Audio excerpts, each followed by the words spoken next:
What up? Greetings. Well met. And welcome. I'm still setting up the stream.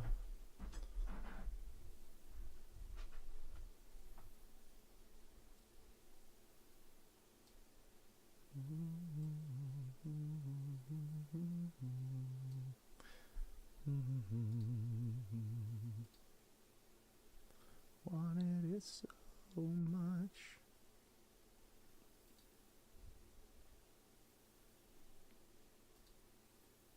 What's up, Chris? You are the first.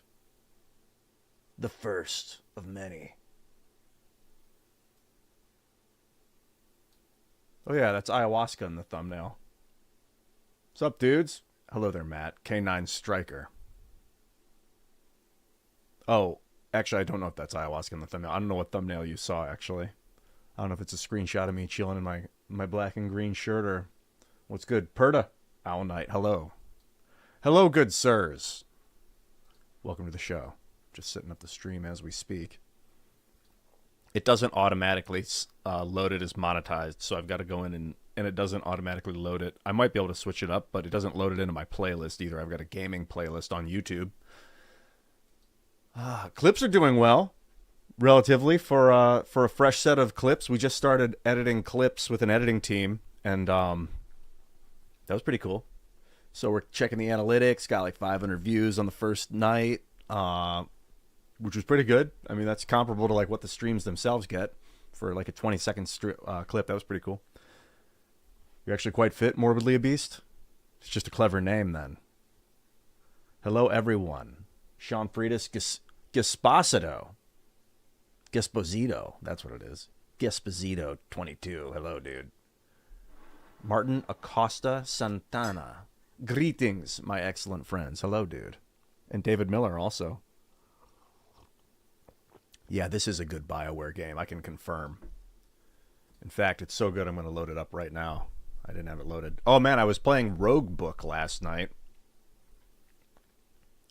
This is where I was at last night. Played the shit out of this game. It's pretty cool. God, it was only 9 hours. I think I put like 7 hours into it yesterday, though. Maybe 5. It's pretty cool. It's turn-based strategy. Looks like card game, you know. You've got like two characters that you pick when you play. You can either, and like ideally you have one character as your tank and the other one's your damage dealer, but you can have two damage dealers. This guy like that regenerates himself when he attacks, so he's kind of tanky. I think these are the default characters right here. She's kind of the main. She does a lot of damage up front. Good game. Great game. And, of course, Horizon's Gate can hardly recommend it enough. The game is freaking amazing. I've only played 110 hours. I feel like I've played this for 900 hours. With the mods, and I still have the difficulty on medium. I might need to turn the difficulty up on this game because I'm just tearing through stuff. But it's also kind of...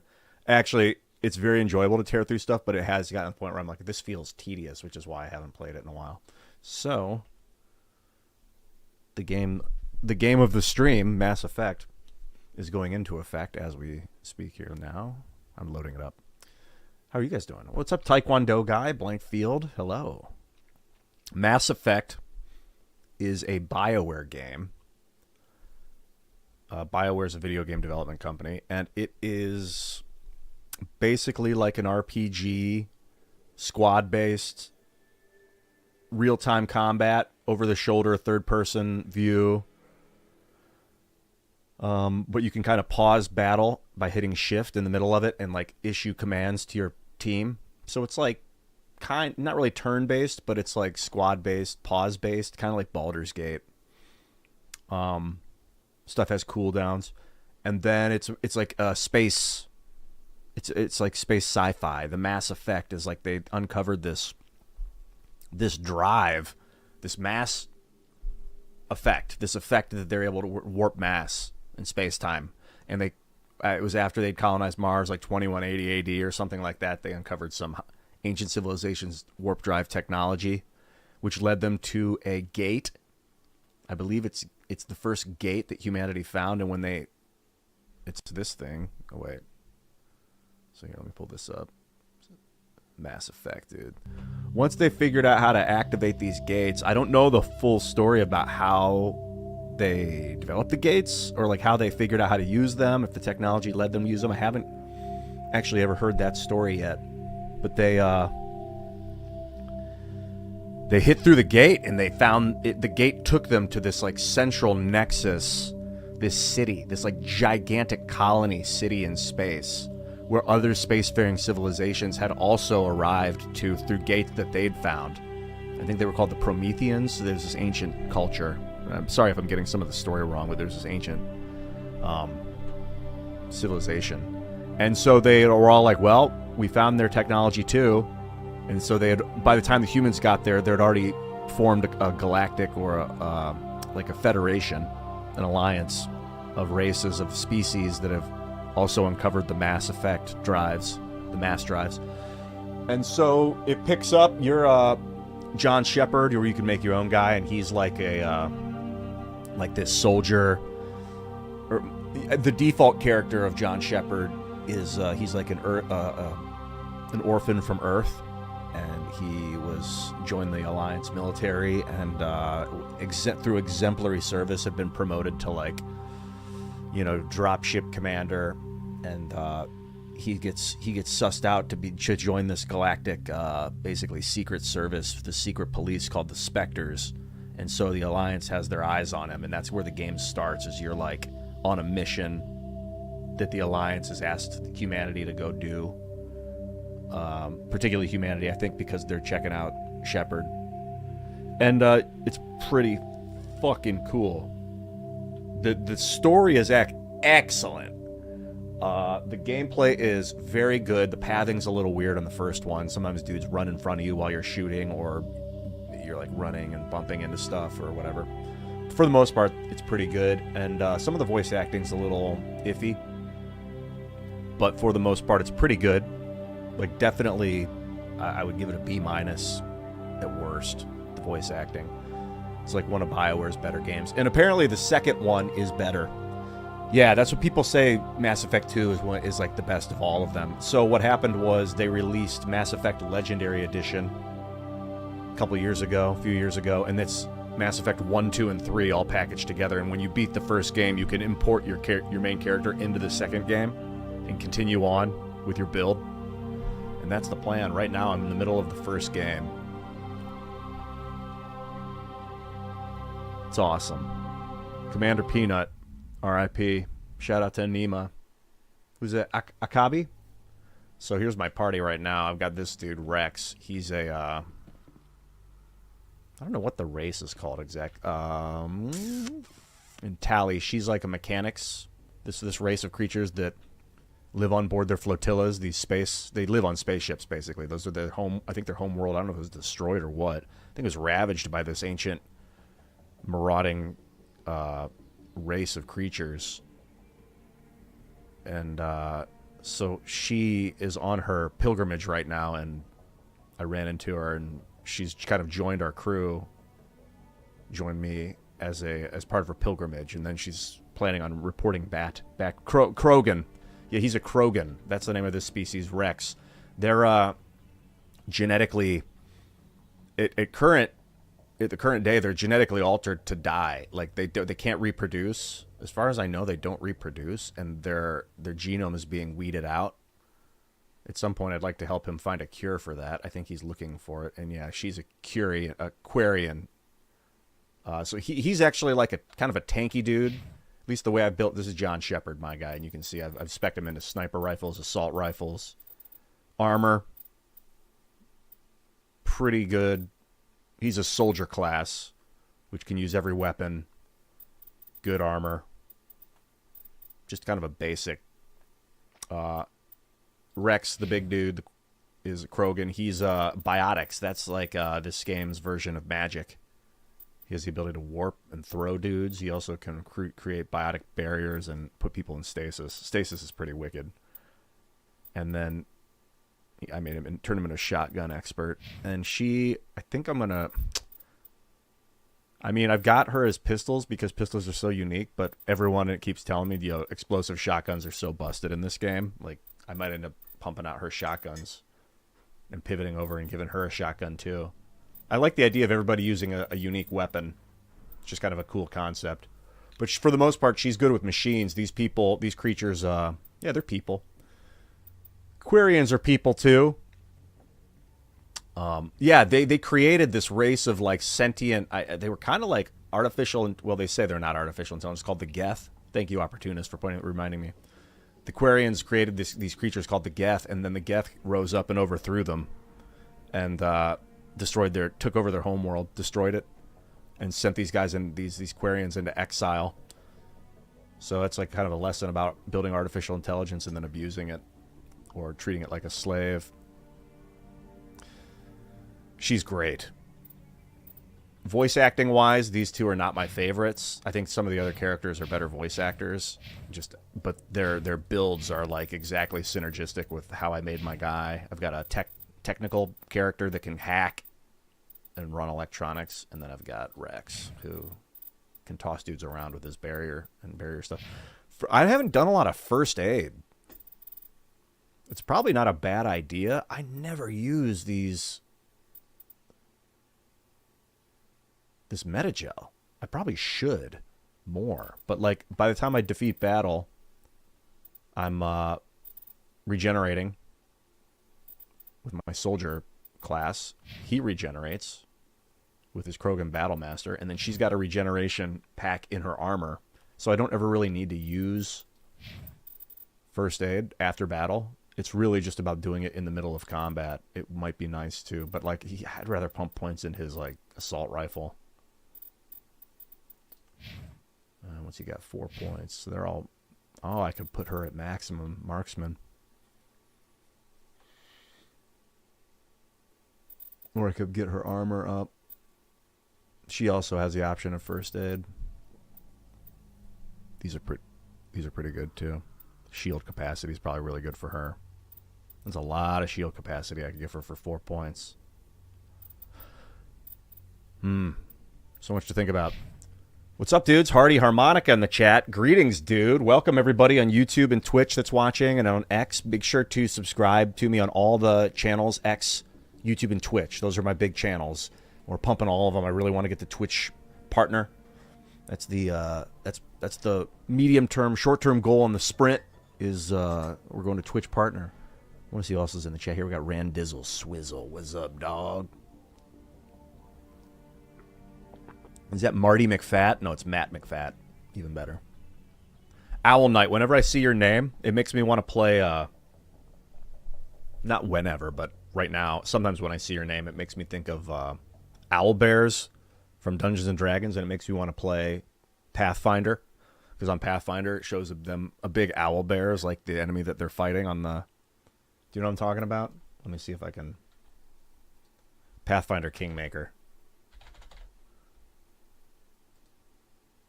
This. I love that I can just pull it up.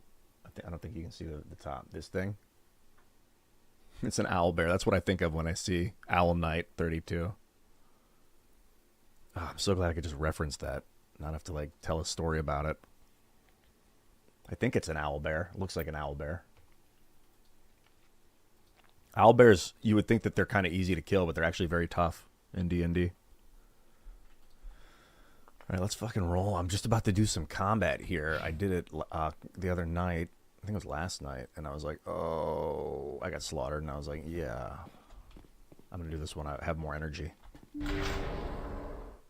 Thing is, I don't remember what. Okay, this is the way out. Which means this is the way in. Just got to take time. I'm going in with full sniper rifle. I don't even know what I'm up against. I got to make sure I have the right ammo. Greetings, Rogan Sims. Wait a minute. I was wrong about that. The other way was the way in. I landed on like a planetoid. I don't know if it's a moon or something. It's an ice rock. Yeah, Nemo. Who say engineers can toss a drone? It's like a fourth crew member. I don't know. Oh, the engineer class? I didn't pick... Yeah, I'm a soldier. I didn't pick engineer. I don't know if Tali's considered... She doesn't have a drone she can toss, but she can hack drones. This shit's about to get fired, dude. Get ready. Okay, you stay there, bro. No, no, no. You stay there. You get over there. So you get over there. You stay here. Oh! Go, go, go! Alright, this guy. Shield down.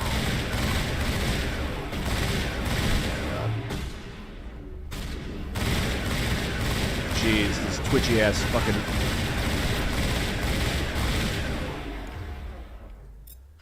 Oh god.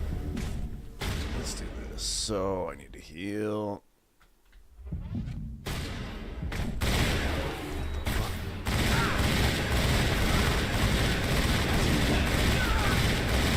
Yeah, okay.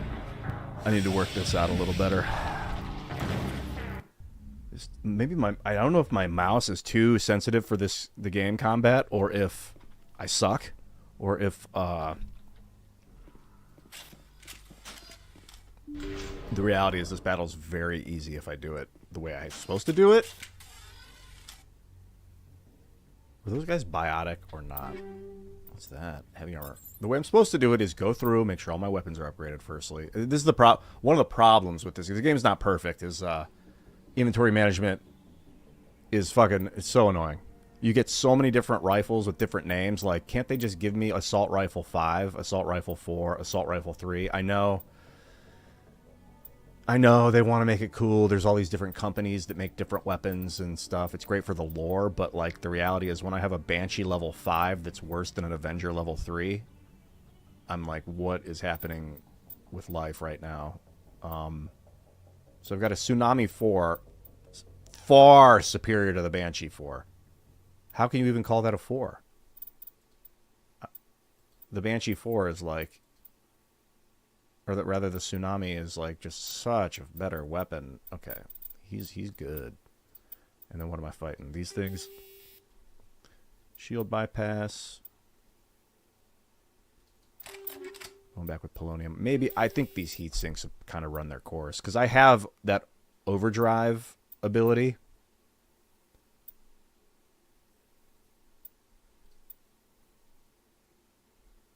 Where I can just overcharge my weapon so it doesn't overheat. So I think I can go with stabilizers.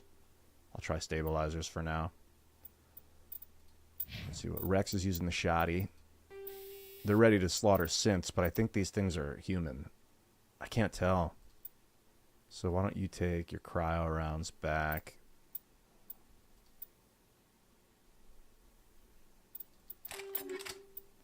And then Tally will be with her pistol. Yeah, see, this is an instance of what I was talking about. The Raikou 5 is ass compared to the Stiletto 4.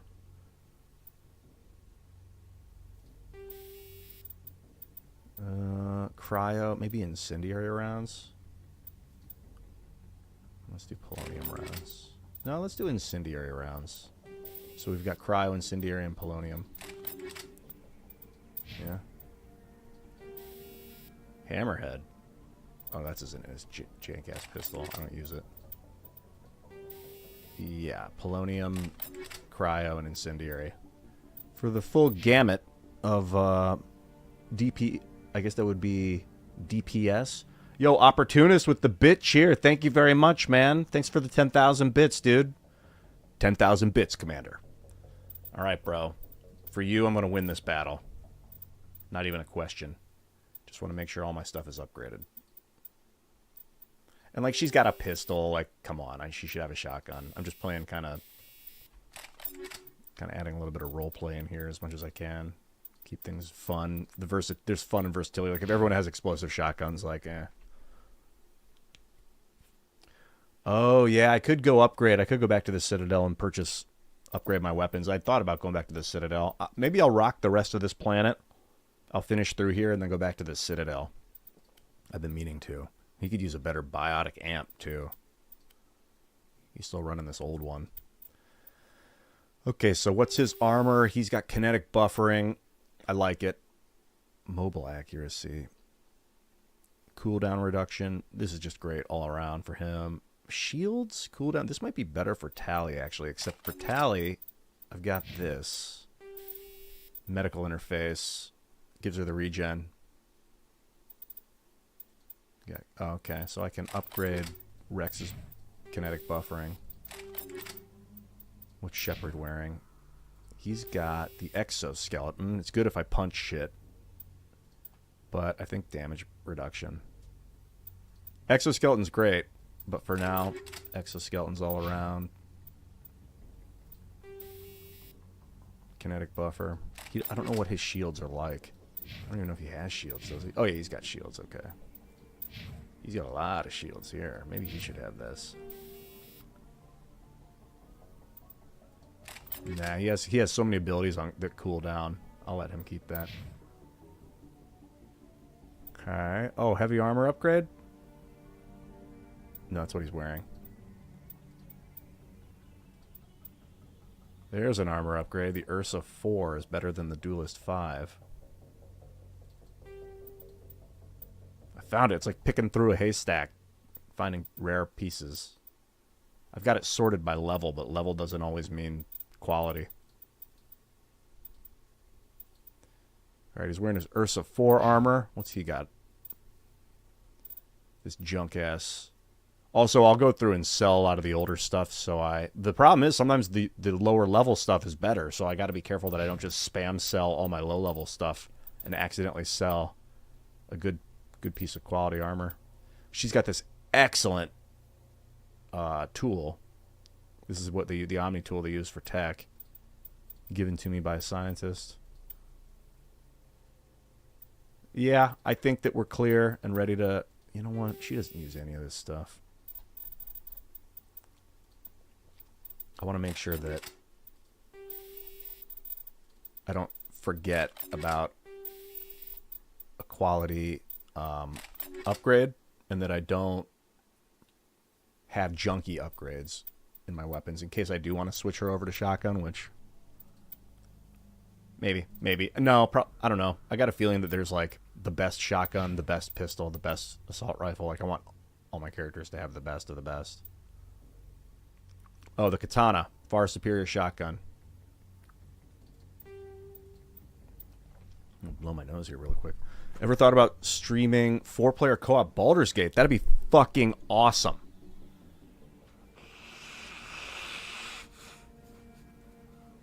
There's actually a game called Hey, Martin Acosta Santana. I am playing as a soldier. Shepard is soldier class right now. I'll show you.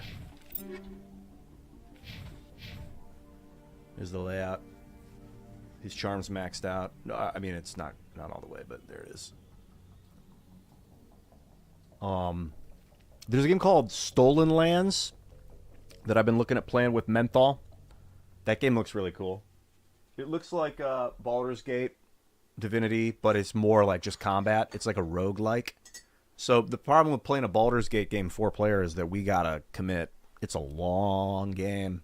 And I have a single player game saved up, which I've been streaming it. You know, it's just another 300, 200 hour game. And since I'm doing Timcast IRL, it's consuming. It's time consuming. Not only just the 4 hours or 5 hours a day that I put into the show, but like including, you know, an hour and 40 minutes of travel, and then 4 hours at the show. I do 7 to 11 basically, 7:15 to 11:15 usually. So that's like 5 plus hours I'll put in on the days that I do the show. Then I sleep. I get tired, and I can't go live. It's tough to go live at 1 a.m. and expect an enjoyable stream from my experience. And then I'm up till 1:30 or 2 because I'm just jazzed from the show, or later, but I try to get to bed before 4 a.m. And I'll be doing caffeine on the show, so I've got massive focus for the guest, so I can listen. Like I feel like one of the great things about that show that I've been able to offer is listening, because what I've experienced is if someone's being listened to, other people can tell. Like if someone's talking and no one's listening, it almost is like more challenging to listen. But if at least one person is actively listening and processing what's being said, it seems like it's easier for other people to join in on that. and listen. So I've got I think a lot of the greatness of that show is that people get listened to and they talk. And that requires glucose.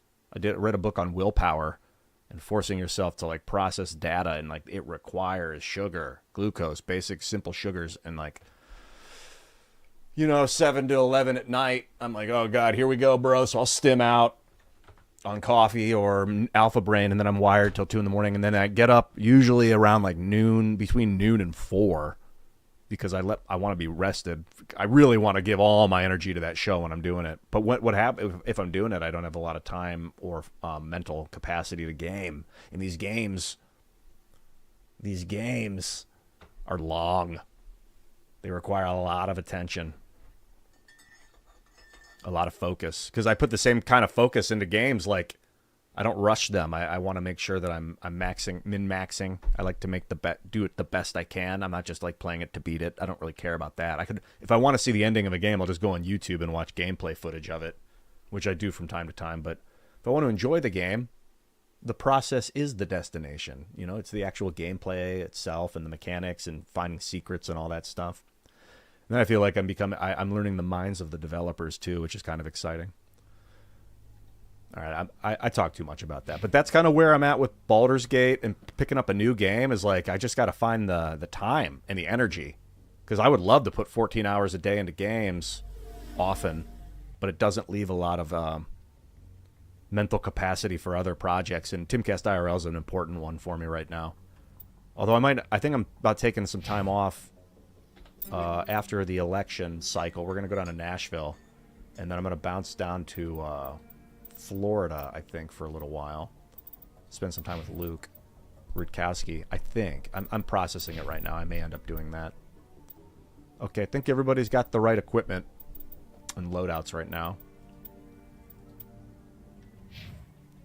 So what I want to do is get in here. They're going to charge me.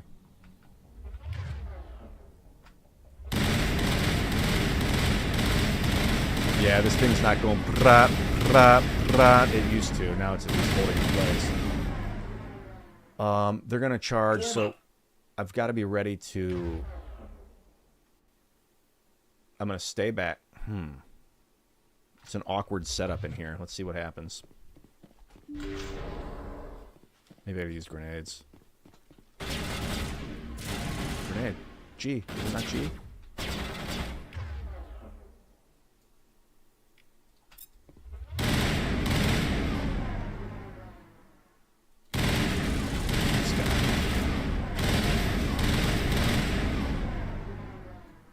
Fuck this dude up, dude. Throw him, can you? Tally.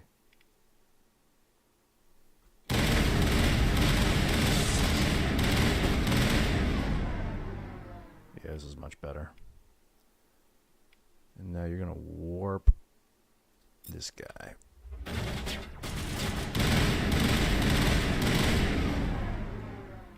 Warp his ass.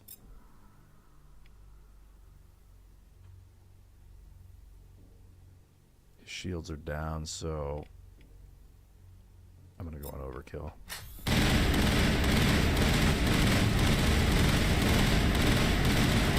Oh shit.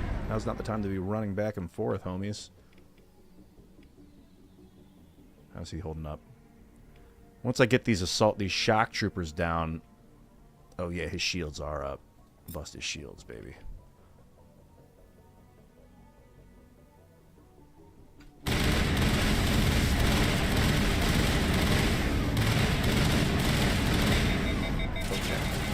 Effective. I didn't even take cover. This whole trying to run back and forth here was actually obstructing my ability to shoot. Warp breaks biotic shields. Oh, those are biotic shields. Oh, okay. There's these, which are like electronic shields that Tally can bust up. Then there's those light blue, that light blue overlay over the health bar. That must be biotic shields. This guy.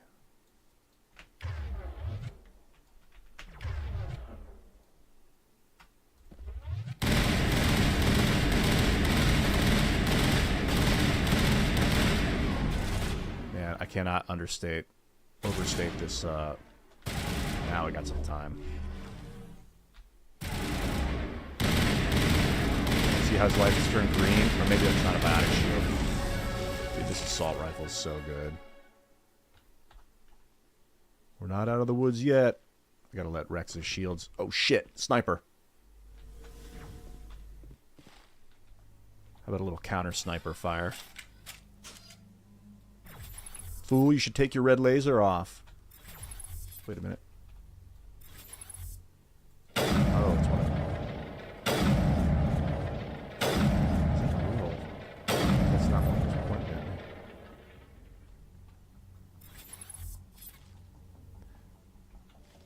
I don't know what that was. Is there a guy over there? Huh. Oh, yeah, there he is. Go, go!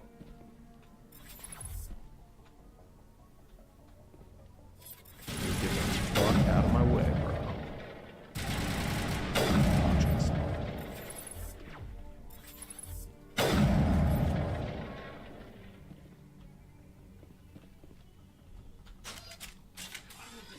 Those guys they're freaking terrified right now. They're like, holy shit. How about this? Assassinate. Wait, where's his head? There it is. Oh, I got 6 seconds for this. Yeah, dude. Busted his skull. Ripped the top of the skull right off his head. Alright, we're going to have to reposition, homies. Let's do this. I think this is a good spot for Rex. Get in there, bro. Tally.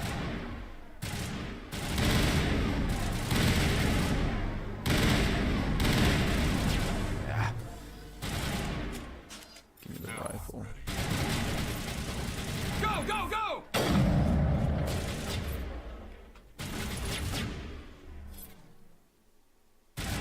Alright, Tally, you're in. Let's go. We're moving. No, it's F. F, not V. F. Fuck. I didn't need to do that. On me. On me.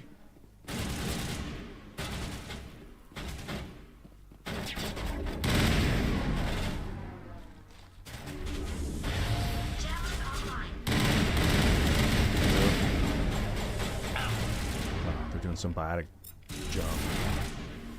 Right there, Rex.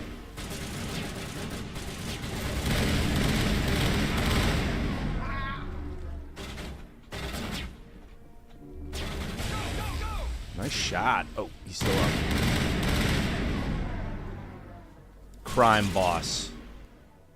I like the sniper rifle for this.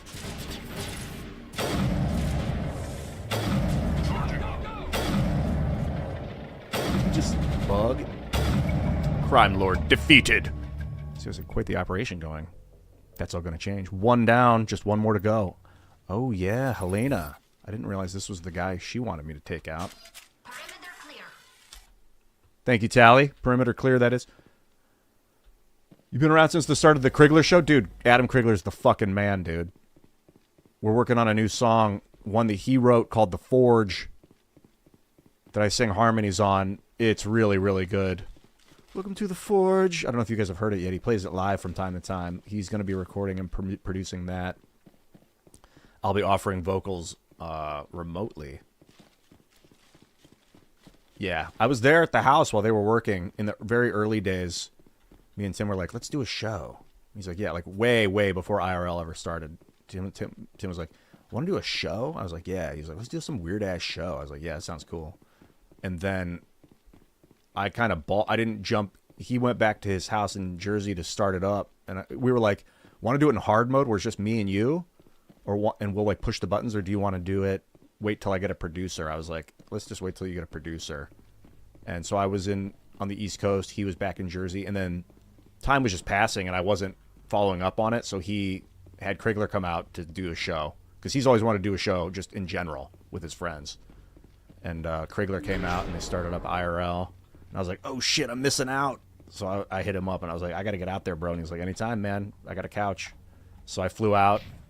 Actually, I drove out basically moved into his Jersey place while him and Krigler were doing the show, and I was like, God, I wish I was on that fucking show. Like, Tim's the kind of guy where, like, if you take initiative, he wants to work with you. But because I had been, like, hanging out on the East Coast, he's like, well, fuck it, I'm just going to do a show. And I was like, I wish I'd been on that.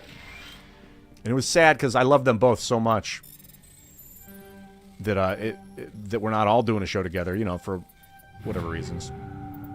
Because I thought the three of us we have real good vibes, too, the three of us when we hang out. Played a lot of Magic the Gathering after the show. And I was like, damn. Like, they'd do the show, and then I'd watch, or I'd hear them in the other room doing the show, and then when they would be done, I'd, like, want to talk about what they had been talking about, because as they're talking, I'm getting all these ideas. But by the time they were done with the show, they had no interest in rehashing any of it. Like, they're done, they're moving on, and I know that, and so they just wanted to play Magic. And I know exactly that energy now. Like, I would get done with my show and walk into my room, and my girlfriend would be like, thing about the show.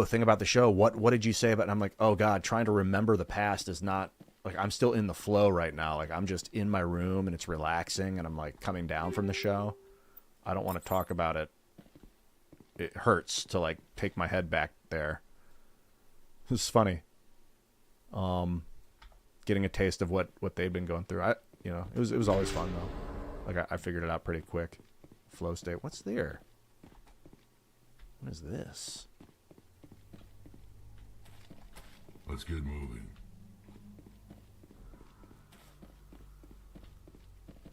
I don't know. Mining tunnels. I wonder if we'll come back here someday. Blow that tunnel open and... Yeah, it's not this. This is this door, isn't it? Yeah.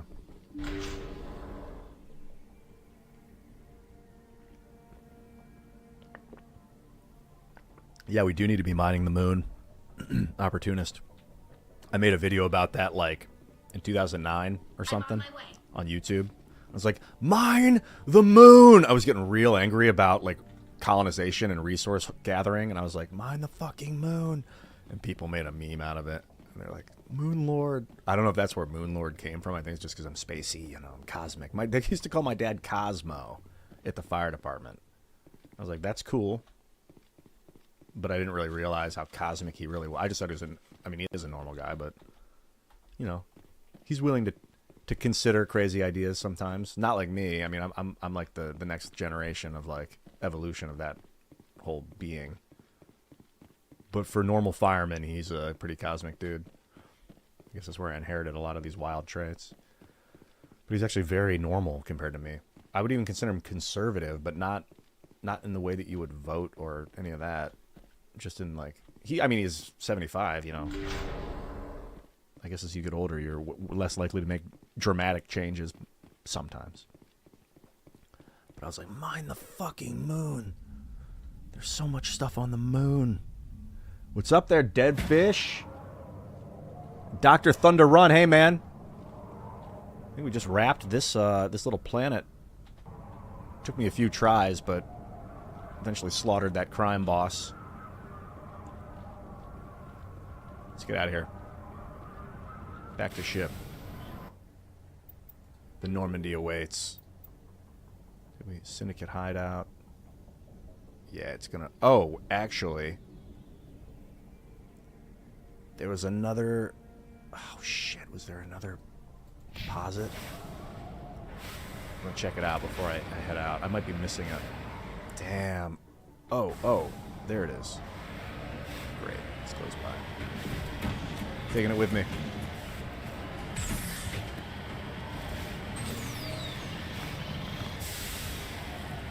Platinum. Get it and run.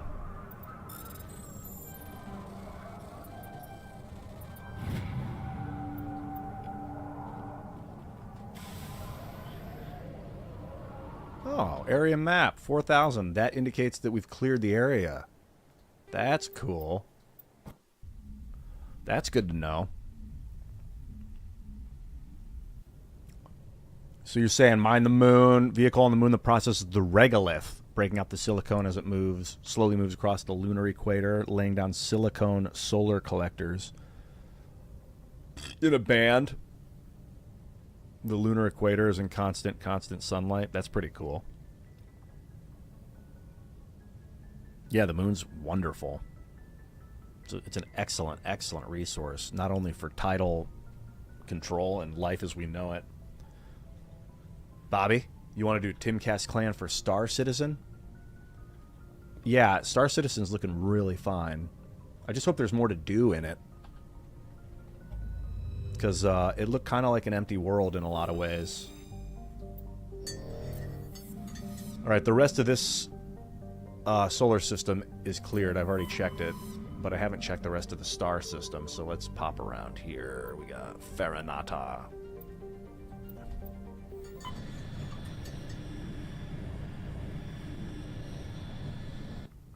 I like that they have solar systems and star systems, which is like the large solar system. What's this? The Ontario?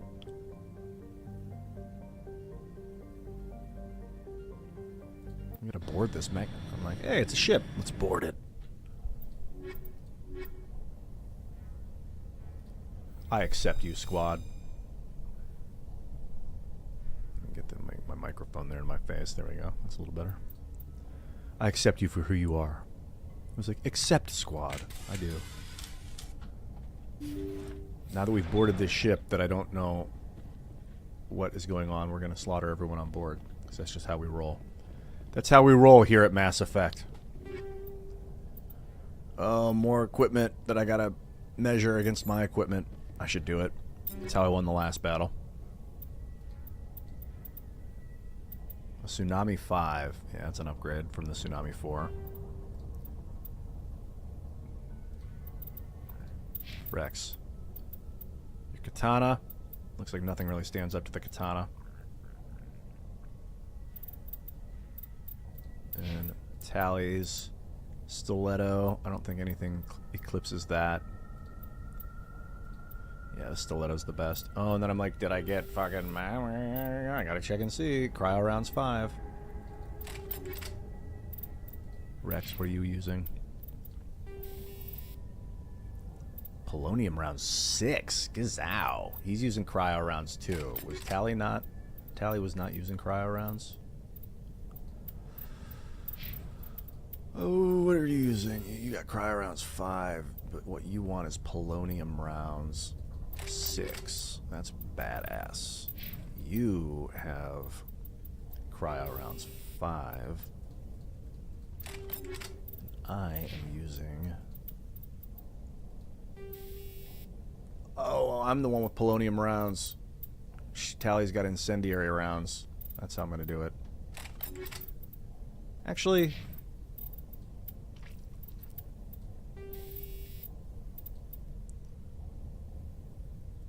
Yeah, you go with incendiary rounds. Shepard's gonna go ahead and pull these out too.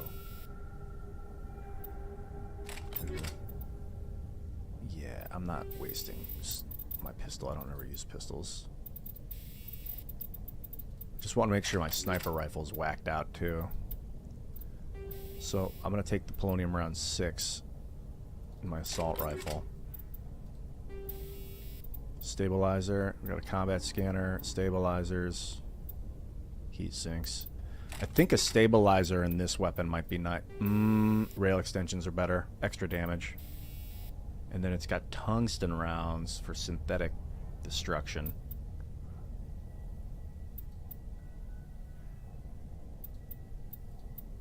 Toxic damage. That, I mean, this is just a biotic killer right there. Cryo rounds aren't looking bad either.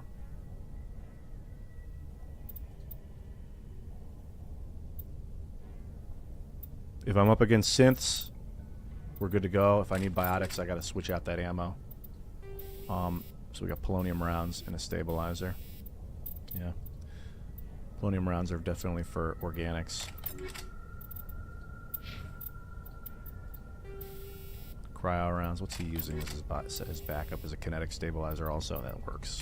Tally has a combat scanner. I think correct me if I'm wrong, but I think the combat scanner is what's making them show up on the map. Those red dots down there in the you can't really see it. The thing on the bottom right. I think that's Tally's. I should test it. We have to see if that's her scanner or not.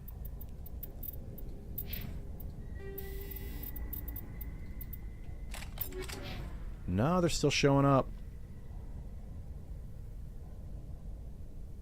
So if that's the case, what if I have a combat scanner in here? Maybe they just show up as like red when I'm looking at them. I don't know if I can change it out in the middle of combat, but I'll try.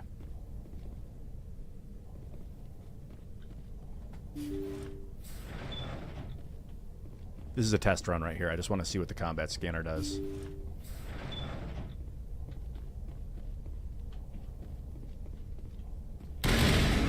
Kill the hostage.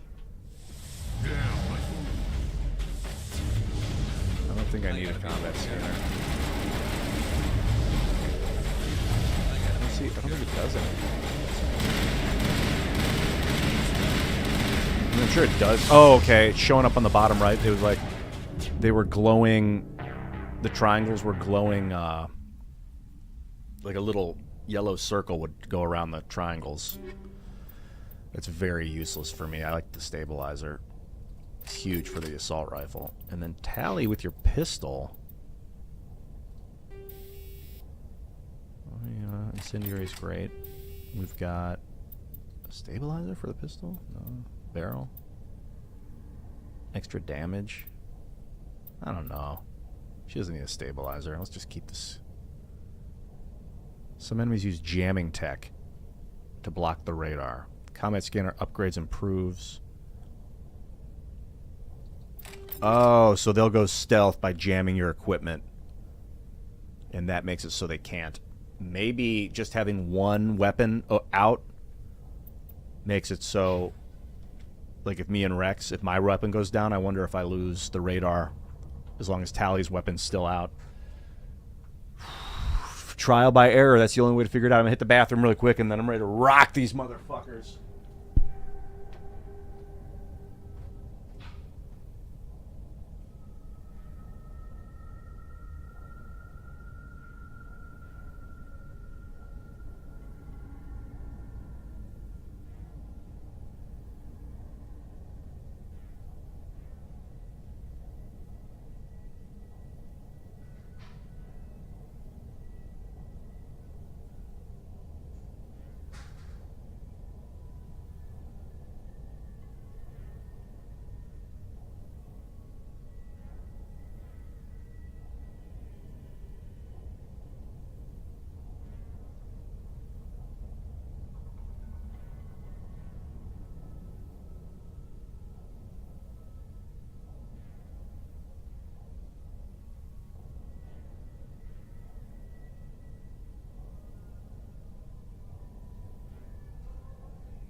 Looks like I got 3 minutes to wipe these guys up.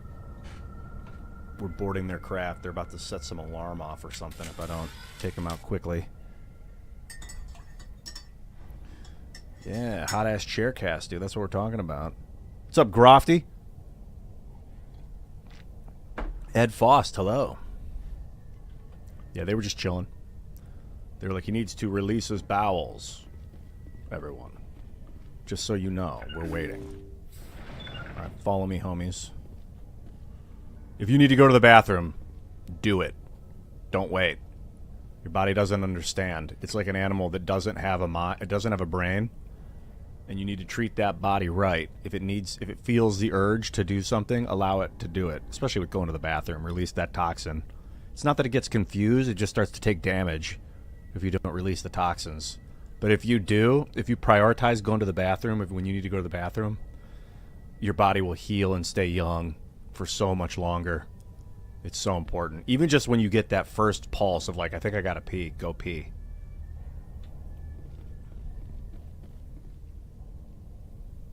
Your body's like,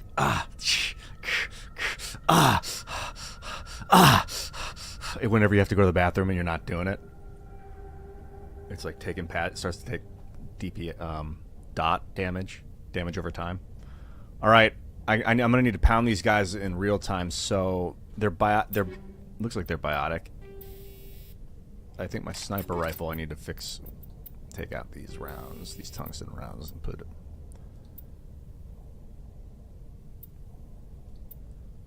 This white messes up the accuracy, but it does bypass.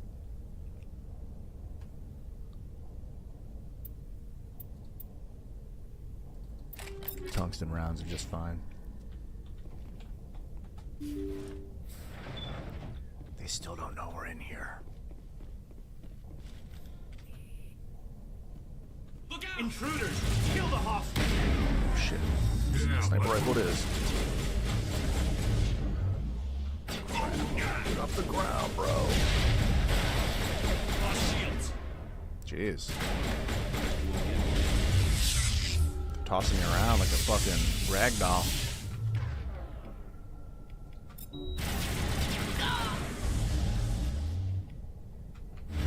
Oh my god. This is too tough for me right now.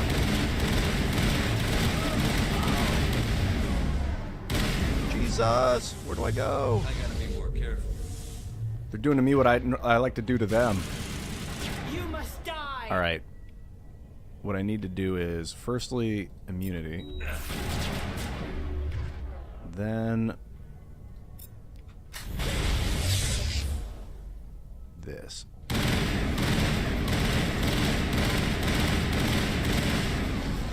Rex, get off the ground. Send me back. Shit, I just gotta stay alive now. That's not the way to do it. Fuck.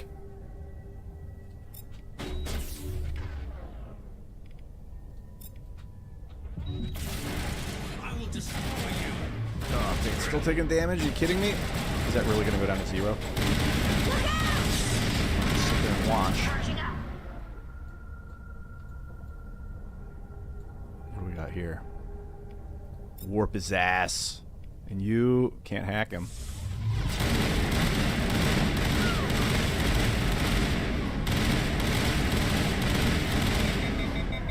Jeez. Okay, now's the time to do the metagel. What is the button for that? V for very good. Good to go. There we go. Oh, so that's what first aid does. Instead of this, it's gonna go like that. Okay. I see a reason for first aid now. Let's push. On me. Go, go, go! There he is.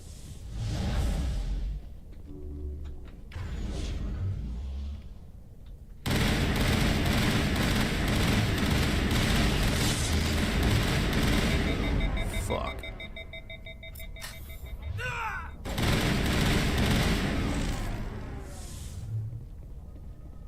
Area secured. Quick save complete. Enemy down. What? Oh god. What do I need to do? I don't know what I'm doing. I'll figure it out, though. I'm not going to panic. I'm just going to push the buttons and do the thing. Sounds like there's a bomb or something about to go off. See how it is? You write letters and everyone ignores you. Force is the only thing people appreciate. So how about if I kill Chairman Burns and finish this charade? How about you don't? Please, I was trying to help you people. Let's not do anything we're all going to regret. Why not? What have we got to lose? Since the chairman here decided that we didn't get reparations, we've got nothing left to live for. But I've changed my mind. Seeing you all, it's clear that you all deserve... You had your chance. Some L2s are nearly crippled from side effects of the implants, but you voted against reparations. Think about this. Burns is the one man who can help you. Yes, if you release me, I can take another look at the reparations request. What, we're supposed to trust you? Sure, you promise us freedom and say everything will be fine, but as soon as we surrender, you'll double-cross us. I'm not promising to let you go. All I'm saying is that Burns will take another look. Right, Burns? Absolutely. I had no idea that the L2 biotics were this desperate. If I'd known, the reparations will come. For whatever it's worth, I promise that.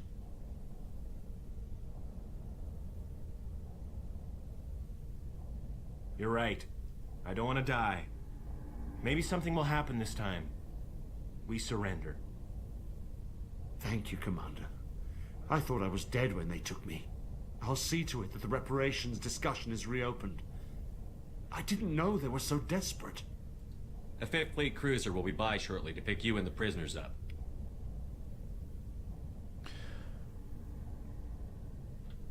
He's right about those L2s getting fucked. Caden's one of them. They were doing, geez, I don't know the extent of it, but they were biotic implants. The doctor was telling me about it on board the Normandy. That there was like a lot of side effects on the guys that were getting experimented on with the L2. The L3s apparently are much more symbiotic. What's going on there? 0453, good to see you, man. Yeah, smacking two quartz crystals together doesn't make a light. I mean, well, maybe it does actually, though. Did you ever do that thing where you were in the dark and you would bite down on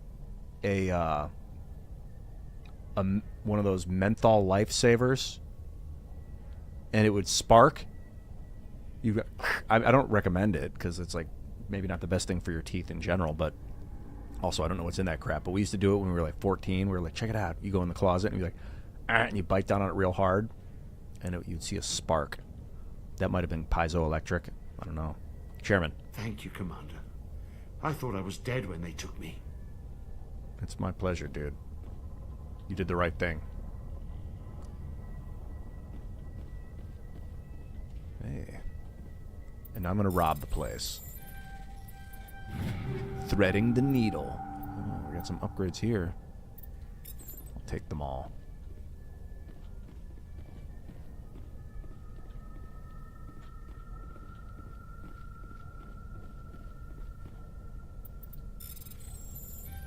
Ah.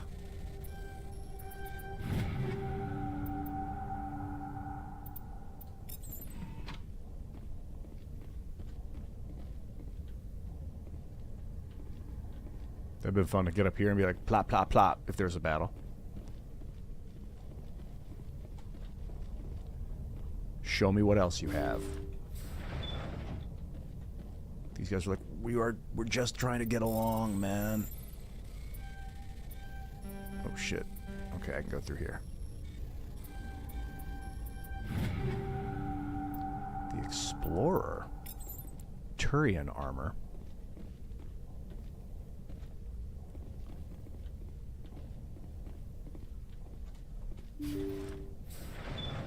Hello there, only real cloud. Oh, we are going. What's this? A rail extension. I think that does power.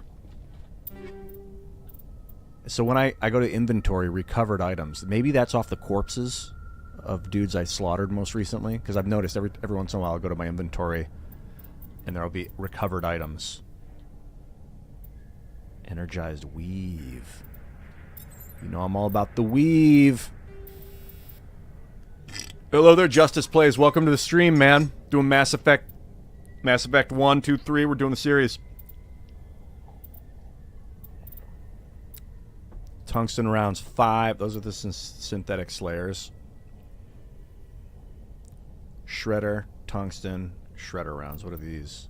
These are the organic killers, is the shredder rounds. Okay. But also tungsten.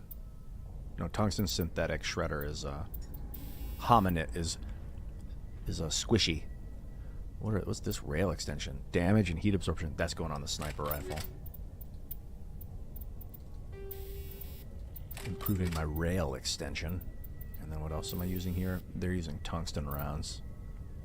Yeah. Taking out synthetics from a distance is usually a challenge. They're big. A lot of times they'll be big robots.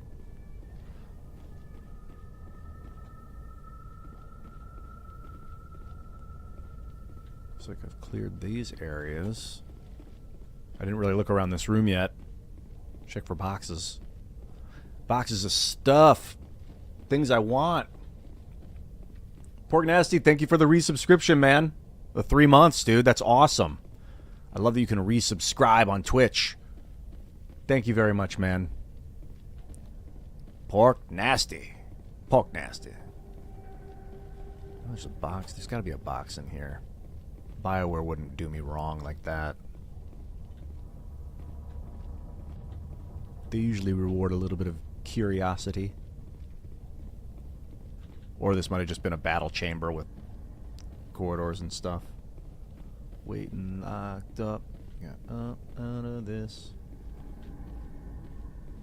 I went over a corridor. That's that in that oh shit. Opportunist with the gifted subs. 10 gifted subs. Oh, thank you so much, man.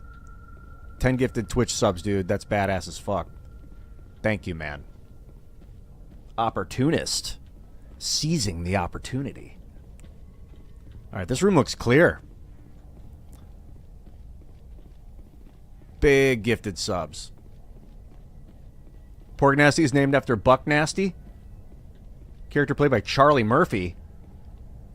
Player Hater's Ball, Buck Nasty. God, Charlie Murphy was such a genius. I had a dream about Eddie Murphy.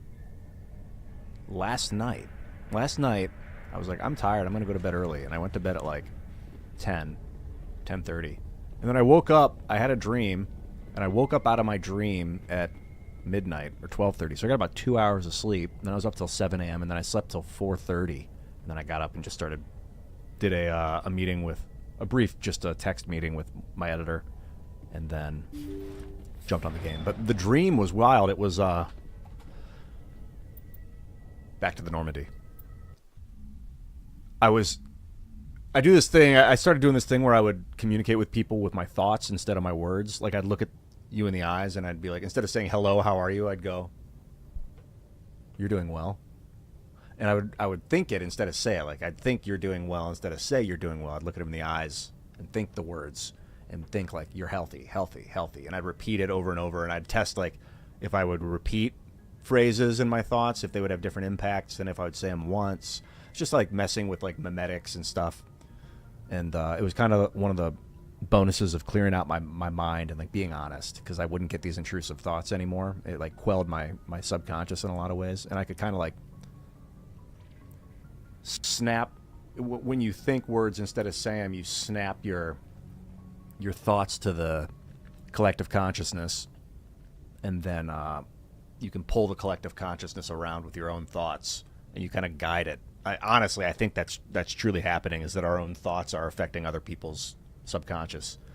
In the dream, Eddie was like, we were doing a brief stint where he was doing like a show, and he was going to come up and talk to me on his show, like he's doing a new YouTube show or something, and then he was going to talk to me, and I could tell like he started talking to me. And he was like all dressed up in this weird costume, and he had his producer with him. And I was like in a car, and he was like talking to me through the car window. Like I was in the car sitting in the back passenger seat on the right, and he was just walked up and started talking. And I could tell he was like ready to just talk to me and then move on to the next guy. And he was just going to treat me like your average, just one and done it. I'm like, this is Eddie Murphy. I'm making a big deal out of it. I'm not like Kanye. I let him walk away when he was on Timcast IRL. I could have ran out. I was like, I should go follow him and talk to him and get in the plane, go join him on his journey for a while. I didn't. But I'm like, no, I'm not going to make that mistake. It's Eddie Murphy. I'm giving everything to make this a memorable experience. So I was like, do you ever communicate with people with your thoughts? And he was like, with my thought?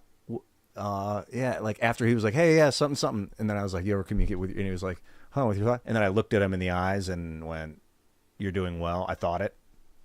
And he looked at me like this moment, because what'll happen if you do that with people, they have like this moment of almost like shock of like their spirit is realigning when you have thought communication with someone. And he like had that like that memorable, never forget it energy. And then his producer was like, whoa, also was like, and then he kind of stuck around and continued to talk about communicating with thoughts. And I was like, yeah, this is one that he's never going to forget. And then it was really good. And we were like talking, like becoming pretty good friends after that for a moment. And then I woke up out of the dream. Like I generated so much mental activity with that dream of like communicating an active thought to a character in a dream that it woke me up out of the dream. I was like, ooh, and then I was I was awake. I was going to tweet it out. I was like, it's just something I think is a little easier to talk about than to tweet out. But I was going to tweet out that when you communicate with your thoughts instead of your words, you're snapping your subconscious to the collective. And then you snap it onto this web. And then when you move your thoughts, when you have thoughts, you're moving the web. The web's attached to your subconscious. You're attached to it. And you can kind of guide and pull the collective flow. I was going to tweet that out in a pretty succinct manner, but I was like, fuck it. It's pretty cool. I had another dream 4 nights ago or something where Bucko, my old cat, you probably know Bucko, the cat, Mr. Bocus, he walked into the room and he looked across the room at me and immediately walked over and got on my lap. And I was like, he told me in that dream, if I was alive again, the first thing I would do is come sit on your lap. And I woke up crying. I started crying in the dream, and then I woke up out of it. It's like, whew, hadn't got emotional about Bucko in a long time. So that was kind of nice. It was like he was really there. It was like it was him, and he was like, it was him. I mean, it was my memory of his spirit. So in a way, maybe it was his spirit. Probably his spirit had something to do with it. And it was like, wow, he really would. Like we had just such good times together, me and him. It was always like, I respect you, you respect me. One time I went up to him and like grabbed him on the back. And he like turned around and swung at my face with his claw out and like went like just pulled the hair. Like he swung fast, could have sliced my forehead, but he just like pulled the hair with it. Like he got that close just to let me know, like, don't fuck with me, dude. And so I never fucked with him. We have massive respect for each other. It was sad to see him go. It was too bad about the pharma pills wrecking his body. It was so sad to watch those things waste him away. But whatever. And then I kind of thought like, hey, maybe that cat energy, you know, I still get that same feline energy from other cats, but he was pretty cool. That was a take on my last two. I'm glad I told you guys that. I've been holding those dreams inside since it happened. Patching it through. Thank you for dealing with the hostage situation, Commander. Chairman Burns was quite impressed by the way you resolved the situation peacefully. Your assistance above and beyond the formal duties has been noted, Commander. Fifth Fleet out. Yeah, we really need to look at these M2 or these biotics. Maybe Caden can get an upgrade too. Don't want to see my boy have headaches. Tunshagan.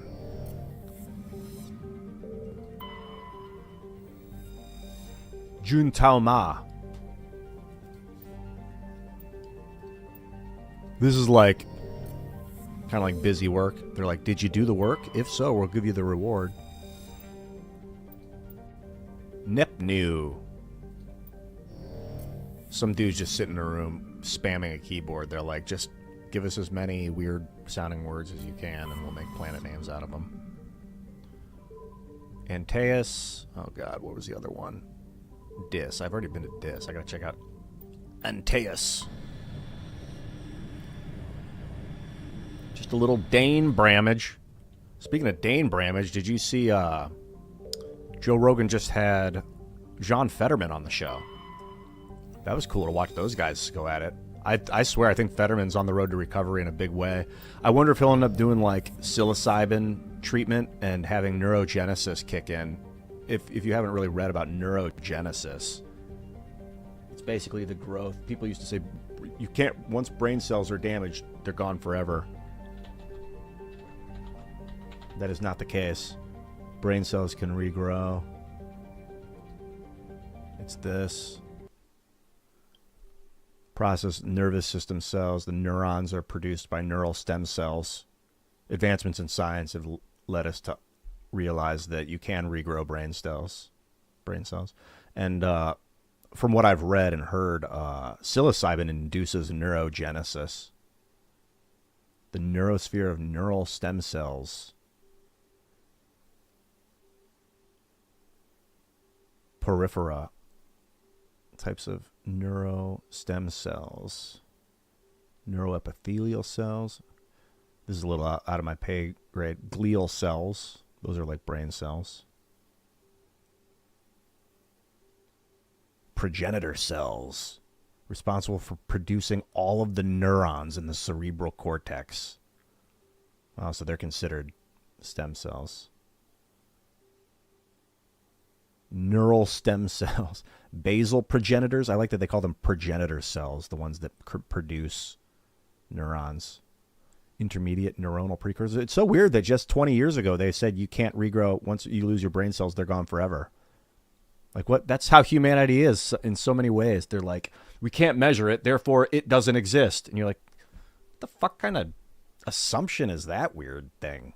There's lots of things we can't see yet. I mean, that's just the nature of reality. If you look back on the history of everything, constant, that's what they call discovery, you know? Neurogenesis, dude. So I would love to see Fetterman do a full recovery. The regenesis of Fetterman, dude. Because he's a cool fucking guy. And it would be wonderful to see someone at that level of notoriety have a full recovery from a brain injury like that. He had a stroke, and so his brain's in the state of recovery. Oh, we're landing on another world here. Let's see what this is. We've got Trebin. I'm going to go through the system before I land anywhere. Vmall. Ploba. Come on. It's almost like I don't even want to read the names of these because it makes me think of being a kid and just making up sounds. I used to do this, like Ginfo, Jaude, Yuntel. I'll just pick letters and like put them together in like 2-syllable. They have a lot of 2-syllable planet names too. Hunador, Agiko. I used to do this as a kid. It's so funny. Vmall. I'd like just make weird. Setro, Gislab, Downfile, Hayafukapuna. That's a long one. I wouldn't have come up with that one as a kid. I was more like into the 5 to 7 letter words that I would just make up sounds. Insfo.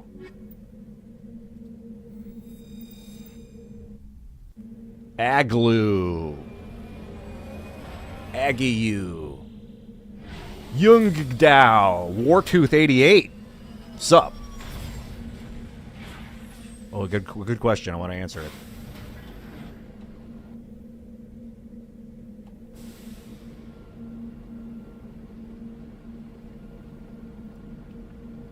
This is what you're saying. Why is it we see stars here on Terra's surface, meaning the Earth?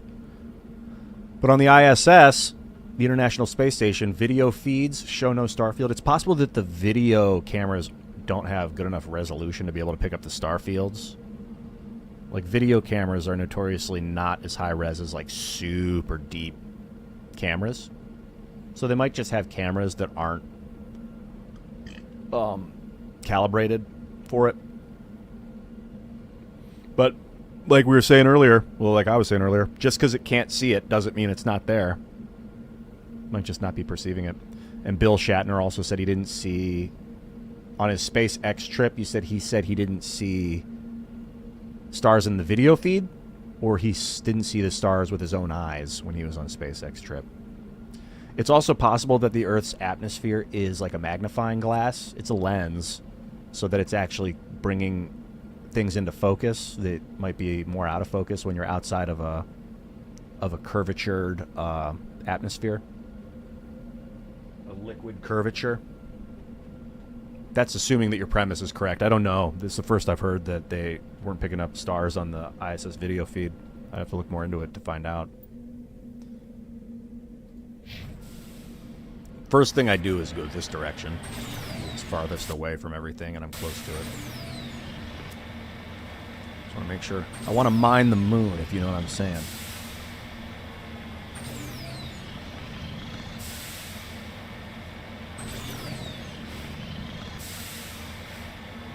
Nothing to mine.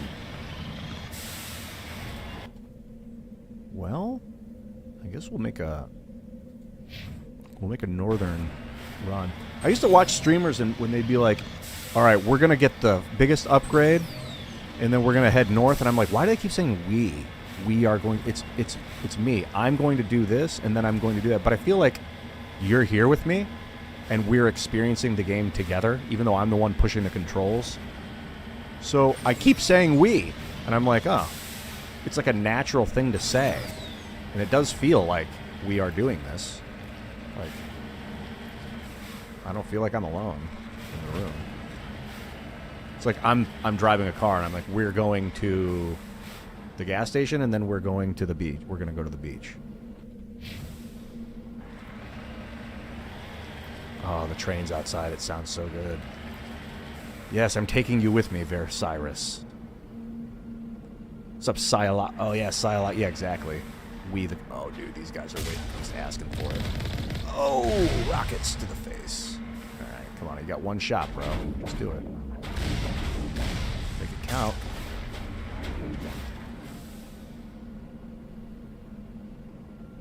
They're not in a situation to reposition. I mean, they could reposition if they weren't stupid. But they are. They're going to be right where I left them.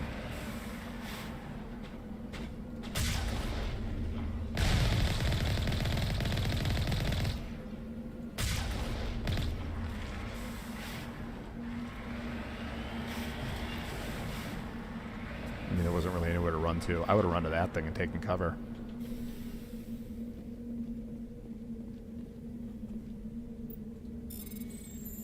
However, the artificial intelligence, which shield modulator, that's cool looking, is not real artificial intelligence, but the computer program was not designed for them to have the capacity to reposition these characters.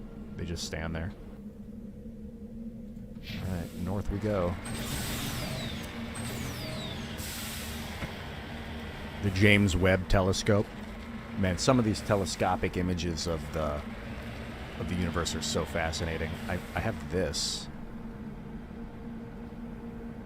This is my... I don't know if this is a real... I think this is a real image that's doctored up with HDR color.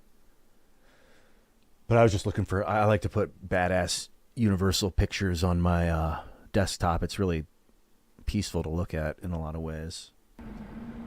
Never the same as looking out into space and really seeing it, but... super cool. Yeah, the sound design in this game, I agree. They call it virtual intelligence. Yeah, I guess that's a good way to put it. Or programming. Virtual intelligence sounds like a... well, in the game, they call it virtual intelligence of the robots. They specify between artificial intelligence and... This should be like enemies. They jump me. They need to put this car in more positions where it gets attacked from multiple angles. The game...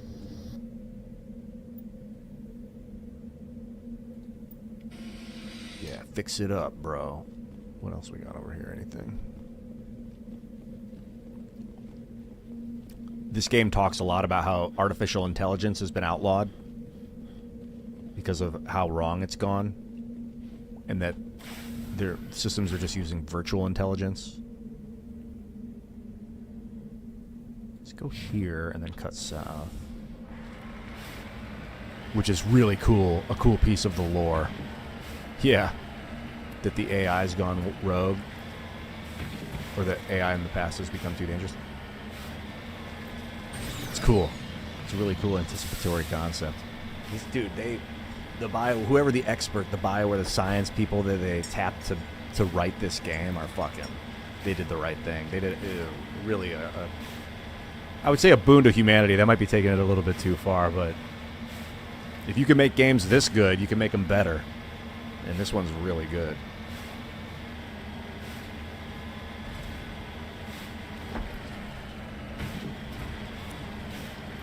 Check this place out here. This research facility. I'm just going to save the game before I get too close. You get jumped.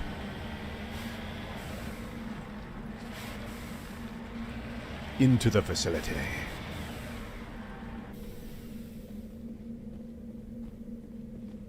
Weapons hot. No, I'm just kidding. Not that soon. They never really attack you the instant you walk into buildings. A little programmatic. What are we up against?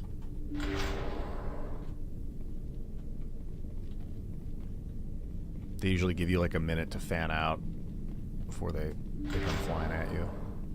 But I can tell right in here there's going to be combat. Get ready for it. Holy shit. Okay, these don't look sentient. What are those things? Oh, God. Are they biotic? Let's do this first. Whoa, something just got me. Shield up.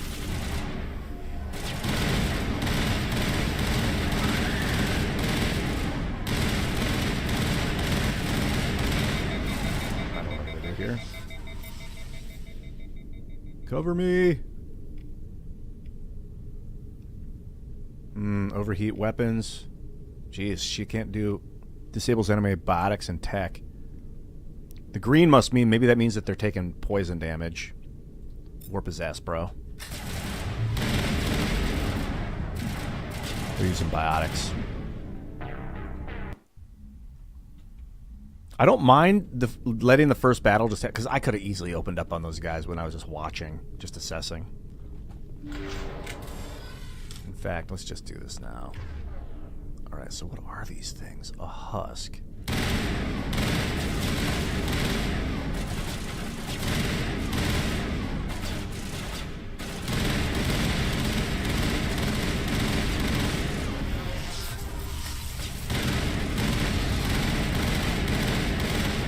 Oh, they blow up?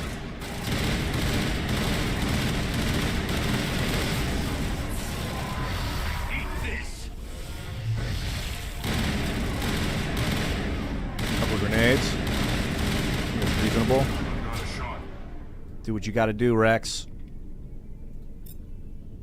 Tally, I don't know if her sabotage... They don't have weapons, but I can try it. That's probably why she hasn't used it yet.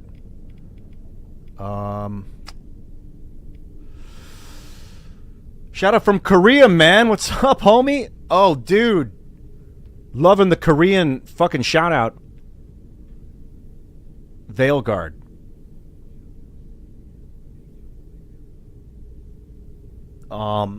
That's the new Dragon Age? Maybe.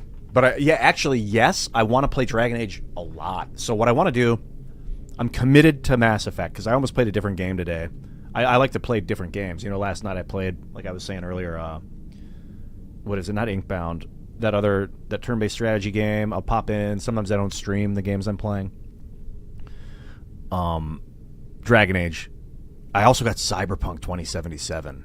And I got Skyrim, which makes hilarious clips. Within the AI, there's an AI mod. Dragon Age. I really want to do Dragon Age, dude. I love that game so much. I played the first one. I beat the first one. I played about halfway through the second one twice. That dude with the crossbow, he's so bad. Varys, is that his name? It's funny they got Varys and Garrus. I think it's Varys. He's cool as fuck. He's the narrator of the story. He's this dwarven crossbowman. He's cool as hell. And the witch from the first one, she's so cool. I'm on PC, yeah. So I really want to do Dragon Age. I haven't seen that mod Skynet that makes the courier a fast spider. That's hilarious. Yeah, Morgan. Morgan's awesome. She's such a fucking great character in that game. I love her. And I love fantasy games. Like, I'd rather be using magic on these guys right now and hitting with fireballs than shooting a gun. Just, it's more about aesthetics. Like, if I go with like a magic missile, it's the same shit. It's the same game. This has just got a sci-fi skin on it, basically. But this is cool. It's 3 instead of 4. Dragon Age has 4 characters. But it's a lot of the same. It's pretty much the same game. There's a lot more like AoE attack in Dragon Age, and of course the fantasy genre of Dragon Age. And I've already beat like I said, the first one. I played the second one halfway through. I deserve that series deserves my focus. I got the third one, and we just played Dragon Age 3 multiplayer over and over and over and over, me and my buddies. But I never ended up going through the campaign yet. So I think once I rock through Mass Effect, I'm going into Dragon Age. I don't know if I'm going to do Veilguard, though. It's standalone.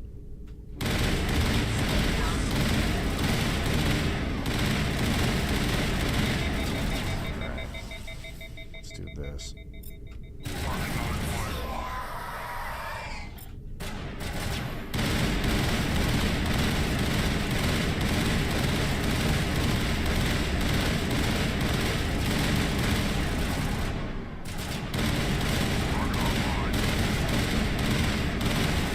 Fun as fuck.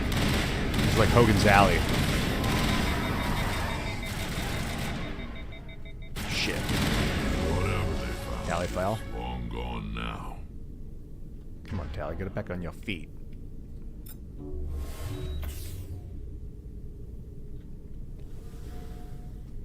Well, job well done, everyone.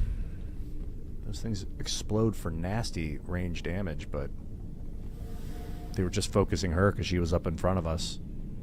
I realized pretty quickly I didn't need to take cover against those guys because they didn't have any ranged attacks. It's much better to fight them out in the open than in these little corridors. I'm letting my friends regenerate as we speak. So, we've leveled up pretty hard. I want to look into it. Ooh.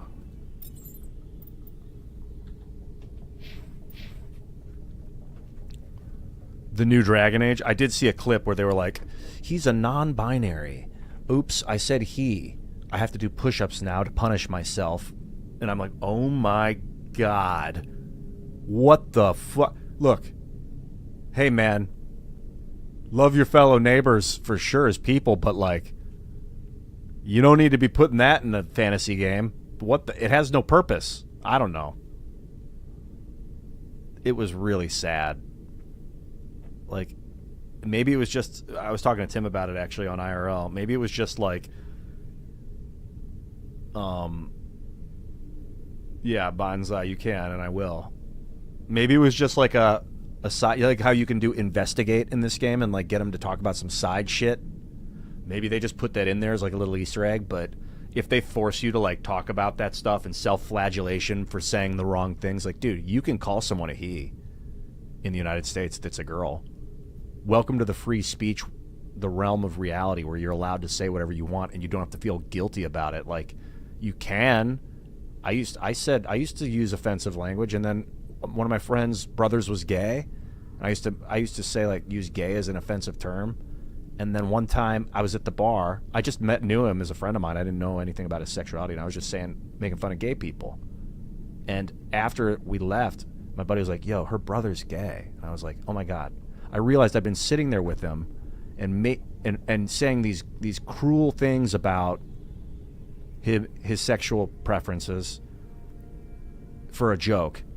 And I was like using his lifestyle as a mean joke. He was the butt of my joke, and I'd never seen him again. And it was just like, that was a turning point for me where I was like, I don't need to do that stuff. I don't need to be offensive to be funny. I don't need to use people as the butt of my jokes anymore. I will joke about things, but I tend not to use people to get a laugh. I don't like that. I don't like getting used, and I don't want to, I put myself in their position. I don't want to ever feel like I'm being taken advantage of. And you know, I'll get the whole hippie, people will make fun of the hippie crystal shit, which I don't give a shit. Like, I've learned to like kind of, you got to learn to roll with it, of course, because it's going to happen to you. But I'm still not going to partake in that crap. But that doesn't mean that I got to fucking apologize and do push-ups if I say something wrong. Like, come on, just be a good, kind person. That's the real apology, is being a better person, not doing fucking slapping yourself on the back with a whip every time you slip up. All right. I'm doing a Roberto Crow. Actually, that's going to be challenging. I don't really remember what Roberto's crow sounded like.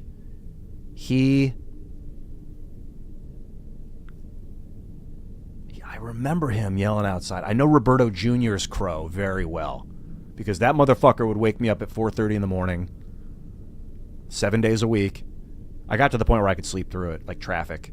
A farmer was telling me once, like, hey, I was like, yeah, it's hard because the roosters are waking me up at 4:30, and this farmer in the chat was like, oh, it's roosters don't bother me at all. It's traffic that wakes me up. And I was like, oh my God, I lived on 6th Street growing up in Ohio, busy street, and the traffic all the time, not like super busy street, but for a suburb, it was a busy street.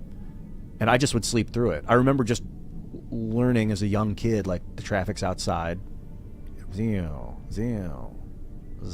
whatever time of day. Didn't, you know, even at night sometimes you get traffic, and I just learned how to sleep through it. So I was like, oh, if he can sleep, I just was like, just think of the roosters as traffic, and immediately I started sleeping through it. It was like the way you perceive disturbances can change them into non-disturbances. It's not the noise itself that is affecting you. It's like, it's not the outside forces that are really affecting the way you feel about the forces. You can choose how you perceive, and that's, you see a lot of people, they say they live in squalor but they're so happy. Like, you can change the way things integrate with your system with force of will, and after that they never bother anymore. But I digress. Roberto Jr., I'm going to go to the bathroom, and as I do, I'll give it to you from out here. This is Roberto Jr. It's not quite what you asked for, but I'm much more familiar with the Jr.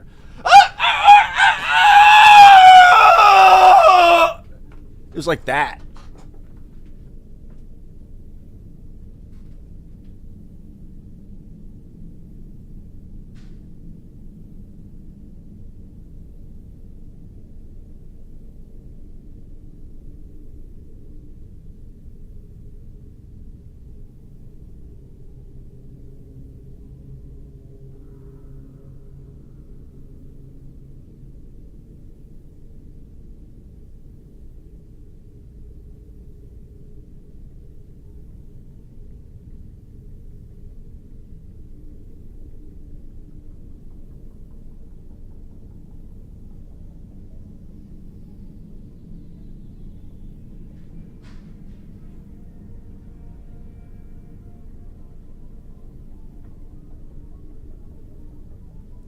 I'm going to clip that one for the editors. I think they'll like it. Yeah. R.I.P. Roberto Jr., dude. That guy was awesome. They would have, like, I don't know if they were having contests or if they were singing together, but they'd do, like, oscillating rooster calls. They still do. There's 2 roosters out there. I think the Silkies are still out there. They're moving all the roosters over to the new Freedomistan Neo Chicken City. It's like Chicken Metropolis. It's about the same size.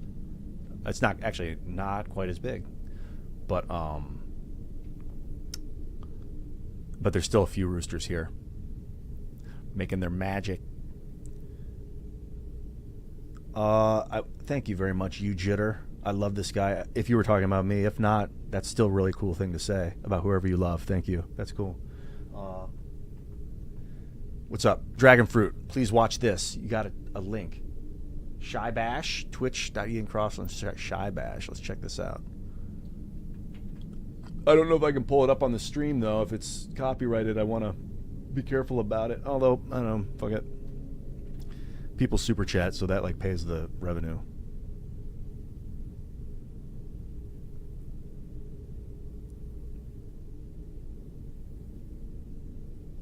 Oh, somebody clipped it already. Yeah, perfect. Yeah. That's what I'm talking about, dude. Send it to the masses, baby. Yeah, anyone else wants to see it.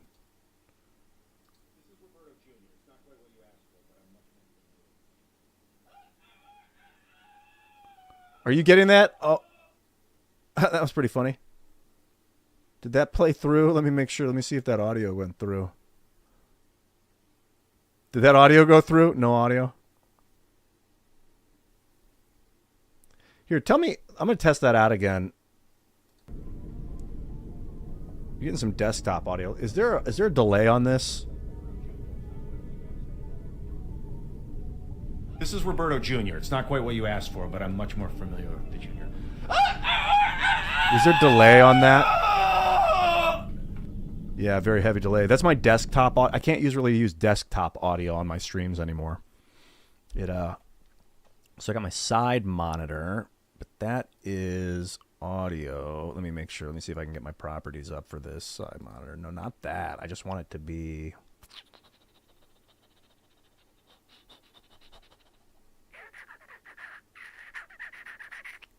I gotta change it every time. But this should play now.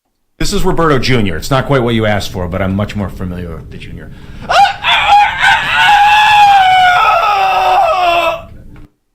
There. That worked. I also had to tweak the audio down a little. So what I got to do, I got my side monitor, which is what you're looking at right here. When I pull up this clip right here, it's all side monitor. And then but then I got to go into to the OBS and like change the monitor source every time because it thinks it's this web page. And then if I pull up a new web page, it'll be like, not detecting twitch.com/Ian Screams the Rooster. Hey, first world problems. I'm a lucky man. Hey there, social. Oh no, some call me Tim _. Good to see you, dude. I am doing well. Yeah, I'm playing some Mass Effect. Actually, flowing through nicely. I just took out like 10 biotic zombies. Myself and my team. I was not alone. I couldn't have done it without them.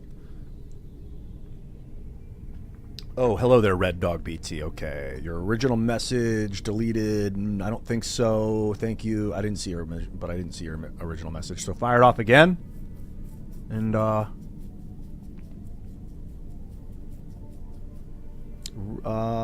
yeah, you did. Thank you for the subscription, man. I just saw. Twitch subscription. That's badass, dude. Thank you for subscribing. But I don't think I got. What did you? Please reshare the profound message. I think you can. Yeah, fire it off. The best way to make sure that I see a message is either super chat it or throw it in with bits on Twitch, and then it pops up and makes a noise. And I have a little feedback list of the super chats and the Twitch bit cheers on OBS, so it's a lot easier to organize.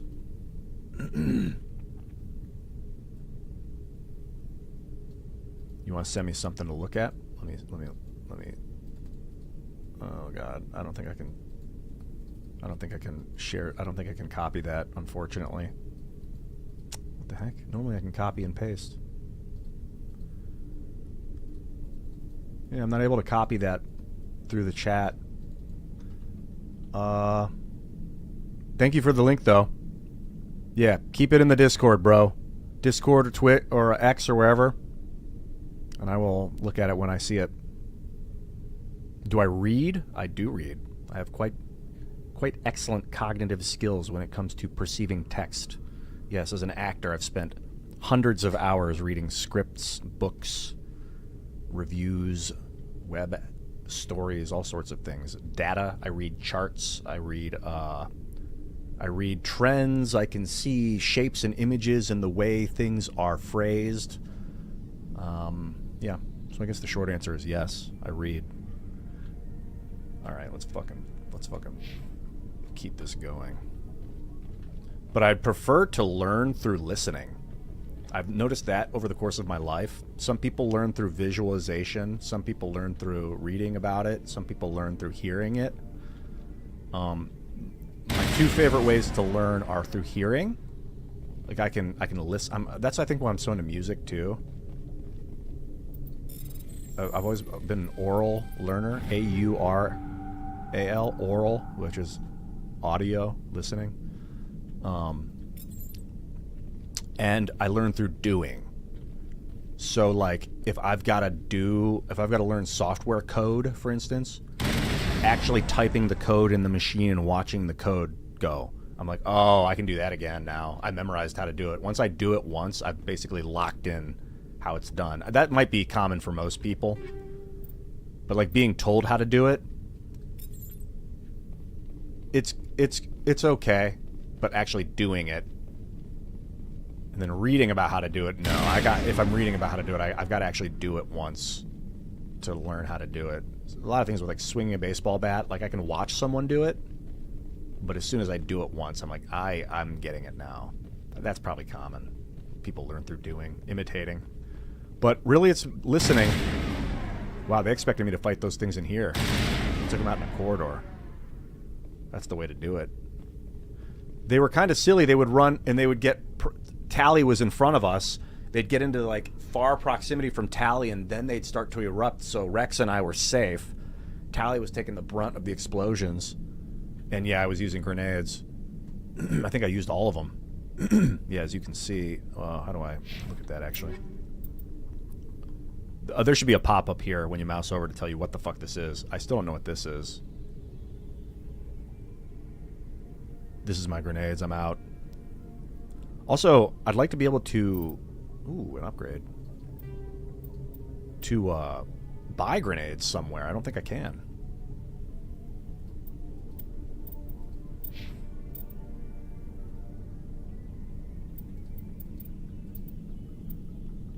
Just doing little weapon upgrades for the crew.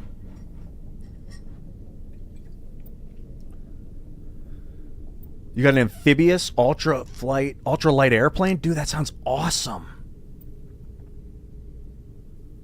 Dang, it goes underwater and up into the air? Epic. Yeah, doing things that are unfamiliar for the first time, like challenging yourself, is so good. And it improves self-esteem too. Like, I can do that. It's kind of like with streaming video games. I'm like, I don't know how. And I was like, well, I guess the way you do it is to do it. I was like, I know that there are ways. And I'm like, okay, there's hundreds of people. This was my idea about it. I'm like, thousands of people that are doing this. And I'm smarter than them. This is like me, my own ego. I'm like, I'm better than a lot of these people. Just like, hype yourself up, you know, have confidence. I know I'm not like better than, but like I'm telling myself like, if they can do it, I can do it. I have magnificent cognitive faculties. Like I'm able to learn shit super quick when I focus on it. I can do this. If they can do it, I can do it. It's like regular dudes are doing it and they're making hundreds of thousands of subscribers and they're like, this is their life. They have a career. I'm like, if these guys can make a career out of this, I can do it. That was like how I got started. That's how I built my confidence up internally. And it was true. Phil DeFranco told me that about... He didn't say it was about me, but like when we first started doing YouTube, we started like right around the same time in 2006.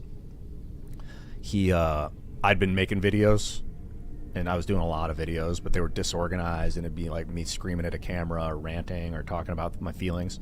And he would watch. He didn't make any videos back in the day. He would just like come into the streams. We would do streams like this, like chat rooms on Stickem.com back in the day. Stickam. It was Stickcam. I think it's Stickam. Stickem.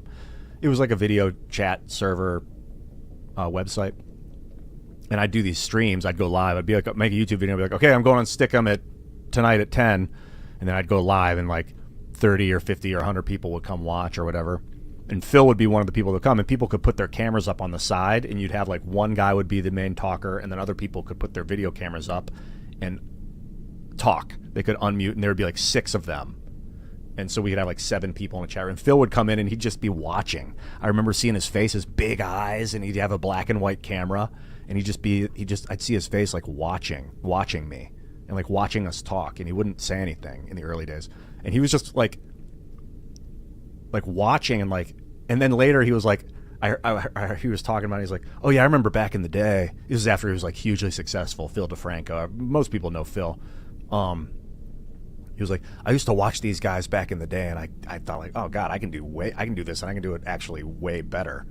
And I think he was talking about me. I want to think he's talking about me, and he was right. Like, he knew how to organize, how to get a great camera, get all the tech together, and stick with it. Like, he is a legit dude. And that's how I felt about game. I'm like, oh, geez, if they can do it. So they put the camera up here. Plus, I had a really cool editing team that I've worked with. You know, getting other people involved helps a lot. It helps build confidence, and they can give you outside perspective. I'm like, well, like AMPM, Aaron Makita and his team were like, we got on a video chat, and they're like, when I was building this setup, like, what if you put a light on your keyboard? I was like, ooh, that's a good idea. And they were like, that would be a good area to light up back there. I'm like, yeah, I'm buying the lights now. And they're like, yeah. So put one of your lights back here and light up that back wall. And then I have my guitar here. They're like, put the guitar back on the wall and have the lights. So like, excellent outside perspective. They're like, yeah, have the camera coming down at this angle. They gave me the idea about the angle, and then they helped me. Couldn't have done it without them. Not like this anyway. They helped me fix all the settings on the camera. I mean, they just supercharged the speed that I was able to set this up. In like, we did it in like one night, like 3 hours. Got this whole. This place was, if you remember, look at those old videos from like 4 or 5 months ago, 6 months ago. This place was a shithole. This was my storage room, and my bedroom was super clean. Now it's the other way around. My bedroom's like a storage room. I've got just stuff in there, boxes, and this is now my beautiful, clean setup. Because, I mean, and that's probably the way it should be, because this is the projection that I'm sending out to the internet. But I had stuff all over the table. I just picked it all up and took it in the other room into storage. And this is a great idea. This, like, you can't really see it too well on the stream, but it's a big cloth that covers up. Basically, like, a little bit more storage. You can't really see it on camera. There's like fruit and supplements down there. And it's a map of the world. It's nice. So yeah, a little bit of help from friends, or just a little bit of drive and focus. And also, it was like, I'm doing it for a reason. I wasn't just doing it and then the next day it would be done and I never benefited from it. It was like, I knew there was going to be a huge benefit from being able to go live. It's something that I used to love back in the day, and I never stopped loving it. I had just stopped doing it. And man, as soon as I started up again, I remembered how much I fucking love streaming. I used to call it stream of consciousness. Sailing the stream of consciousness. I think that was an old video that I made. It was one of the biggest YouTube videos I'd ever made up to that point. It got like 18,000 views or something in a relatively short amount of time. I think it was called Sailing the Stream of Consciousness. Let me see if I can pull that video up. That was a very memorable one. Was it Navigating the Stream of Consciousness? Let me see. Crossmac. Stream of Consciousness.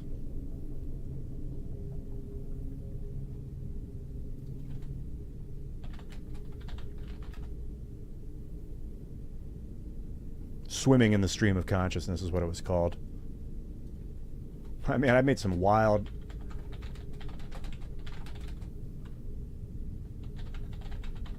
I don't know if this is... Yeah, this is on my first channel. Swimming in the Stream of Consciousness. It was this video. Let me see if I have the audio set up. Yeah. Hey. Hello, my fellow humans. It's 3 a.m. I have to work at 8:30. This is what I used to do on YouTube, man. This is how I got started. And it was streaming, but in a different way. Now they call it streaming, like while you're live video. They call it streaming. But I mean, Talk about a stream. It's kind of a shitty situation to be in. This fucking moleskin jacket, I still have it. But I had a great night. I went to Sacred Fools. This one goes really deep. It was like I think it was 18 minutes long. Oh, it was only 12 minutes long. My mind doesn't want to remember. Man, I was doing all sorts of weird psychological experiments on myself. Like just pressing my mental faculties to the limit and seeing what I could do in real time on the internet. And sometimes it was humiliating because I'd fall flat and be like, wow, that really is ridiculous. And sometimes I'd be like, I'm amazing. Sometimes I'd come away from a video and be like, how did I do that? Like, where did those ideas come from? I don't even remember saying that stuff. But it's on video and it's like, wow. Because I'd have these stream of consciousness things there where I'd go and then afterwards I'd be like, what did I say? I'm trying to remember like how I said it and what I said. So I was like, I should start recording these. Started off with just me with a tape recorder, and then it evolved into me getting a webcam. And then I was like, I want to send them to my friends. So I had a MySpace blog.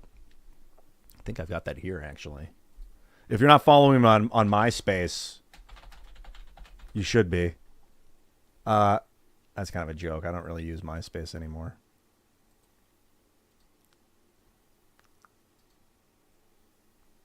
Is my profile still up? I don't know if MySpace is still active.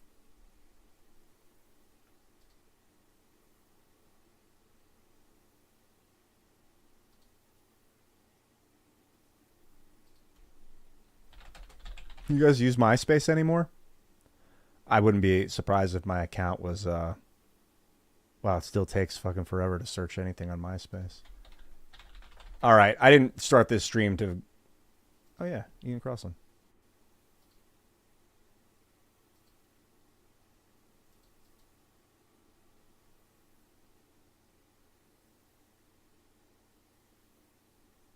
Yeah, here it is. They seem to have...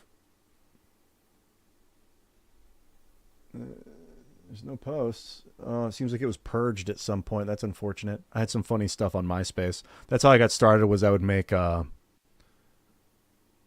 on MySpace. I'd type them up, and then I'd upload a video to YouTube, and then I would embed the video on the MySpace blog, and then I'd email the MySpace blogs to my friends. I was like, check out this idea I was having about communication, because I was out in LA acting, and a lot of them were in Chicago and New York, and I wanted to like give them like, hey, it's working. This strategy I'm doing of communication is like actually helping me meet people and improve and gain fun friendships and like get cool roles in the theater. And then more people were responding on YouTube directly to the video than they were onto the MySpace blogs, and I was like, wow, I didn't know YouTube was a community, but I do now, and that's where it all began. Unexpectedly. This is the first here. I'll pull up the first YouTube video I ever did. You can do it too, and you should if you want. If you like, enjoy making videos. This is it. I think that one of the hardest things to do in life is to start talking and to let go of your fear about what people are going to think about it. Like, obviously I'm getting it right there. I got it just then. Constantly I freeze up because I think like, oh, a bunch of people are going to be watching this. So I would make videos about what I thought, and in the video as I was talking, I'd talk about what I thought about what I was thinking. So like I'd do the meta analysis of myself in real time, and then I would watch the video afterwards, and I would do an analysis of the analysis sometimes. And I would analyze other people's videos like I was analyzing myself, and get very personal with people very quickly. There's a lot of video responses. They've undone the video response mechanism, but here, let's see what the first comment to my first video ever was. I'm going to read it.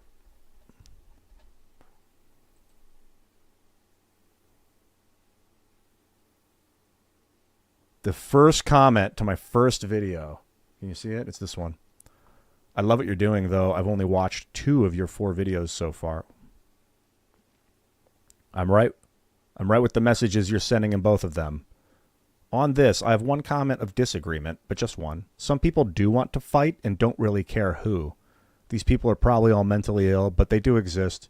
We have to allow for them somehow. That's a very profound comment in retrospect. Because it was really about how people just want to connect and be loved and, like, communicate. And he was like, well, there are some broken animals that... It's true. There are no... Extremes are no way to look at things. All right, enough self-analysis of the self-analysis of the self-analysis of the self-analysis. I'm going to go back to the game. Let's make some good stuff now. YouTube's not letting you send super chats? It might be the things you're saying in the super chat. I have a hard time super chatting certain information sometimes on YouTube. Yeah, you can cheer bits on Twitch. It's different. But I think it's 100 bits is $1. I think that's what it is. Or something like that. Dude, I gotta upgrade these dudes and fucking roll. Let's go.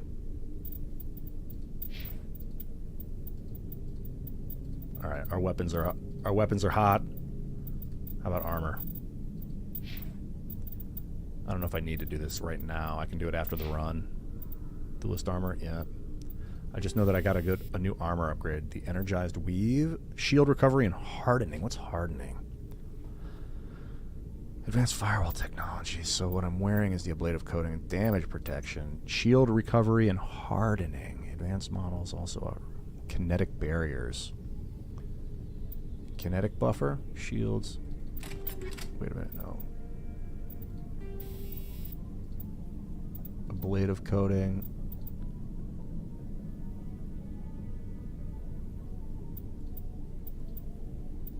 Energized weave, shield modulator. Plus 100 shields, that's pretty cool. Dude, I'm gonna put a shield modulator on this thing. Okay. Alright, Rex. You're wearing the kinetic buffer 4. Or, I'm sorry, you've got a kinetic buffer 5. Shields, mobile accuracy, cooldown reduction. Why don't you take the shield recovery? Oh, the only problem is that she needs this medical interface, or she doesn't heal out of combat. And if she doesn't heal out of combat, I need to use medkits to heal her. Nah, you're taking the ablative coating, bro. Straight up damage redux. Push it to the limit. Where are we at? So, I came in from... Wait a minute, is this where I think it is?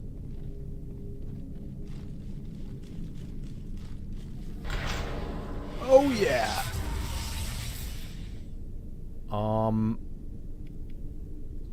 How about...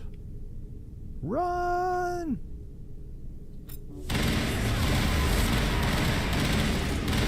Zip his ass up! Oh god. I needed to throw my shields up there.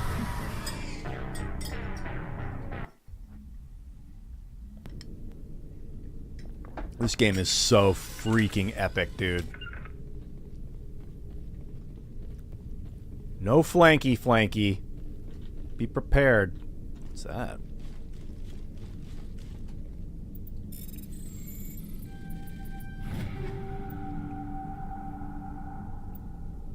Predator armor. That looks good.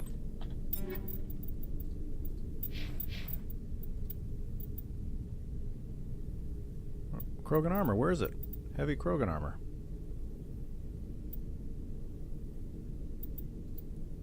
Why can he not equip it? Is he not a Krogan?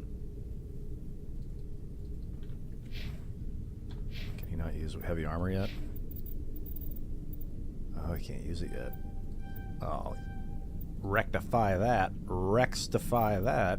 Yeah, we'll give him the advanced shield boost. Got the 500 bit cheer from Red Dog BT. This is the video. It's got the video link. And the profound message. with the link. Thank you very much, man. Let me see if I can pull that up or not.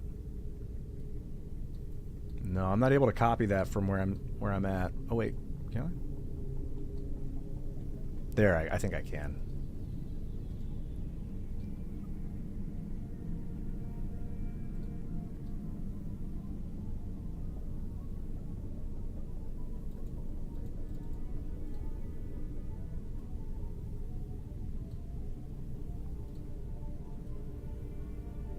Just checking it out. I don't know if that saves or not. Yeah, that looks good. It's a YouTube video. A haunting reflection on the perils of tyranny. All right, man.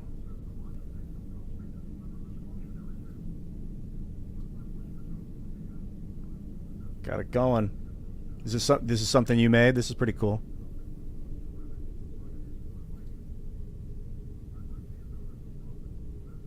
In this gripping YouTube video, delve into the depths of a forewarning letter penned by the author. Did you get an AI to read it, or is this you?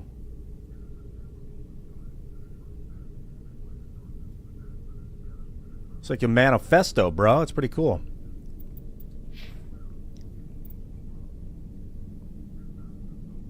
God, AI is so powerful. All right, he's ready to armor up. Now I can... He's actually going to be useful as a tank. A tanky guy.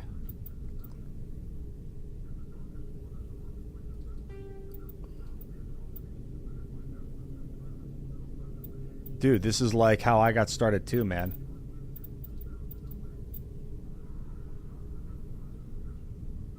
Except you could also go on camera and do it. It's pretty fun. No, you'll get used to your voice. It only seems weird at first. That's how I felt about my voice too.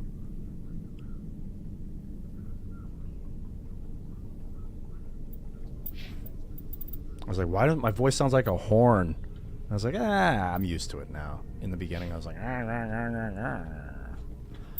oh, it feels so much better that Rex has armor.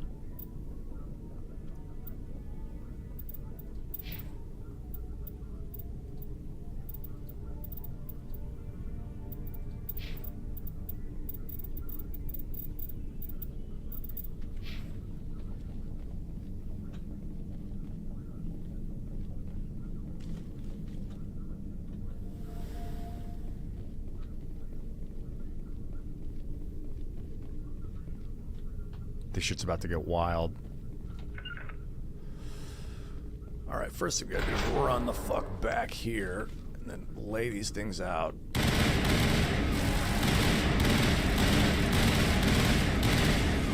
you warp that garbage? I'm gonna go on overload.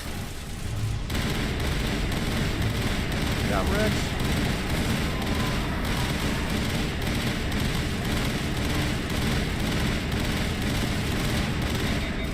Oh shit. Alright, adrenaline burst this. Rex, make some space.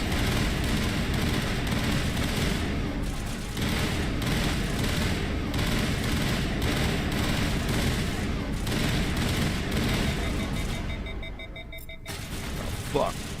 Make distance, bro. Oh come on! What the fuck? Oh my god.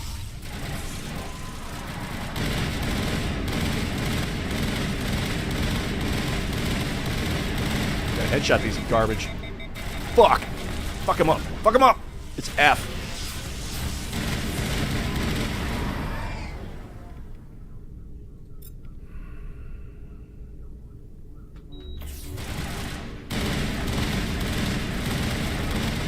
Put it in the head. Put it in the head.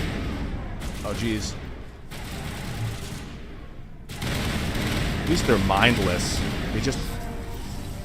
The accounts for all the Exogeni survey team, they were converted to cybernetic husks. So these things were cybernetic. I thought they were biotic.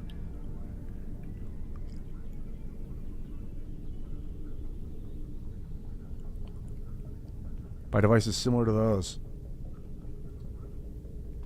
They were converted to cybernetic husks. Wait, hold up, yeah. By devices similar to those used by the Geth. How they came to be buried on a frontier world so far from Geth territory is a mystery. I think I can hurt him anyway. I should be able to hurt him when I hit him. That would make the game way more challenging. But the idiot AI, not AI, but the idiot programming makes these guys run in front of you in the middle of combat sometimes. So I guess they make up for it by making them invulnerable. Oh, that was pleasurable. I had... No, oh yeah, I'm prepped for biotic slaughter.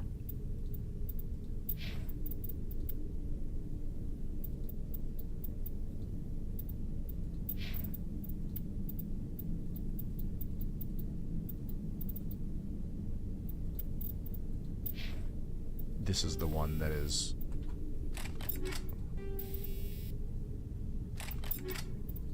What do I have here? Colonial. Let's follow up on what was in here.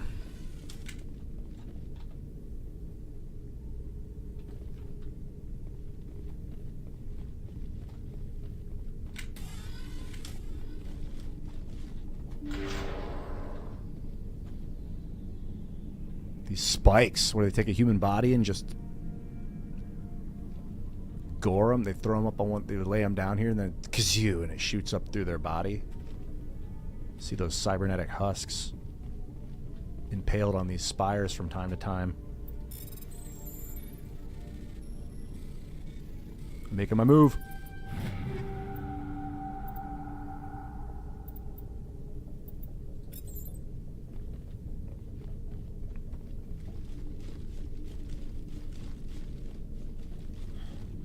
Graphene should be an all-outdoor paint for homes to make it fireproof. That's an interesting concept. Using graphene as a fire retardant is kind of awesome. It also, you can use it to prevent rust. That's something they're working on at Katana 6. The Katana, I remember, being a good weapon. And the Scimitar. Shotgun. Let's see what Rex has for option. It's one of the things they're working on at Rice University. Yeah, the Katana is a nice one. Is rust prevention.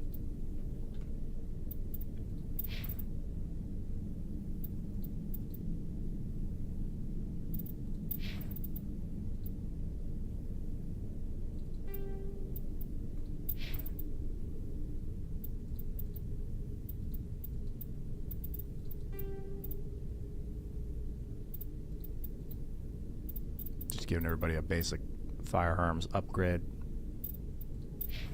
He might use assault rifles. He does from time to time. He's got the Tsunami 4. Tsunami 5. Is that what Shepard using? The Tsunami 6, so Rex can take a Tsunami 5. I don't think it's too much of a problem. He doesn't really use the assault rifle ever. The Avenger 5. She's got a good one. The Raptor 5. The Thunder 5. Is that the best one? The Thunder's even better than the fucking Tsunami. Alright, Thunder 5 it is. Then what, you'll take the Tsunami 6? Tally, who never uses assault rifles, then could then grab one of these. The Raptor. And the Tsunami 5. So everyone's got a good shotgun. How about pistols? Rex is never going to use a pistol, so she's got the best one. He's got... I think that Raikou is an upgrade.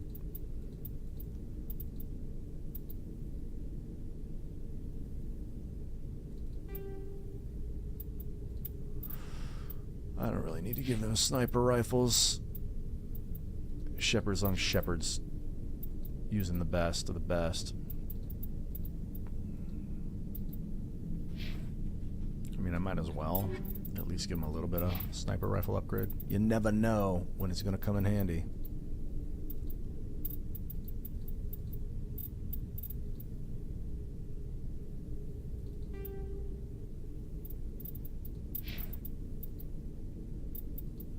Oh, it looks like I've already done this. Fuck it. Let's go. So we've cleared the area. Let's bounce. We have a ship to report to. You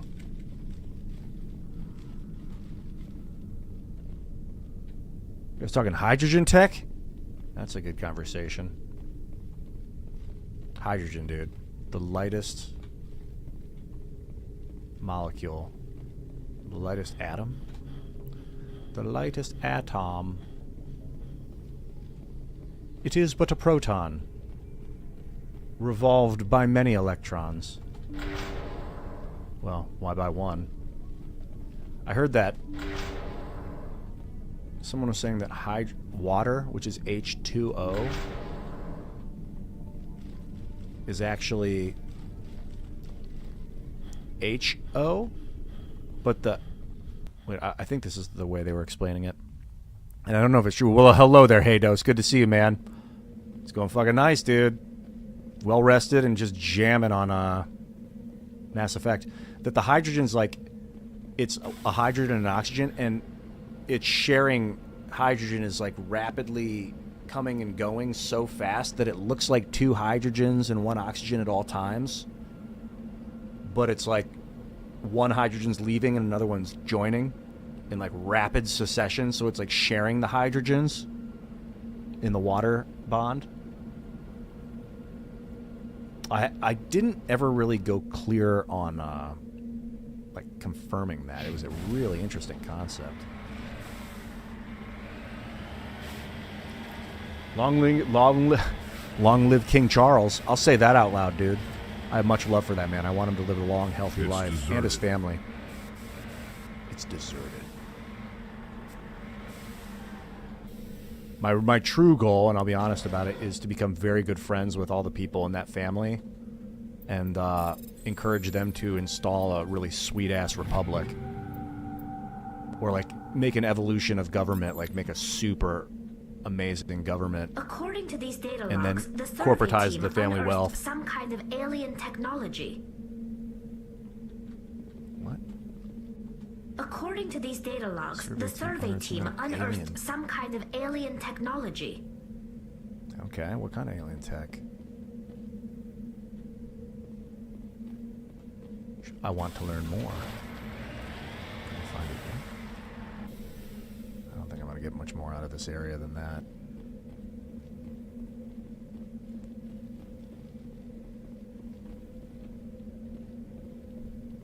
Yeah, this looks pretty clear.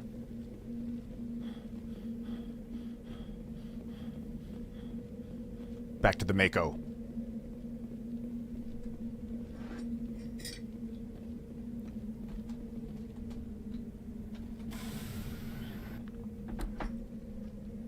Well, let's touch up here.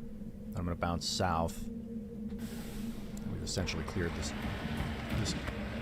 planetoid. I guess it's safe to call it a planet. Red Silver Chum, what's up, dog? PDX Graham. Thank you so much, man. I'm doing spectacular. The answer to your question, how am I doing? This is exactly how I'm doing. It's how I'm doing it.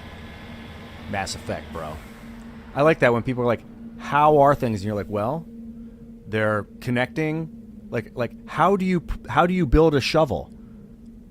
How are you? I am a series of atoms interrelating, and that's how I am, as far as I know.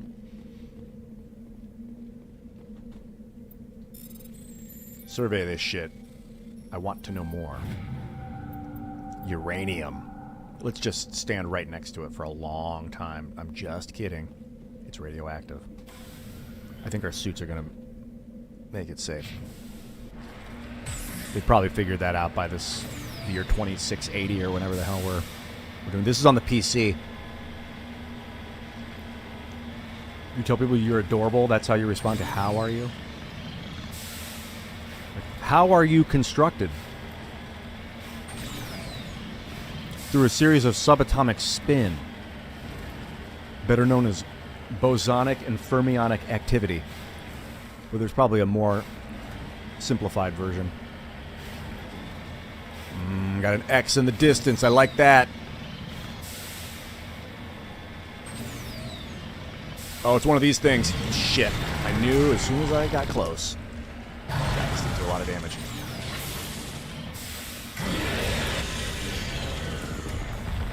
Wow, I went right into the things.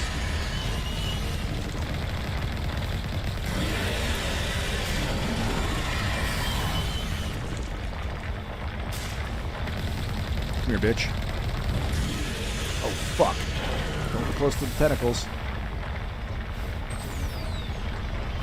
Another one. Another one? Fuck.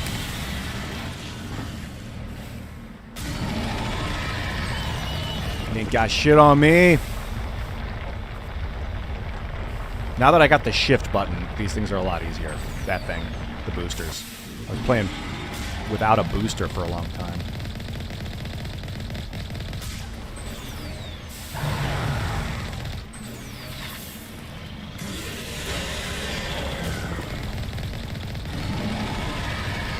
Come on, now.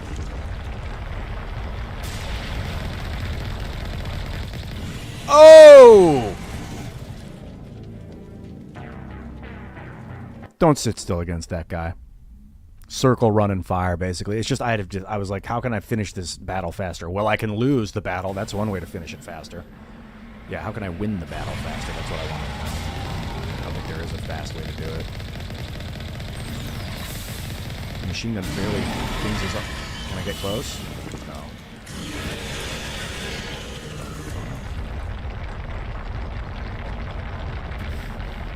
Oh, this thing's so annoying. I'm playing on Legendary, though. That's why this thing's annoying. Alright, let's go. Hey, they're playing Stolen Realm, that game I was talking about earlier. Kick is the new platform. Hello there, Lady Atara. Yeah, Kick. Destiny's on Kick. Steven. What's up with Kick? What's so great about it? I'd love to hear about it.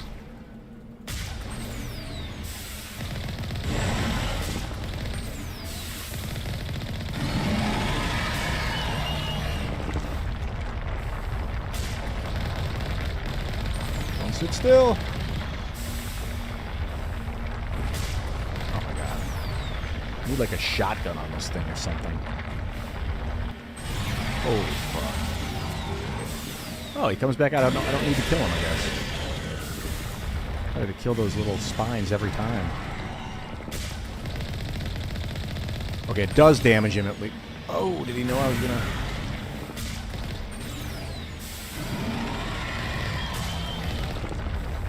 This is a lot easier. I thought I had to kill those tentacles every time. I guess not.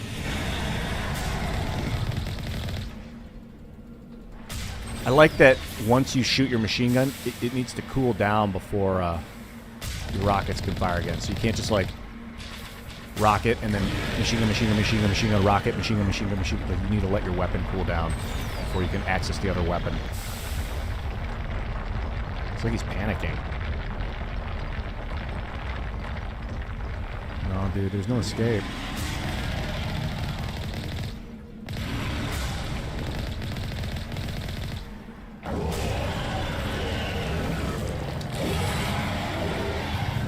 Easier that time. You gotta have patience, just patience with those guys. They're pretty formulaic. Thank you, Revan Raven. Thank you. It's like what, so you're saying Kick, well, is new and the partner program is decent, but it's taken off and getting early will make you an OG there. Is it early still, Kick?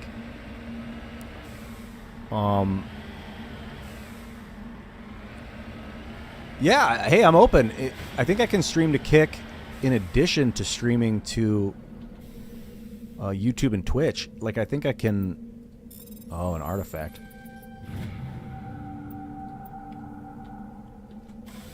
I think I can go multi-stream to it with this software, with Streamlabs.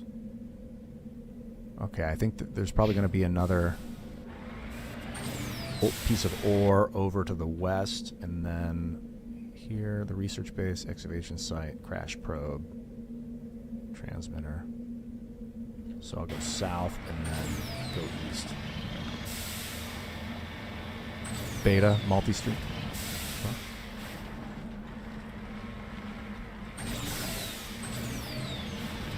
Yeah. What do I just make an account on Kick? And then... In fact, let me see here. Is it kick.com?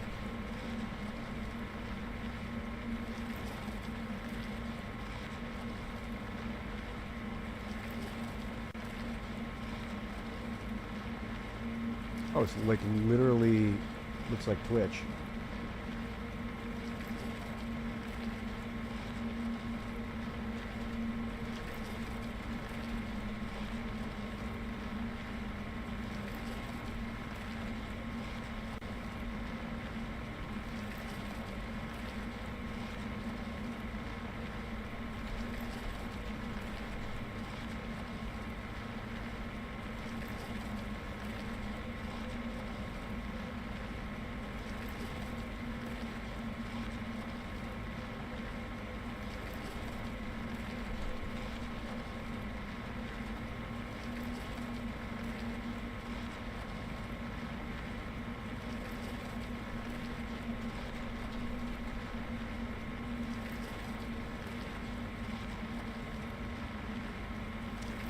Okay, I made a Kick account.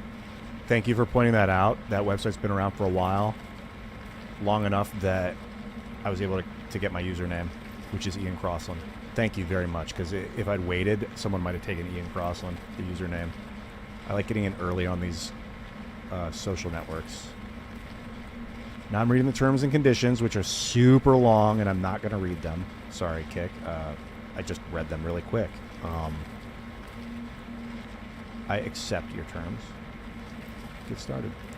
All right, I'm Ian Crossland on Kick, man. So what? It's like Twitch? I mean, what's the... Yeah, there's 57,000 people. Grand Theft Auto. There's 50,000 people watching. But, like, what's the difference? Who's it owned by? Who owns Kick? It's better? You're saying it's better than Twitch? Who owns it?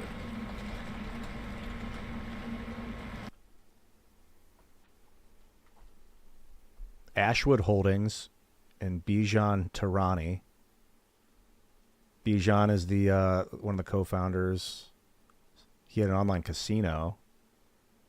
Stake.com. So it started off as he had an online casino. Aiden Ross owns over 30% of Kick. But this says Ashwood Holdings and Bijan. So Bijan probably connected with Aiden. It was like, you're the big streamer. You're going to push this thing. I'll give you 30% of the company or whatever. And then he and his holding company, which is probably Ashwood. I'd be surprised if Bijan doesn't own a chunk of Ashwood Holdings. Maybe him and his co-founder own Ashwood. Ed shared corporate. So the co-founders in Ashwood Holdings.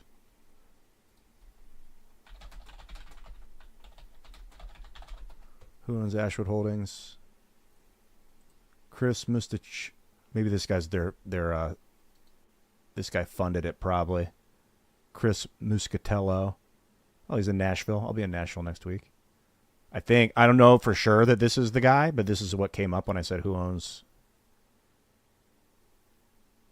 Ashwood. It's a holdings company, so like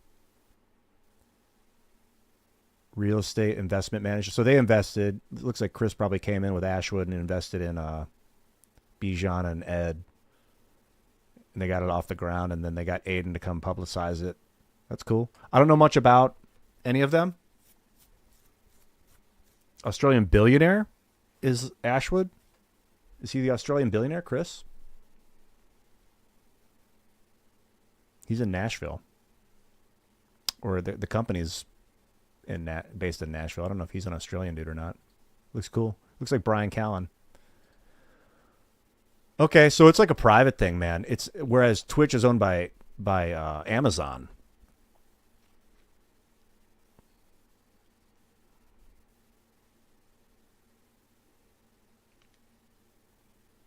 Yeah, man, I almost want to just start pumping this stream to Kick as well. So follow me on Kick, everybody, at Ian Crossland. Let me see.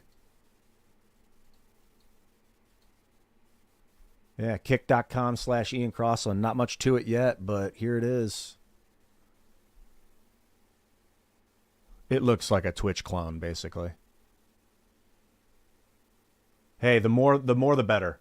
The way I feel about social media networks is the more of them we have, the better off we are, because then we don't rely too much on any one centralized service. And the great thing about Streamlabs is it's just a slide. You click a slider bar, and I could be streaming to Instagram, Facebook, Rumble. Rumble's a little more complicated because they're not integrated. Get the Xbox? No, I won't get the Game Pass. It's $12, but it's $12 a month. That's the problem. I don't like paying monthly fees for stuff if I don't have to. But I'll get the Dragon Age. I'll pay that. BioWare deserves my money for the amount of value that they've put out over the decades. Last 15 years. Yeah, but I'm not much of a renter, man. I own my games. I mean, I'd like to think that. These are I don't own these games, I'll be honest. You're right. I bought them on Steam. If Steam shuts down, I don't own any of them. I guess technically I have a license to them that Steam is overseeing. I don't know how that works. These are like, I've got like 1,100 games, but I don't have a monthly fee. I just get them and then I got them. I'm not big on like Spotify. I don't like to pay monthly. I just buy the albums and I have them permanently. I have so many MP3s from all the CDs that I've owned over the years.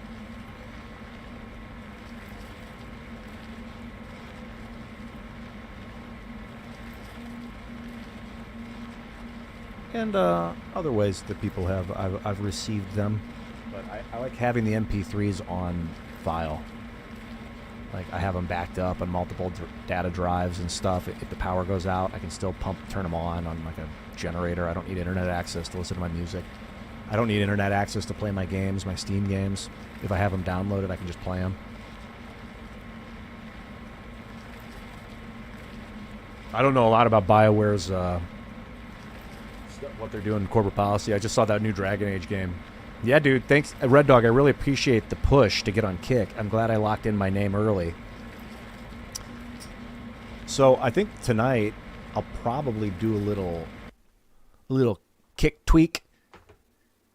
I think, yeah, Steven's a big Kick guy. If you know the developers, man, let them know. If they want to push my shit to the top, I'll make this my #1 platform. Really, it's just about getting seen by hundreds and thousands and tens of thousands and, just really, really expanding the operation. So if Kick wants to get involved, I would love that. Looks like a cool website. And fuck, I'd hang out with Bijou? Is that what it is? Bijou or Bijan? I think it's Bijan. Yeah, if these guys are really cool, be awesome. And hey, if it really works out, we could open source the software code and get like 1,000 of these services going at once that could all interoperate. They're probably like, hold on there, bro. We want to make money off this. I'm like, yeah, I know. And you will, and you are. Hey, I'm going to go get a coffee brewing, and then I'll be back. So this is Kick. This is my empty Kick channel. Anyone that comes by while I'm gone, tell them to go subscribe to me on Kick. Make a Kick account. Kick account! It's kind of fun to say, Kick account.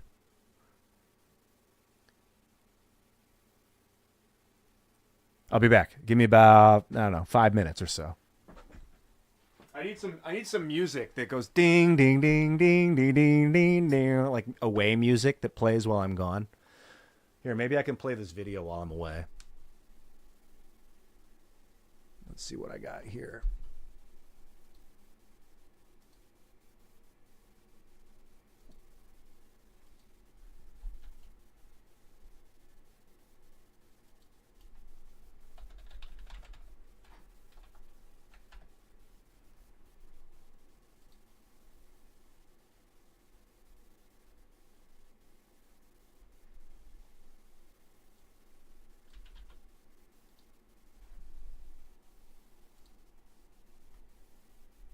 Enjoy. To go kind of, hey, hello my fellow humans. It's 3 a.m. I have to work at 8:30. And it's kind of a shitty situation to be in. But I had a great night. I went to Sacred Fools to go kind of party after Mulholland Christmas Carol just opened tonight. I didn't go to opening night. I wish that I said I didn't have the money, but of course I have the money. Money doesn't matter. I have the money in my wallet, so I'm going to go tomorrow night. But I went afterwards to hang out with them. At midnight I went over there and had just an amazing conversation with my friend Rebecca and Justin, the guy that I met, and Kiff, and Todd and Corey. The list goes on. But Rebecca, it was like a real connection where it was so intense. Like, I knew she saw reality like I see reality.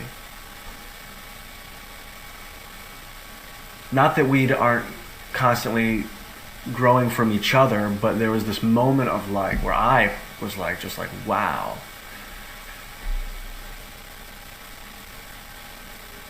It's crazy when someone has no anger. And I guess maybe she was just giving that to me because I was giving that to her. No anger. I was just completely relaxed and talking to her, and it was about, you know, people and everything with no anger. So many people are just so angry. It's hard to get. It's just a roadblock, you know? It's hard to get deep. And that's what I think, what my favorite part of relationships is getting deep. If you can do it with no anger, why not? Just probe the depths. I don't know if I can endorse everything that I'm saying in this video, because it was 17 years ago that I made it. There were so many video responses to this. That was the thing about this video that made it memorable to me, was I think I had 18 video responses of people talking about stream of consciousness and just responding to the video itself.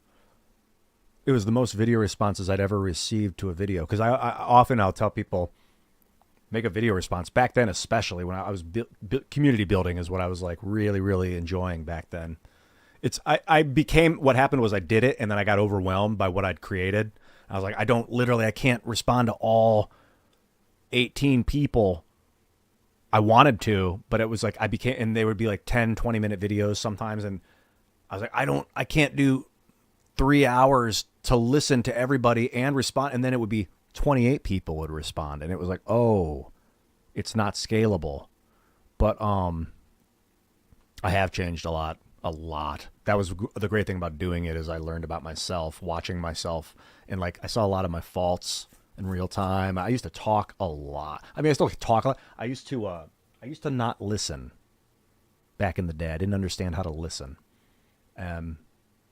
That's a really wonderful growth mechanism over the last, especially like the last 8 years, as I figured out how to listen. I'm not perfect. Sometimes I think I am. No. There's still like times when I get that fire, that like intense feeling where I'm like, I need to say something, and I'm like, oh no, wait, listen, continue listening. You don't need to be the one right now. Other people are the one. We're all the one. And I have a bunch of video responses to the responses. Like if you search Ian Crossland swimming in the stream of consciousness, what came up is like that video, then like response to a response to swimming in the stream of consciousness. I went on this like responses to responses thing. So like, are indicators that what you're seeing or feeling, the things that you think about happening to all these people all the time. This was to a guy named Tim. It's an indicator that you're not comfortable with it. And then I didn't put the video link in the description because to who I was talking to, because YouTube used to have a link automated. Oh, response to video. Oh. So this is, nope. Tim deleted his video. Some of those people from back in the day deleted. Dominic, what's up, dude? This is to a guy named Dominic. This might be Dominic Bertolami. So I'd made the video, streaming the stream of consciousness, and then my buddy Dominic responded.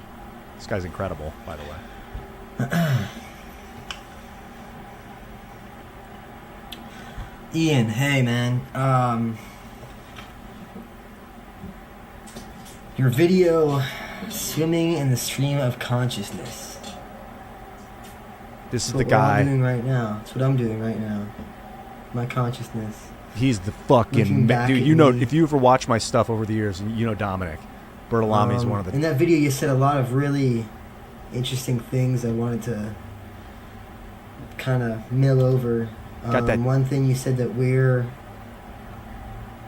everybody in your life is a mirror of yourself. So they do still have the links to the videos. That's so awesome. Yeah, you can go back if you look on YouTube at like the old videos. Here's another response to a response to a response to a response, response to a response. I tried to respond to everybody. This was the first time that I had such a huge outpouring of response to a video I made.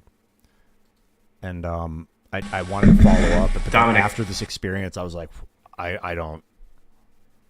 It's like it's building and it's building and it's building, and I don't know if I'm going to be able to keep going in this direction. It was sad because a lot of people expected me to and kind of wanted me to at the time, and I feel like I let a lot of people down when I just kind of like disappeared. I didn't like slowly be like, hey, I don't think I can do it. It's a little I just shut it all off one day, and I walked away for like a decade.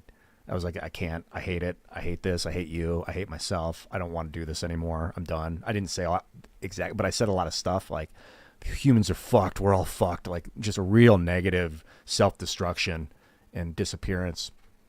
I'm so glad. This is one thing I'll always be grateful to Tim Pool about is his desire to have me on a huge platform. Like I feel like he saw something in my work, and Bill Ottman too, these guys, because I had just basically given up. But then I decided I was like, I hadn't given up, like a second chance basically. And people like Tim and Bill saw like that he's still got fire, man. He's still like a fucking fireball ready to explode. Like let's do something. So that's huge thanks and gratitude to those guys, especially Tim. I mean, Bill for sure. He introduced me to Tim. About that. Wait, what hair, Hanamagi? My hair now or my hair then? Yeah, my hair then was like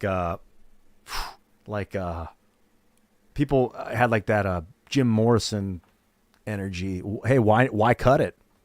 That's the more important question. I actually did. If you saw this is I went through this phase.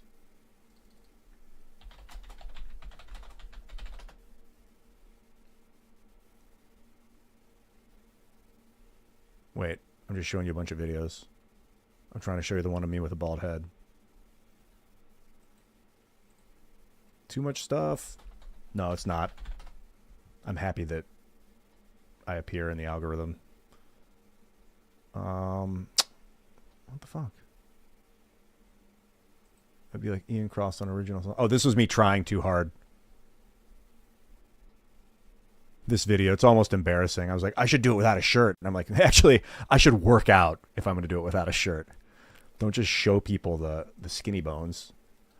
Oh, here it is. Yeah, I went through this phase. Here we go. I didn't look at the news. Hi. Not on purpose. So I had the hair. I had it. It was medium length. It was getting a little long. I went to a barber shop and I was like, I want to get a cut. Can you cut my hair short? And they're like, you want it low? It was in Brooklyn. And I was like, yeah. Then I was sat down and he was like, zing. And I was like, oh, the first time I'd ever had my head buzzed. So then from this phase, I went to where I'm at now. This was like 12 years ago. And then it's basically, I haven't cut it since. I haven't had it trimmed since. So it's 12 years, I guess it's going 12 years. I'm going to get that coffee.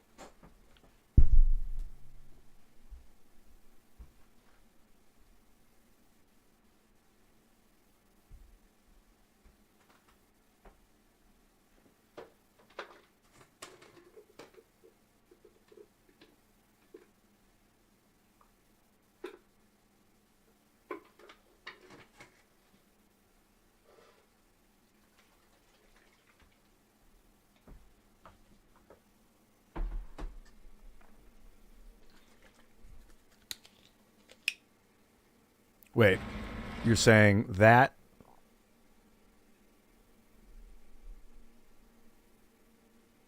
This looks more like me than this? Is that what you're saying? This is a long time ago. This was like 17 years ago. So between then and then was 5 years. And between here and now is 12 years. But what's a year really? Just a bunch of motion.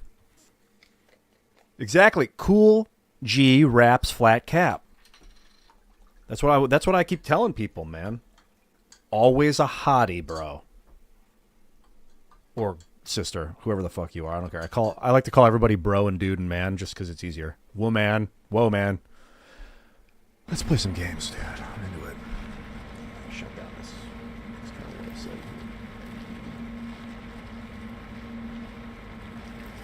Whoop.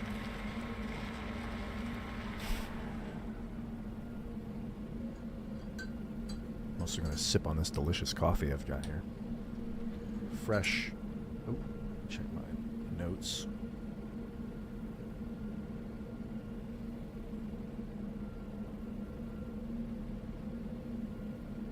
It's funny. Getting positive feedback on the shorts that are going up. Cool. 45 views, 14 likes. That's a dedicated fucking audience right there. When a third of your audience likes your video and likes it enough to push the button, that's a very good sign. Also, I've been noticing on these gaming streams, the like to dislike ratio is like 98% likes, 99%, 100%. Sometimes I get 100% likes on a video. That's like, dude, compared to what I would get back in the day. By the way, Red Dog GBT with the gifted sub. Thank you so much, man. And for the cheer, the bit cheer, I just saw that. You got a very spiritual soul. Your true love for humanity comes through. Thanks, brother. Thank you. Thank you for recognizing something awesome in me and encouraging me to do more of it. I think that I've cleared this. Usually there's 2 of these on a map, though. Oh, no. We got stuff to the southwest. Wait a minute. What am I looking at here? I'm going to head towards it.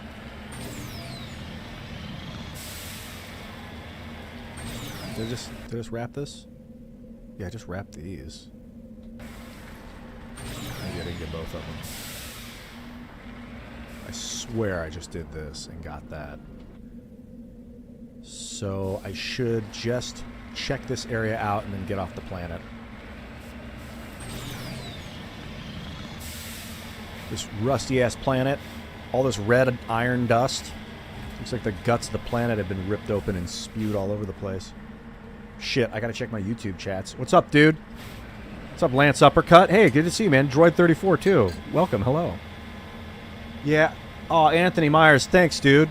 I've got, for some reason, my YouTube chat, I mention this from time to time, bugs out on Streamlabs, so I don't get it fed in. I've just been reading Twitch chat.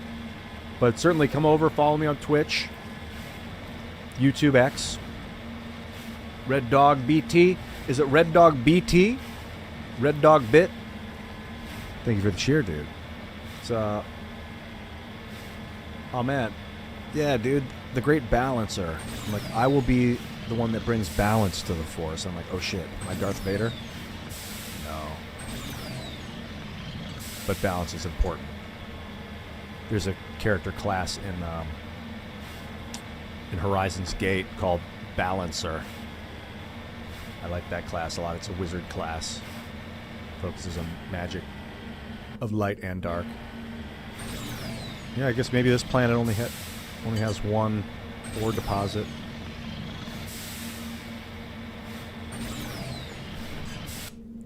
I think we're clear. Did I get this? That's the last question. Let's give it a little look-see here.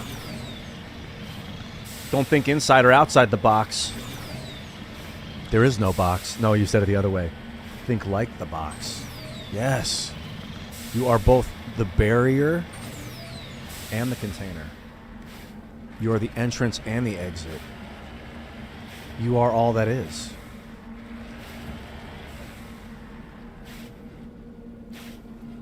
You look clear. Let's get the fuck out of here. Back to ship. Joker, we're ready to be picked up. On it, Captain. Be cool if they did a little animation to show the Mako getting picked up. Not that I need to see it every time, but it'd be nice. Neat little thing. I wonder if what the crew's up to. At ease, sir. Wait, I don't call you sir. At ease, Deck Sergeant. Yes, Commander? You're the man, Presley. I wish you had more dialogue options. How did you end up assigned to the Normandy? I signed up with the Alliance as a navigator right out of school. Great actor. Following in my grandfather's footsteps, I guess. My first posting was on the Agincourt. We were at a... I already know this stuff, though. We've had this conversation, Carry Presley. on, Presley. Yes, sir. All right. You know, I'll check in with Caden. He usually lets me know if there's anything new going on. And if something is new with him, something's probably new with the rest of the crew. Wait a minute. How do I get down? Oh, this way.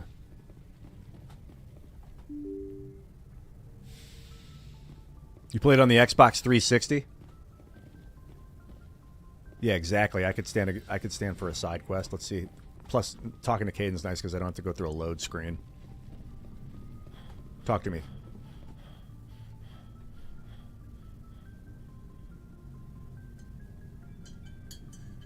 Anything you need, Commander? What's your opinion on the last mission? Dr. Tassoni. Nah, until I push forward on the... I mean, if you like the bookish sort. What? What's your opinion on the... I mean, if you like the bookish sort. Oh, we'll I talk do. Another time. Commander?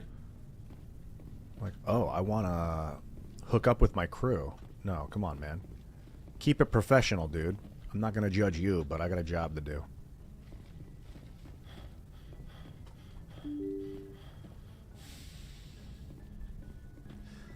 Let's take this thing back to the Citadel. See you later, Hanamagi. We got Matt McFat. I did brew this coffee. Topher Perry, I did brew this coffee with a reusable K-cup. Yeah. Yeah, I scooped the coffee grounds in and then... I go through so many coffee pods that it's just... it feels good spiritually to not be throwing plastic away every time. Also, geez, heating up the plastic and squirting like 187 degree water through plastic probably is not very good for your endocrine system. So K-pods in general, K-cups in general are like, nah, not for me. I mean, I'll use one in a pinch, but not ideal by any means. Right, Hades Gamma, I wish I could check it off on the map. I don't ever want to come back there. Artemis Tau. As far as I know, that's the Greek system. Nailed that. The Exodus cluster.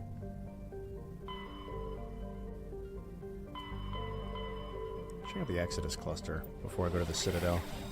Asgard and Utopia. May have been here. Yeah, it's a K-cup with a mesh. Here, I'll grab it for you and show you.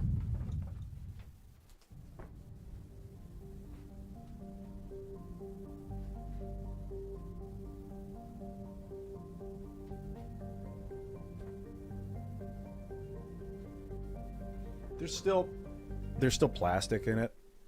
It's one of these with a metal mesh right there.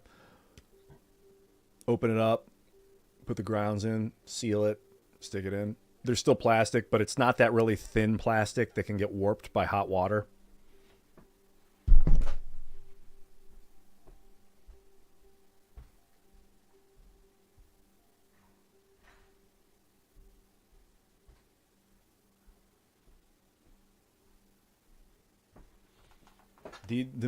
I guess it's, if there are negatives to using the K-pods, is that I think I might have already run through. Oh, this is Eden Prime. I've been here. Yeah, I've done this system. So Exodus cluster. I'm trying to do it like in sequence, so I don't wonder where I've been. Except I did run through the Hawking at the local cluster. Hey, Soul. All right, let's check it out. I haven't been here yet. A bit shifty. Worlds are colliding, man. Literally and figuratively. What is this planet? Irta. What is that? Such a weird name. I want to read what they wrote about Mercury. A handful of solar power stations. That's smart. Peaks of eternal light at the north and south poles of Mercury. Excellent.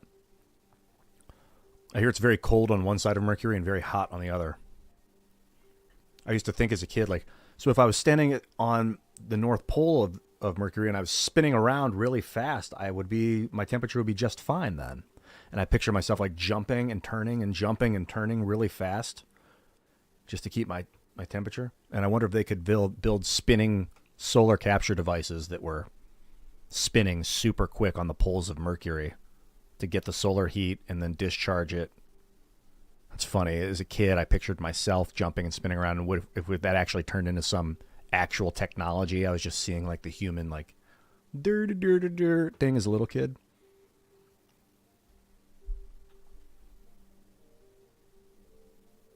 Venus. Tell me we're harvesting the gases at the very least. Sulfur. Venus is only a handful of aerostat research outposts. Oh, we would have some fucking space stations above Venus. Come on. I want to land on Earth and go to my own house. Dude, they need to release Earth, the fucking expansion. What are they waiting on?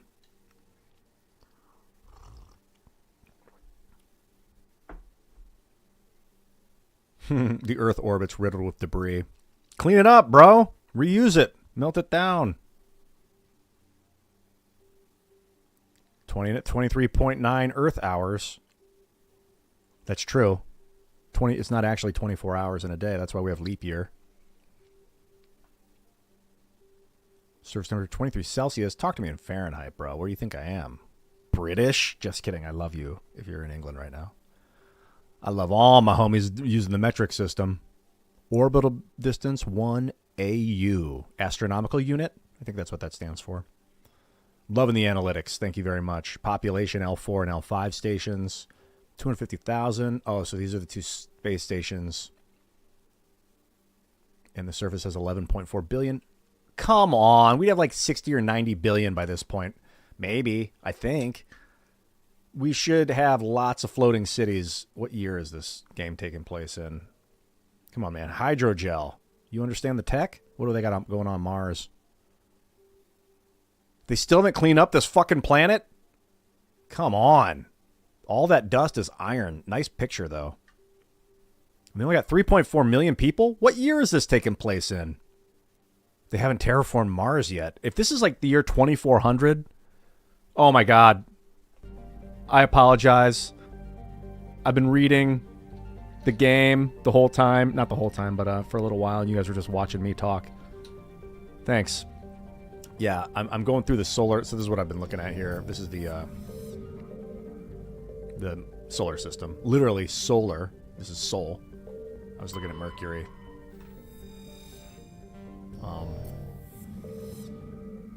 Here's the earthen tech. They were giving me the layouts here. The analytics. But what I'm really interested in is this photo of Mars. It's looks like an actual photo of the Martian surface.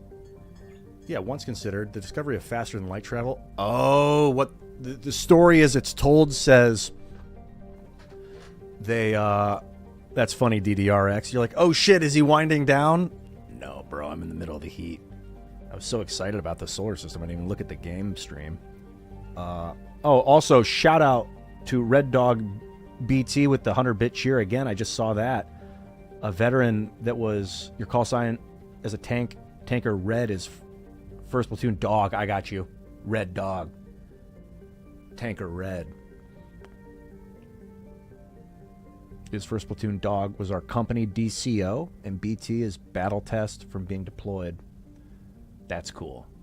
Red Dog Battle Test. It's a dog company.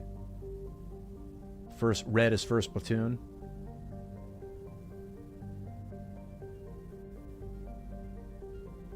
Red Dog Battle Test. Badass, dude. Thank you for the clarity. Yeah, exactly. The lore is that we found... Let me move my face out of this so you can actually read that. Right here for a moment.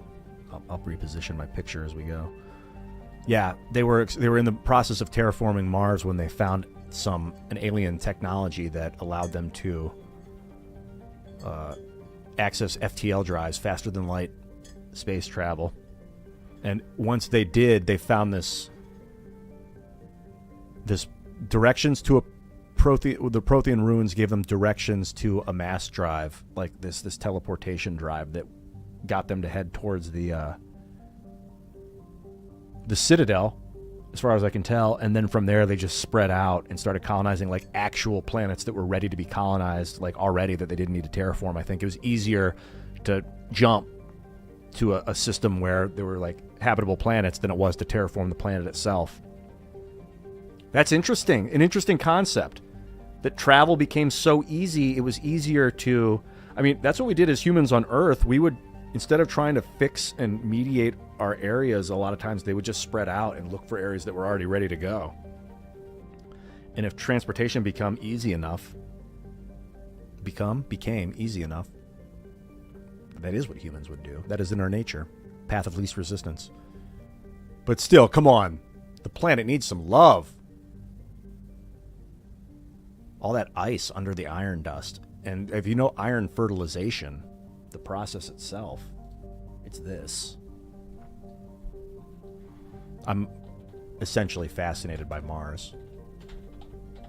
I have a video about how it got scarred open, ripped open. This is oh, not that. Let me go here. Oh yeah, that's a cool image of iron fertilization. This is from Woods Hole Oceanographic Institution. Iron. So you put iron. It's used for a lot of different things. I guess carbon dioxide removal from the water. But the main thing that I'm interested in is that it is plankton food, the iron. So you sprinkle iron dust into the water, and plankton consume it and grow and bloom, and then that's fish food. The fish eat the plankton, and the fish populations grow. So all this iron dust on Mars with the ice underneath it, when that ice melts into water, the iron's it's just going to soak right in, and you're going to have lush environments for plankton blooms. And then we'll introduce fish and algae and stuff like that, but particularly fish. The fish will have like a huge ecosystem of food ready to go by the time we start introducing them into the oceans of Mars and the lakes and the oceans. It could be smaller lakes and rivers and stuff at first, but there's so much ice on Mars underneath the dust, the iron dust. I think what happened was the Martian iron dust is that, the giant scar, the Marianas, was it Valles Marineris on Mars? God, I could turn this into a Martian stream and just talk about Mars all night. It's one of my favorite things on Earth to talk about, Mars. The Valles Marineris is this gigantic scar across the Martian surface. And it looks like it took some strafing planet collision. Some giant rock, some other, which may be shattered into the asteroid belt, but something just careened across the surface of Mars and ripped it open, and all that iron magma, all that magma in the core, not in the core, in the mantle underneath the crust, spurted out, just exploded out, volcanic firestorms for God knows how long. Completely obliterated the surface, dried up all the water, and then eventually cooled down and fell back to the surface as dust, as iron dust, all that iron in the mantle that spewed out of this gigantic tear on the surface. You can see all sorts of ancient riverways on Mars when you look at satellite images. Look at this. That scar. It's like a healed scar. So there's your iron. That's where the iron came from, as far as I can tell.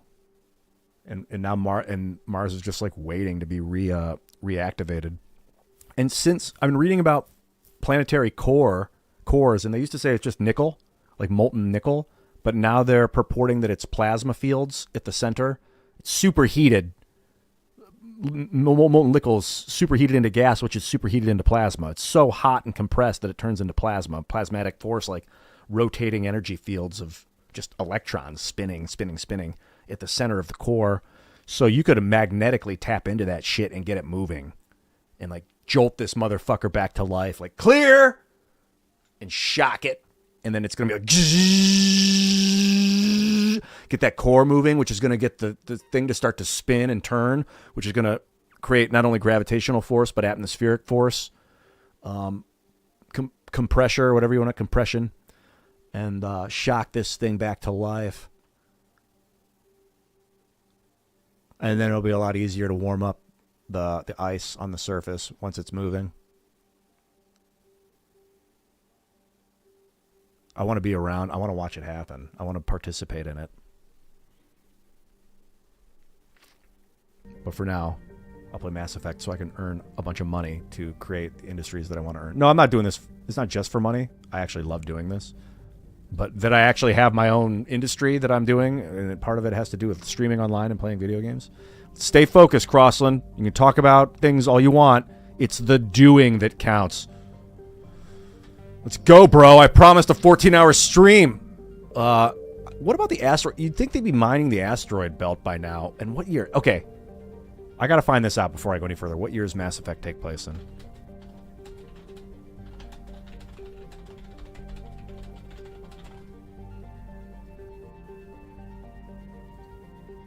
I'm just kidding, because talking about things on a stream is doing. You know, they say it's not just, if you're just talking in your room alone, technically you're doing something, but you're not really producing anything except for energy, heat. You're transmitting electrons as heat through the communication process. But when you're recording it and uploading it, you're actually producing like art, relative content. I'm looking at when the game takes place. It's 2183. God, thank you for the data, Fahrenheit. You're the fucking man. So, yeah, the Jupiter's moon Skynet, like Io, I think isn't Io one of them? Ganymede, I think, has some, is it ice? I think it's Ganymede. There's a couple of those Jupiterian moons that are probably maybe habitable, colonizable at the very least, but mineable for sure. I don't know. They're pretty Titan's one of them. They're pretty far from the sun, so I don't know how much heat they get. Like Mars is pretty much. It would be cooler. It might be. You know, we might be able to artificially heat that thing up. It would be a little cooler than Earth, but the thing about Earth is it's not the distance that makes it warm, it's the angle. It's the consistent radiation that warms it up. So like even when we're tilted away from the sun, we're still the same distance, but we're just tilted away. It's much cooler. It's like 60, 70 degrees cooler. But when we're tilted towards it, we're getting like direct radiation that's penetrating through the curved atmosphere. Otherwise, the atmosphere is kind of bouncing off the atmosphere when it's at an angle. So it probably would be similar on Mars. I don't know, but it might actually be like walk outside kind of nice 30, 40, 50 degree weather on Mars. Nice, not like it's nice 30 degree weather, but might be. Could be like summer on Mars, could be like 50, 60 degrees, you know? Okay, 2183, clean up this asteroid belt, you guys. That's all I'm saying. Let's get back to it. Luna. They renamed Earth's moon Luna. An earliest source of helium-3, I believe that's tritium. Am I right? Let me test my scientific knowledge. No, that's not helium-3, that's hydrogen-3. Helium-3... Oh, is hydrogen. Yeah. So I apologize for that misnomer. Helium-3 is heavy helium, So I didn't know that exists on the moon. Heavy helium would be helium with an added neutron, as far as I know.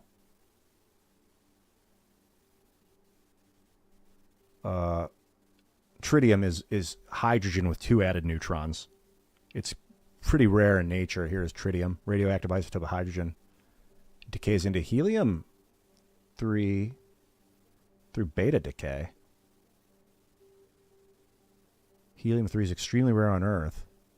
Tritium, they make it in nuclear reactors, and they use it for fusion. The heavier the hydrogen, the easier it is to smash it together, because the really light hydrogen with just 2 protons, they go flying away from each other. It's tough to get them heavy enough to send them and make them smack. But with the heavier hydrogens, like deuterium, which is H2, it's helium, it's hydrogen with an added neutron, with a neutron. Hydrogen doesn't have any neutrons. They're heavy enough to get them to smash. But tritium is super heavy because it's got 2 neutrons in there, and they can pound them together pretty easy in a palladium mesh. They'll like smash this heavy hydrogen into itself to create helium. As far as I think that's what they're doing, is fusing it into helium.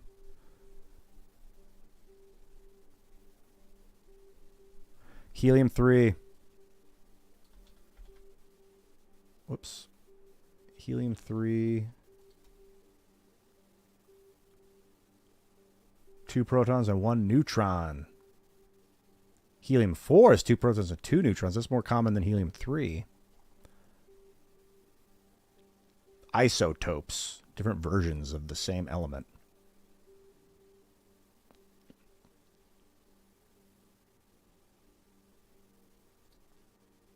Extremely rare on Earth. Helium-3 on the moon? I wonder if this is sci-fi or if they're actually finding helium-3 on the lunar surface. Oh, the moon's been bombarded with large quantities of helium-3 by the solar wind. So Earth's atmosphere is protecting it. It's pushing those heavy heliums away. Or something.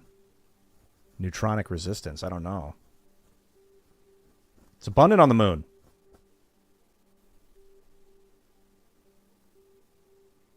The moon conceals about between 1 and 3 million tons of helium-3, mostly accumulating in the outer layers of the regolith, which is the lunar soil. Makes extraction relatively easy. All right, what are we going to do with... What's the use of helium-3? The game says it's mined for materials used in space habitat construction. Oh, L4 and L5 Lagrange points. That's where you build a space station. The Lagrange point is where you build like a counterweight, and then there's a space station connected to the counterweight and connected to... I think they're connected. I don't want to misrepresent the Lagrange point. It's like a point of like gravitational equilibrium where it's like kind of materials are held between two bodies, and they're not being pulled towards either one because the 2 bodies are exerting equal amounts of force. L4 and L5 Lagrange points, all from... Most likely we'll have these functioning as space elevators at Lagrange points, I think. It's a little bit beyond my purview at the moment. Oh, okay, good. Opportunist is confirming. Talking about dinosaurs over there on YouTube. So, helium-3. Anyway, helium-3, good stuff. And early, I'm landing on the moon, dude. I didn't know I could. I gotta land on the moon. Let's take a look around.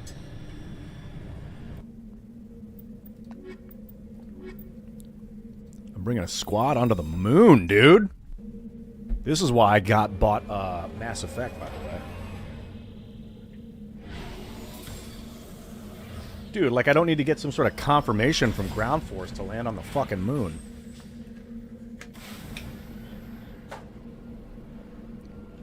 What's happening on Lunar 1? Wouldn't they just call it Lunar 1? They call it Luna? I think we should call it Lunar 1.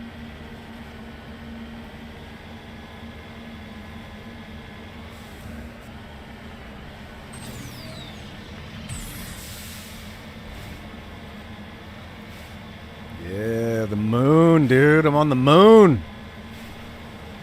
It's at a Lagrange point. That's cool. The ISS is at a Lagrange point. Yeah, if you guys really want to look into space elevators, check out Michael Lane, Laine, and his company Liftport. It's Michael Lane, and the company is Liftport. He used to work with NASA, doing a lot of research and development on space elevators. And they found that building the one on the moon... that was funny. Building the one on the moon first is the way to go. Because the gravity on Earth makes it, with current modern materials, a challenge for especially the tether. I did an interview with him on my YouTube channel, which is pretty informative. So if you want to find that, Michael Lane, Ian Crossland on YouTube. We talked space elevators. Graphene. I'd messaged him like in 2011, and I was like, Michael. 2012. No, it was 11. I was like, check out graphene. It might be the material you'll use for your tether. And he got back to me, and ever since we've been pretty good friends, actually. We don't like talk a lot, but when we do, we get along extremely well and have a lot of mutual respect for each other. We're both fascinated with space elevators. He's freaking awesome. We got to fund that company, actually. It's like, in a healthy society, that would be like one of the main things we do is get that elevator up and going. Luna 23.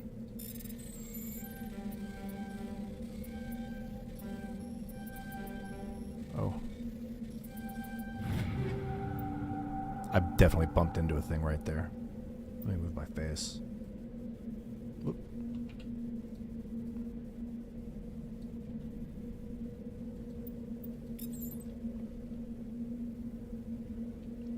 There's a mission on the moon. Cool. Well, since I'm already here, I'll clear it out first. And then when the mission time arrives, I'll be back.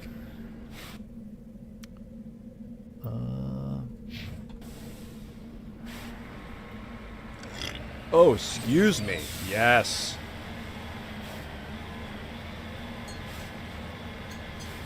Yeah, the ISS is not at a Lagrange point. I was thinking that actually, like, what is it? What's the counterweight of the ISS? It's just in low Earth orbit. Okay. I don't know if we actually have anything constructed at a Lagrange point at present. And I didn't know there were I guess there would be multiple Lagrange points, each using a different counterweight. Like, there would be a Lagrange point between the Earth and the Moon. And correct me if I'm wrong about that. A Lagrange point between the Earth and the Sun. Between the Earth and Mars. I think. I don't know. Maybe not Mars.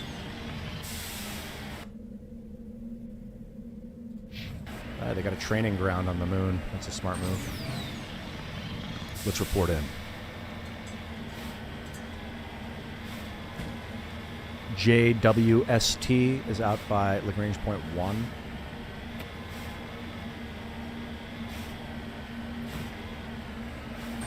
Oh, I think I have the mission on Moon.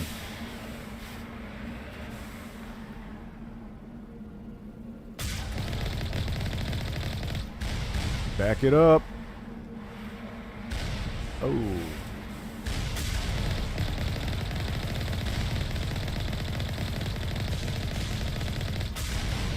Okay. That's not the damage I want to take. At least I can repair my shields while I'm moving. These things have horrible aim compared to that giant centipede guy. They don't normally fire at moving targets, I guess. You think they have like some automated tracking mechanisms or something. Oh, shit.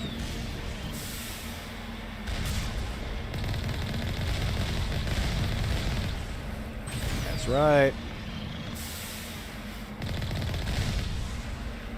For you, I'll sit still.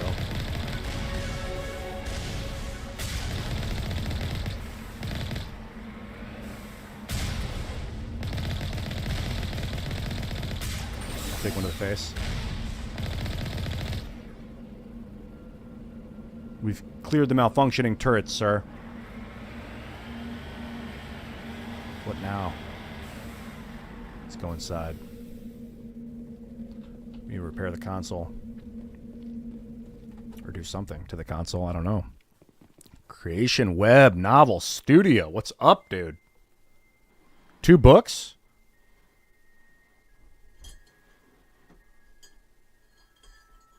I do love debating God, that's for sure.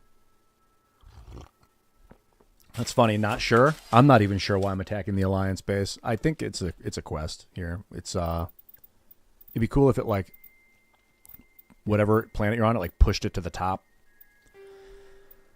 Here it is. Rogue 6. We've engaged 6. Now we've got to destroy the conduits in each of these 3 cores.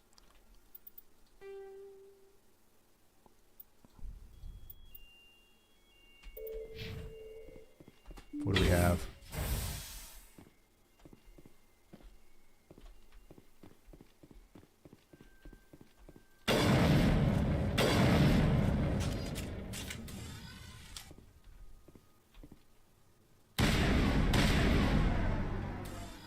Nope.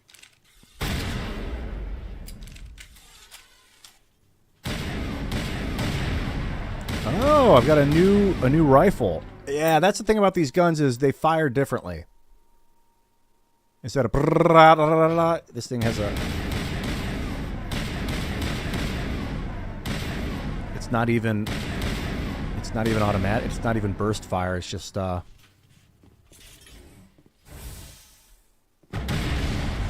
it's just semi-automatic, purely semi-automatic. Oh shit! All right, we've got drones.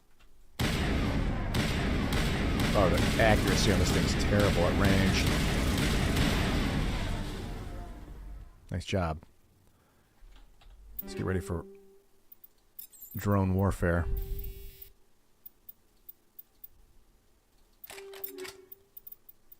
Rex. Lock and load. He's using cryo rounds. Shield bypass. I'll take it. It's good enough for the robots. Tally, what do you got? Incendiary rounds. I don't think that's going to do anything against these. So he should go proton rounds. And you should go polonium. No, you should go shredder? And tungsten. That's what I'm looking for. Well, at this point, why don't we all go tungsten rounds? We can get rid of their shields.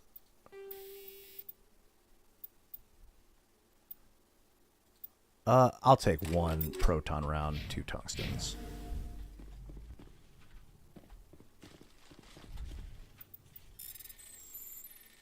There are robots to destroy. Whoa. This is the area of intake. A Unity amp. I've been looking for a biotic amp.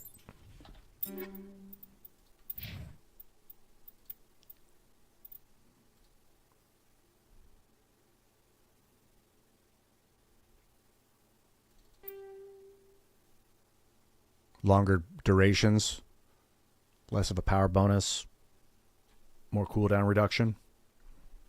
I'll take it. Oh, look at that. What did they just do? All right, these things are no joke.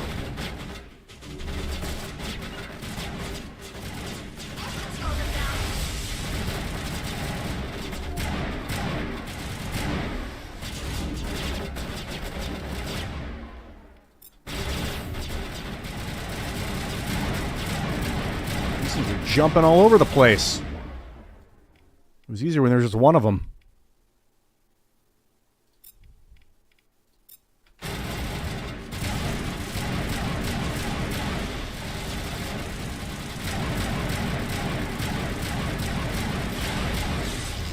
Yes. Oh shit. I thought we were in the clear. We're not. I'm glad they don't have explosive damage. Come on, Tally, back up on your feet. Yeah, I told her to stand there. She didn't do any repositioning.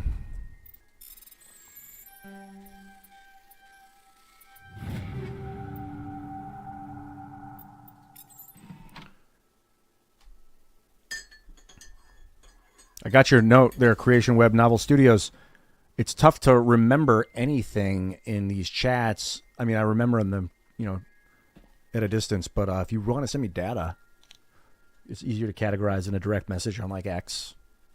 Discord, I kind of reserve the Discord messages for gaming stuff.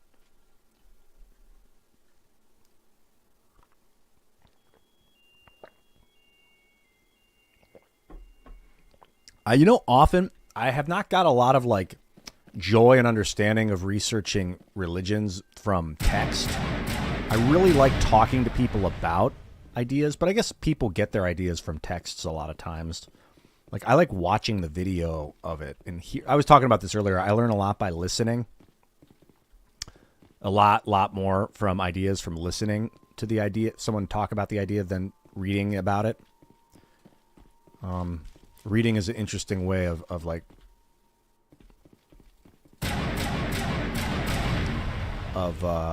brainwashing yourself. Not necessarily a bad way or a good way, but like just that you write the data differently when you're reading it off of a page than you do when you're listening to someone say it. Or something say it. It's almost like when I read something, I believe it without question in a different way than when someone's saying it. I'm like considering their tone and their level of understanding. Still, though, that's just more of a general take on reading about ideas and concepts. I do love reading about... I get more out of reading about philosophers than about their philosophies themselves. Because they're like, God is, here's my personal idea of what God is. And like, everyone's got one. But like, what was their life like? Why did they get into philosophy? That, no, follow me, guys. Keep your weapons out.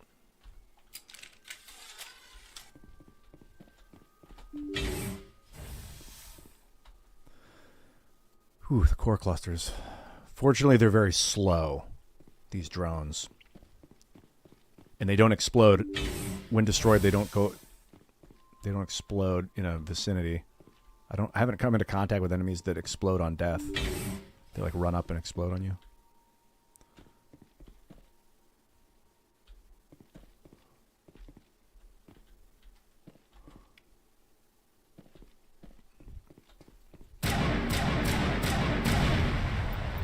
Oh, Jesus, God.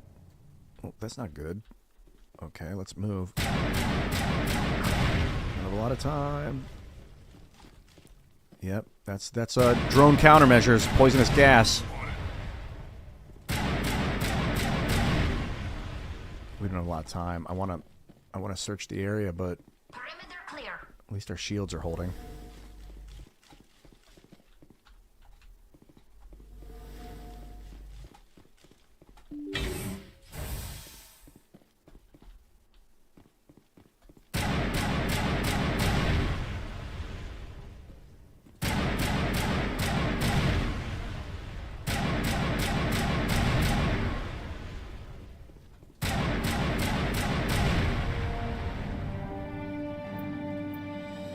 Excellent. Still got the poisonous gas? Perimeter secured. Okay, looks like the gas is shut down. That wasn't too hard. Our shields held up. Our life support systems held. What? Dude, the Amazon machine just responded. Did you hear that? I don't know that. Fucking machine, dude.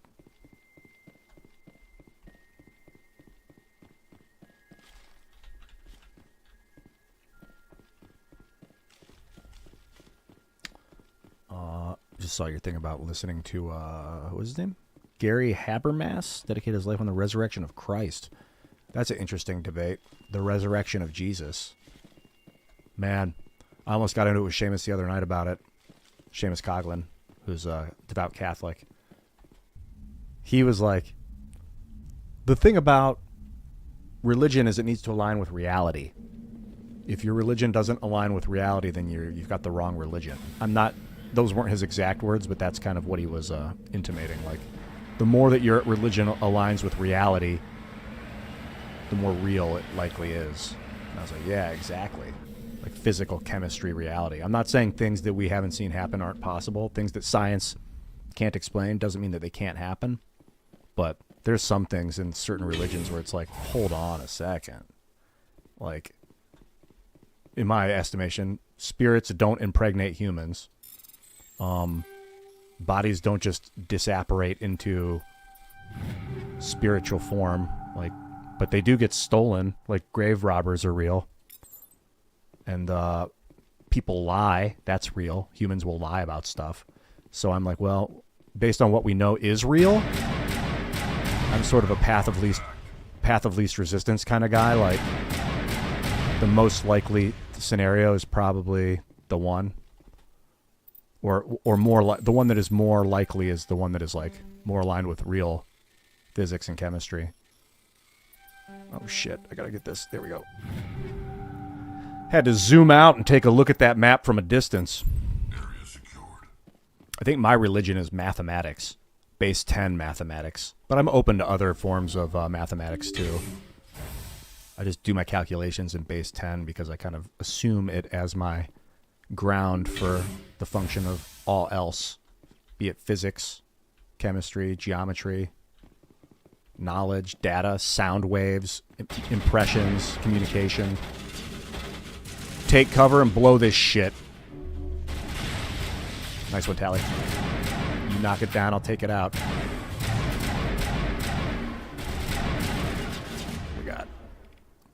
We gotta nail this garbage. Throw him, Rex. Nice one. Oh shit, we're flying.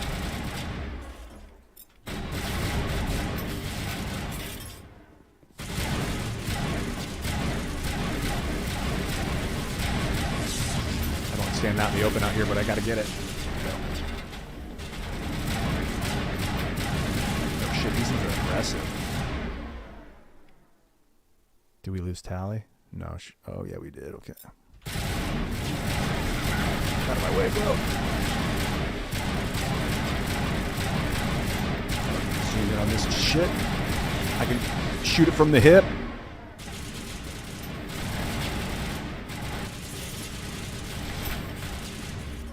Let's do this.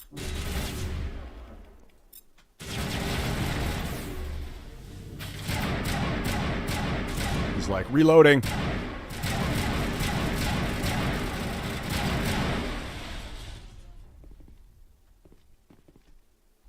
Think we got him, Commander. I think you're right. Dang, he was at like 3% health. Yeah, Rexy Rex. Why you all gray, dog? Oh, it's the new armor. I like his power armor. Jeez, that looks awesome. He belongs in power armor. That's fucking cool. That's the heavy armor. The heavy Crozen armor. These drones gone whack.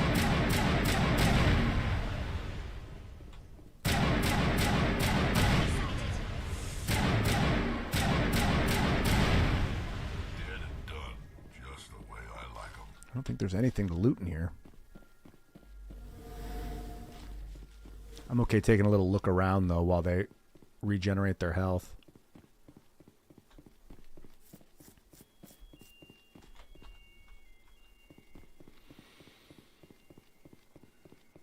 Oh, here, another cheer from Red Dog Bit. This is a while ago, 30 minutes ago. Can you shout out my veteran brothers in the 22-a-day loss? Is really low, but shout out the fact that we're losing our warriors at a huge rate. That is definitely worth shouting out and horrible to hear. 22 a day, dude. I can only begin to imagine the shit that some of you guys had to go through, man. If you're here in the chat still, Red Dog, like, I know you had to go through it, but like when you put yourself in the position and you're like, all right, my job is to go in there and survive this. And if people are trying to kill me, there's one way to stop them from doing that. Or my job is to go there and kill as many of them as I can. And it's like, who are they? Are they me? Like, what the fuck am I doing to the human? Like, I get it. That I can understand, like, philosophically, but the memories.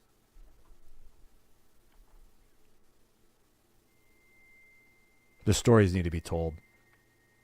I love finding, every once in a while, finding like veterans telling stories. Sean Ryan's great to host some of the not, it's not the darkest, but like some of the pain. Listening to dudes just like full out, like with vigor. Oh, I got something on my carpet. I had a piece of food in my carpet. With vigor, like explaining some of the things they've seen and been a part of and done. And just when people upload the videos in the conversation of like, fucking, I flew in a Black Hawk, like these guys talking about like, I used a heavy machine gun on the side of a helicopter. I saw so much shit. There was this one, it was like in VR, and the dude was talking, this guy befriended this other guy in VR, and they would hang out in VR, and like they had their VR avatars, but the one dude was like ex-military, like he flew a Black Hawk. I think it was Black Hawk. He flew in a helicopter as like a gunman. And was like talking about the heavy chemicals he had to deal with, like all that lead. Like you're breathing in that lead from the fucking bullets a lot of times. And that alone is like, fuck that shit. Like that can do long-term like memorial damage. All right, man. Oh yeah, just got it, Red Dog. Yeah, I'm talking about it now. You're probably hearing that obviously now. Maybe there's a lag in the chat. But it's good to know. It's good to like become a part of the memory. I think that's what helps us preserve ourselves, is like knowing that other people understand what we've been through, which is why communication is so therapeutic and feels so good. Like when you know that someone else identifies with your experience, it's like, okay, I'm not alone. I can do this. I can keep going. And like the sacrifice that Bosnia in 98, BIH, is that, you're saying it's a bitch?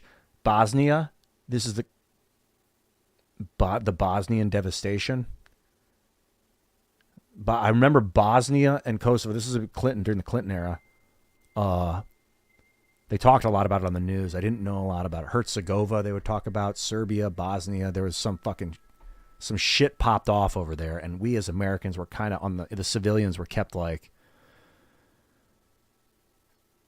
you patrolled the rubble in Bosnia. Like, what do we just send in the American military? Was there like a government that was like not serving the liberal economic order, and we sent dudes in there and just toppled not only the government but every building in our path between us and the government?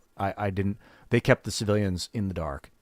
Like the news only said, in the Bosnia Serbian war, we have the only military incursion that Clinton got us into was over there that we knew about. And it was not a big deal. Like we weren't led to believe it was a big deal by any means. See, it was horrible. The things you saw there.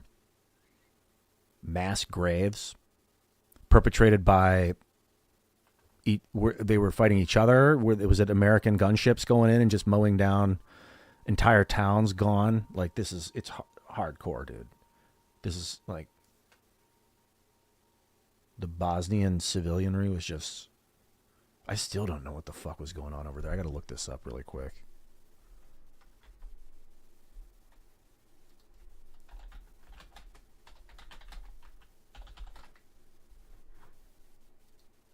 I guess you call it the Bosnian War.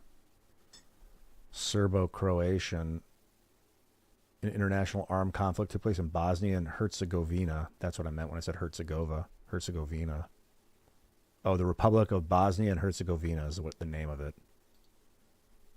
This is like when they say Balkanize, you end up with places like this. This is the Balkans.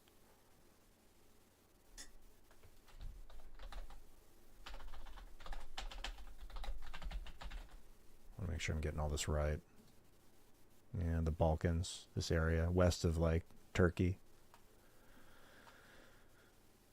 Peninsula of Himuz, Hermaic Peninsula in the Bosnian War. Bosnia and Herzegovina seceded from the Socialist Federal Republic of Yugoslavia. So this is right after the Soviet Union split up, and they gave this area to Yugoslavia in '89, I think, is when it split up. Thereabouts. And then Bosnia declared independence from Yugoslavia. And the Serbs and so leaders from two of the three main ethnicities of Bosnia, the Serbians, the Croats. So the Serbs, the Croats, which is like Serbia, Croatia, separately established the entities of the Republic Srpska and Croatian Republic of Herzegovina. So they split off. The Bosnians, let me see if I can get this right, from Yugoslavia, and then within the split off, three sects emerged, and they all wanted their own of this new place. Like, yeah, that's one of the issues with revolution and like when they say like a peaceful divorce. Like, bro, without law and order, every strong man wants a peace, and like you don't want to shatter land masses into like warlike tribes that just want to be left alone because they'll fight to be left alone, and they'll make sure that there's no one around to come get them later, which means in order to be left alone, you got to go out and find people so that they can't come at you later. Like, that's a Roman thing. So it's fucking horrible. Unrecognized by Bosnia. So the Serbs and the Croats were unrecognized by Bosnia and the international governments. The Republic of Bosnia, represented primarily as Bosniak. So Serbs, Croatians, and the Bosniaks. Serbs, Croats, and Bosniaks. Washington Agreement of 1994. Bosnia were joined by Herzegovina in support for the Republic. So they did come together to form the Republic.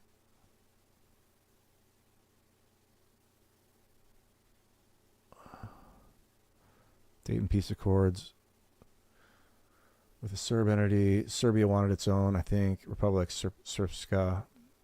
I think I'm pronouncing that right. From the point onward, as a political sub-state without a right of secession in the state of Bosnia and Herzegovina. So that's the Serbs basically got their own sub-state. Not a state in the country. They had their own, like, Republica that wasn't official. Yeah, that's standing the grounds for a civil war for sure. And then they removed Republic. The Dayton Agreement, following the co-signing of the Annex 4 of the Dayton Agreement. Constitution of Bosnia, containing the Constitution of Bosnia and Herzegovina on the 14th of December 1995. This is just the political end, like what was happening on the ground, army, currency. And like Clinton, the United States was heavily involved in this because I'm sure it was a lot of post-Soviet sentiment. Like, are they going to be the communist or are they going to be serving the liberal economic order? Are they going to be serving the Russian Republic, the Russian Federation, or are they going to be serving the American Federation, the Republic or whatever? I got to hit the bathroom and then I want to get back to this. Solo, need a wife. You need a wife, man. Hey, don't we all, dude? What a glorious opportunity that is for a man to have a wife. Yeah, I think with the right woman, I could get at least 10 times of the stuff done. Organizing, producing, execution.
It seemed like from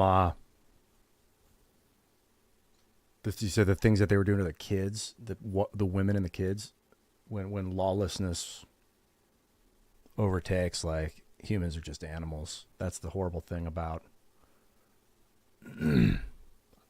I believe you. This shit that the public doesn't hear.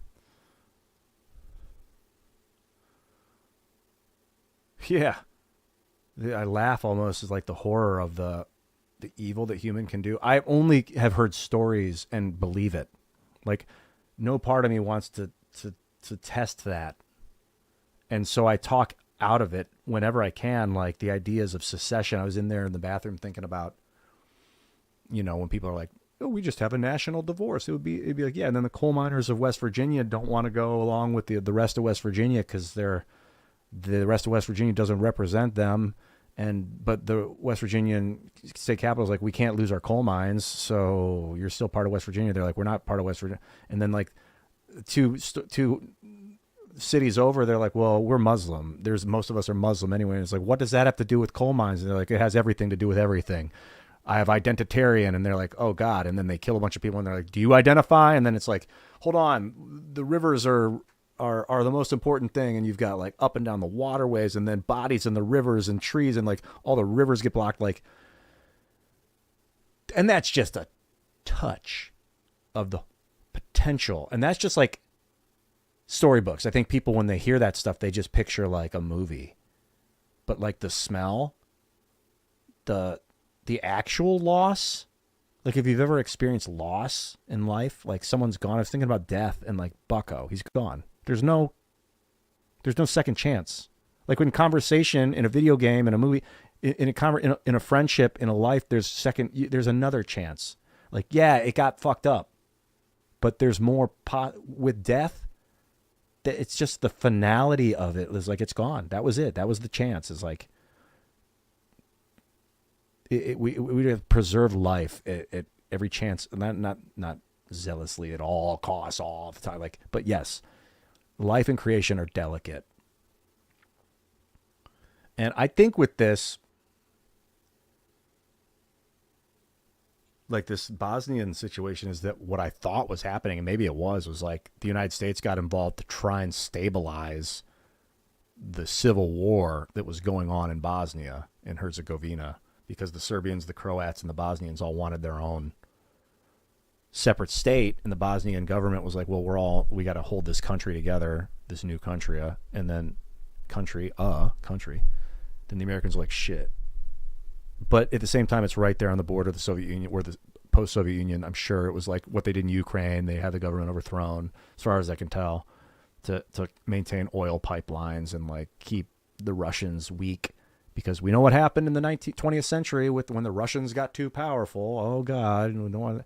It's like different people, different times, but that's this whole like liberal economic order was like, finally the Soviet Union is gone. Now we can control the world like we've always wanted and create order and put banks and McDonald's, and everyone can use the dollar, and we can track people and make sure that war doesn't break out again. Like, that's the idea, is like through force creating order, but like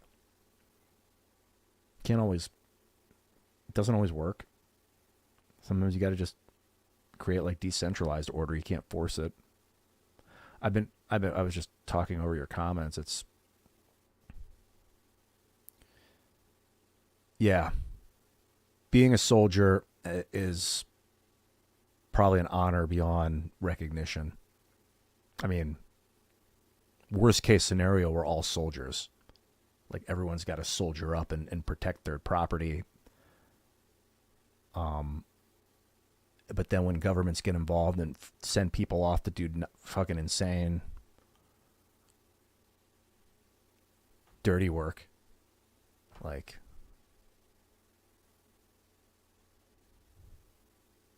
in the name of what? Establishing order? Control? I don't know. Controlling resources? Weakening the other to maintain authority, force? Look, I've never had the pleasure of seeing the entire picture of like what happens if we don't establish force through authority, through military. Like, yeah, and they don't tell. I mean, Why? Why? I think a lot of it is to maintain liberal economic dominance, the American-based rules-based American-led military economy, and to prevent World War III. I think that was really the purpose at the top, was to prevent World War III. They were like, we need to control the planet through order so that we don't have another world war, and then we'll improve everybody's living conditions. I think that's how they tell themselves why they're doing what they're doing.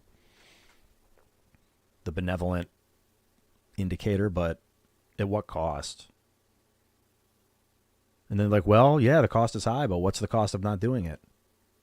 Bipolar world disorder, nuclear war. Like, you want to pick up the pieces? I don't. I'd rather just slow the whole process down through conflict than allow it to grow to a head. God, it's not. I don't think. I'm sure it's not easy. Not easy. It's like I'm being rhetorical. It's not easy. Of course, it's not easy. If the solutions of these were simple, we would already have solved it. Yeah, the battles of Christendom and Islam, and like those were for resources as well. A lot of times, like, we want Anatolia, we want Hungary. People would be like, we want the rivers, we want the Danube River, because then we can ship our materials through the Black Sea into Hungary, into wherever, Wallachia or wherever the fuck they're trying to ship their stuff. And so they'll be like, in the name of Islam, we organize and we'll slay all of the other. But really what they want is that river. They want to be able to ship their resources down the river and protect their border so they can gain stability. And, that's the wonderful thing about communications technology, is how we've learned to love each other from a distance in a lot of ways. Like, you don't have to wonder what the guy down the street's doing anymore. You just call him on the phone. And global internet technology, like, you can video chat with dudes in China and Russia and like get to know each other. And we're all pretty similar. I mean, humans are really similar. As long as we're getting resources where we need to get them, people are pretty cool. Like, greed can pop up, but like, it can, but like, that can change too. People sometimes can go through a greedy phase and then like let go of it and not be greedy anymore. So like, communication, I talk so much. That was about my early YouTube stuff, was about communication. I would just talk about it to the point where it became hyperbolic. Like, what am I even talking about? But communication, like opening up, being yourself, being humble, listening to people, letting people tell their story, learning about other people, other cultures, immersing yourself in what you might think is a scary situation because you're with people where you don't speak the language. Like, oh, you realize pretty quick they just want to like hang out and laugh around the campfire and like throw a fucking steak on the barbecue and get a nice fresh glass of water and like play the guitar. That's human. Oh, hell yeah, Red Dog. You got a story to tell, man. And I know you used AI on that one, but like, dog, make a video, man. Tell the story, bro.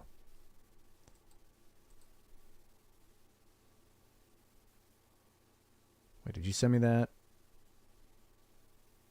Yeah, you sent me that thing earlier. Just, it's the kind of shit that like heals humanity.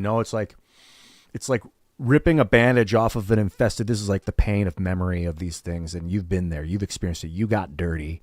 You got infection. You got infected and you clean the infection. You're the one that's like showing us, look, this is what happened to me. And this is how I'm cleaning this by expressing it. I think that's what these, and you do it when you're ready. Obviously, don't die with the necrosis of pain of memory. Like let it out. Let us see and know and hear it, because that's how you prevent it in the future. You see what the damage it can do is, and then you wonder what was the problem that caused that damage, and then you learn and you listen and you explore. Like, how can we avoid that happening? Because I don't want to suffer that damage. I don't want to see other people suffer that damage.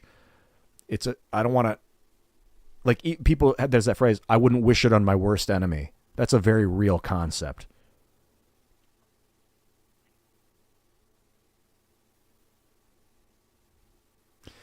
I imagine, dude, Oh, dude, you can do videos. Go start a YouTube video career at any time. My dad's 75. He's starting his.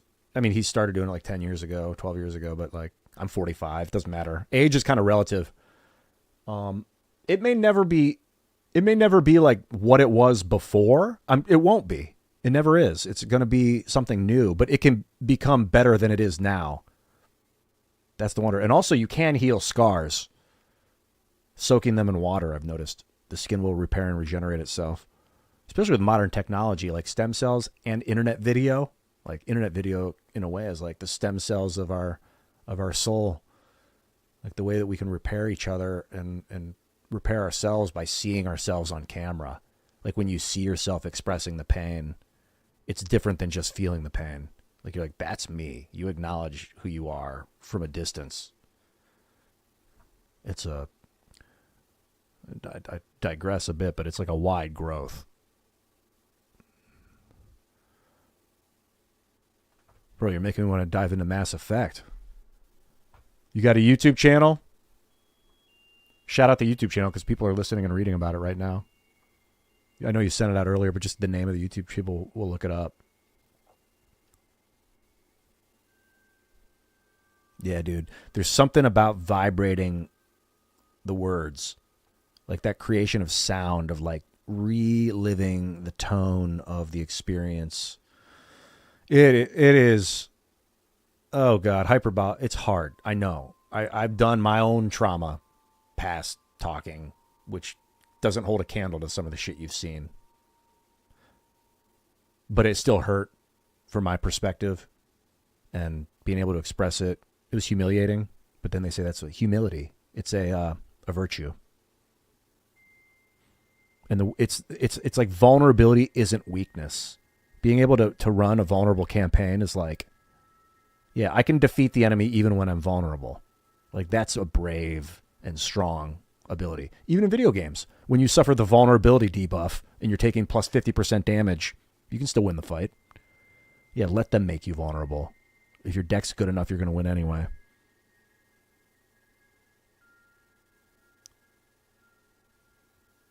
Yeah, dude. It's hearing your voice is the powerful technique. It's something about hearing the human express the pain. Something. Yeah, dude. Water is the healer, bro. Tuning forks. Yeah, I've got this this Rife machine.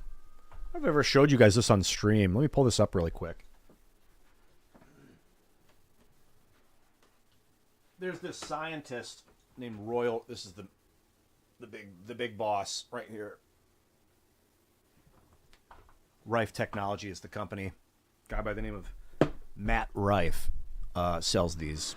He's the great nephew of Royal Rife.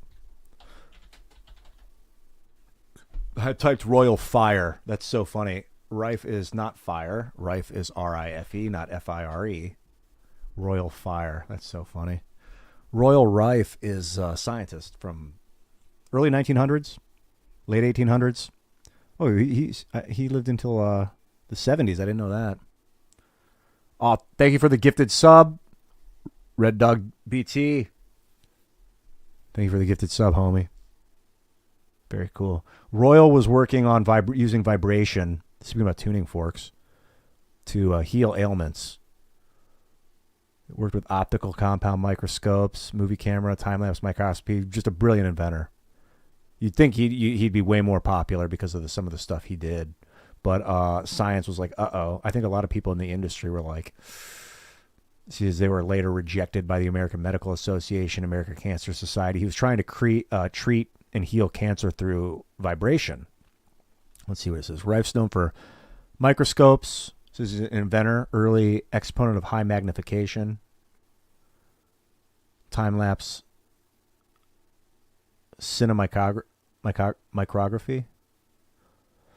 But he's known for his microscopes, which he claimed could observe live microorganisms with a magnification considered impossible for the time. That's cool.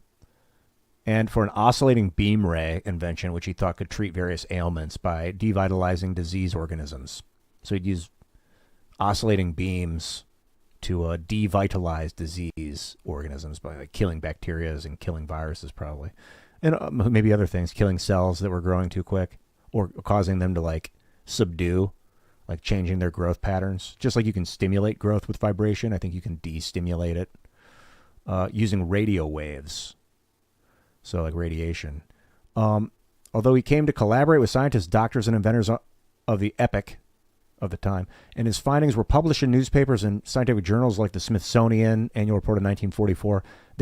His reports were later rejected by the American Medical Association, American Cancer Society, and mainstream science. Yeah, later they're like, his work is actually healing the disease that we're trying to treat, I think is what happened. And my guess, if it's real, if what he was doing was real, he was making the diseases irrelevant.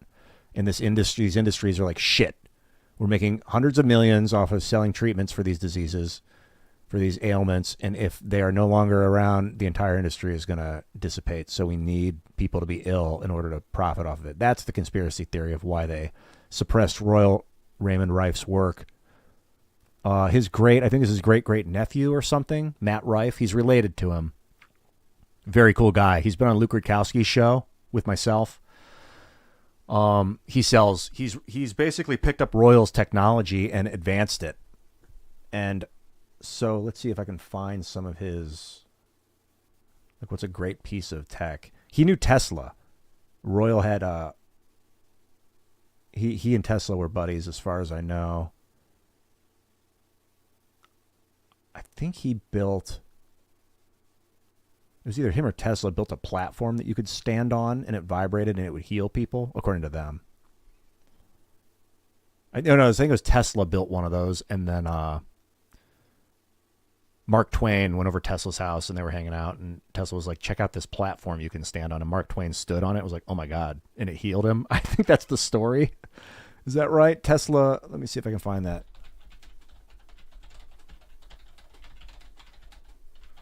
See if that all shows up. He made Mark Twain crap his white suit. Is this a real story? Nikola Tesla created a vibrating platform as part of his research on mechanical therapy in the late 1890s. He invited his friend and renowned author Mark Twain to test the platform in his Manhattan lab. He convinced Twain to stand on the platform, it was like a vibrating platform. Twain experienced diarrhea, but after a few adjustments, so he's basically releasing toxins. After a few adjustments, he reported feeling remarkably well. That's probably because he just shit out like decades worth of God knows what came out of his body. Yeah, that's like a cleanse right there. He continued to use the machine daily for nearly 2 months, during which time he regained his vitality. This is the experiment. That's hilarious. He made Mark Twain crap himself. Crap his pants. Tesla's expectations. Tesla had expected the outcome. As seen as this is all from AI, from Brave's AI response to the search. I don't know if it's all true, but it's pretty good at crawling and finding data. I've also heard this story elsewhere. As he and his assistants had achieved similar results during their experimentation, so he'd expected that outcome with Mark Twain. He believed the vibrations imparted to the body could cure a wide range of health problems, including constipation, cardiovascular disease, injuries, infections, sleep disorders, hormonal imbalances. And Twain documented the experience, and his endorsement of the technology was significant. Helped raise the awareness about potential benefits of vibration therapy, which was still relatively new. So Rife was using that. He was using different kinds of vibration. And his supporters continue to claim the impulses of electromagnetic frequencies can disable cancerous cells. His supporters continue to claim this. Disable cancerous cells and other microorganisms responsible for diseases. And then it goes on to say most of these claims have no scientific research to back them up. Anecdotal at best. And Rife machines are not approved for treatment by any health regulator. And multiple promoters have been convicted of health fraud and sent to prison. Yeah, if you're making like unbased health claims, you can get into a lot of trouble with the reform medical industry. But I'm not making health claims. I'm just telling you that I use this machine and it feels great. Depends though. What'll happen is sometimes if my body's tense and tight, let me pull this up and show you. If I'm tense and tight while I'm using this, and let me show you what it is before I talk about it. been a while since I've used it. Been like 5 or 6 months. It's 2 of these large copper coils wrapped into this wild pattern of copper. It's probably, what is this? 1, 2, 3.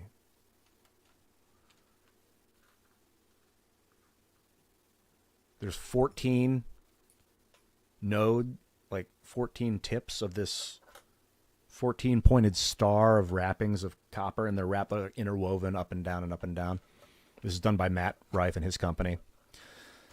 And then you plug them into your device, which like your iPhone, your phone or your pad or whatever. You get an app. I think it's called the Z app or something. It's a app that's created by the company also. And the app lets you turn frequencies, and then you plug them into your phone, plug it into the wall, turn it on, and then the app lets you change the frequency that's getting pumped in. The app is making a high-pitched noise, like, but it runs through a cord into the copper and makes the copper vibrate at that frequency. So the copper will start vibrating at whatever frequency you put in, like 432 hertz. You know, that's notably a 528. That one's notably, like, really apparently very good for the body. Yeah, we're talking like Coral Castle, stuff like that, like ancient Egyptian technology, where they would like put people in the pyramids and vibrate them in the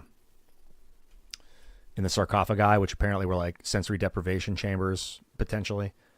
And so you turn this machine on and you change the frequency, and then you put, there's 2 of them, 2 copper coils, 2 big ones. Put them on either side of your body. They say to run them while you're sleeping. No crystals. It's just copper, vibrating copper. And you can feel the vibration, that's for sure. You can hear it. Well, some of them you can hear, which is interesting. Some people can hear some, and like I'll turn it up and I'll hit a frequency. I'm like, whoa, I hear that one. It's like, yay! I'll hear it like really faint, kind of. And other people will be like, I don't hear it. So like certain frequencies, sometimes I'll actually hear the vibration as a sound, like.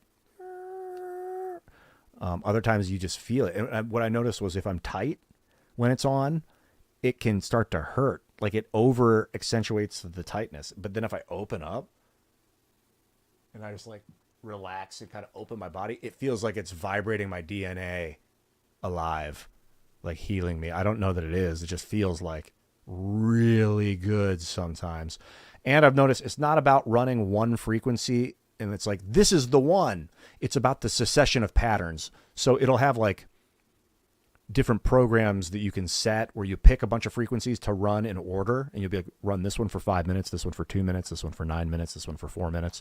It'll have pre-programmed programs where it'll be like, this frequency is good for your chakras or whatever, and it'll be like the harmonics of like A, B, C, D, E, F, G in music, like the 5, it'd be like 132, whatever they are, 268. I don't know what they are exactly, but I'm going to pull it up and show you in the app.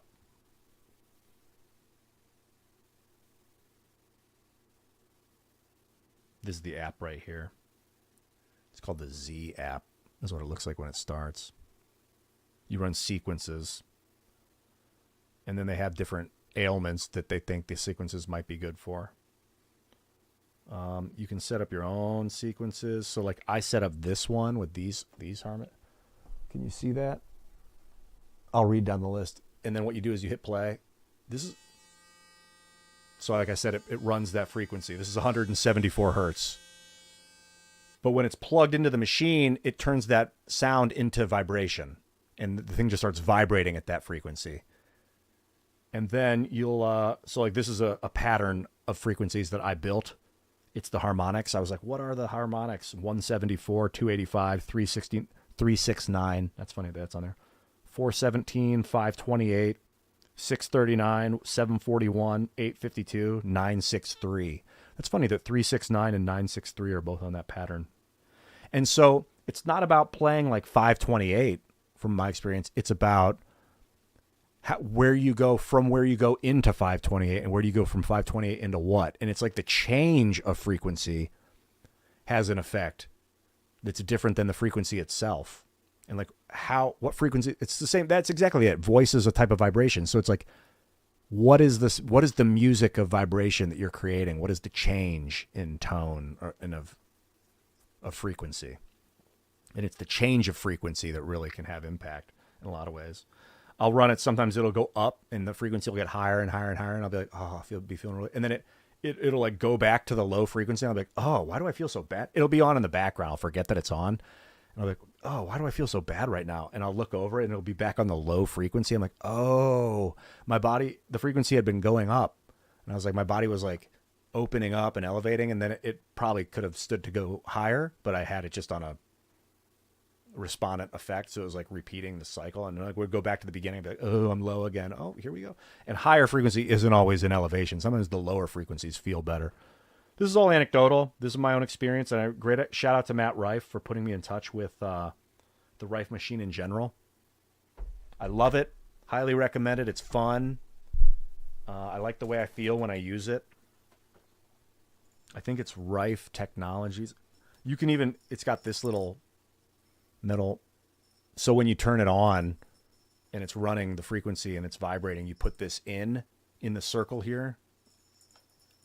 And the little metal bead will like start spinning and go flying all over the place because it's tapping into the resonating frequency.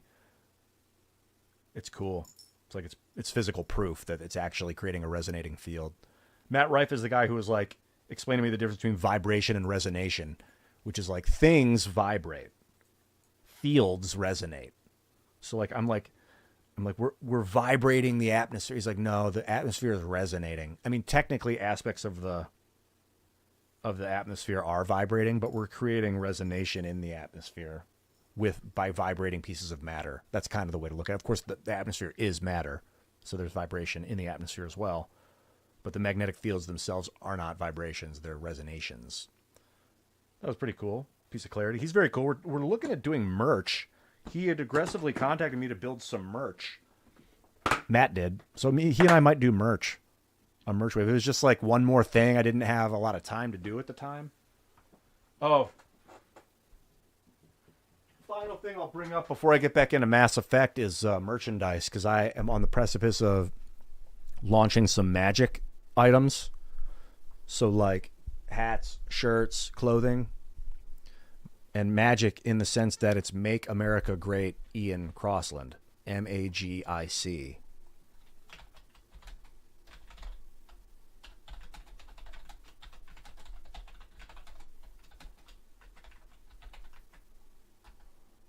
Is what we're looking at. Make America Great, Ian Crossland. Magic.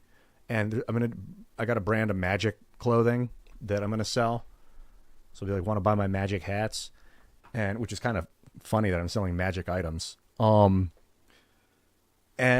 I think it's gonna be really, really freaking cool. I don't know if they're gonna be red hats. I'm not too interested in the political. I mean, it's funny that it's kind of like Donald Trump's Make America Great Again line. I think that's where I got the idea from, is Make America Great for sure. MAG. And I was like, oh, someone was like, Make America Great, Ian Crossland.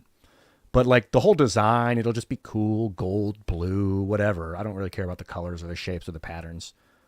And it's just a constant reminder to myself to make America great. I think they'll be fun. And I will definitely give you guys a heads up when I get everything. I'm going to be doing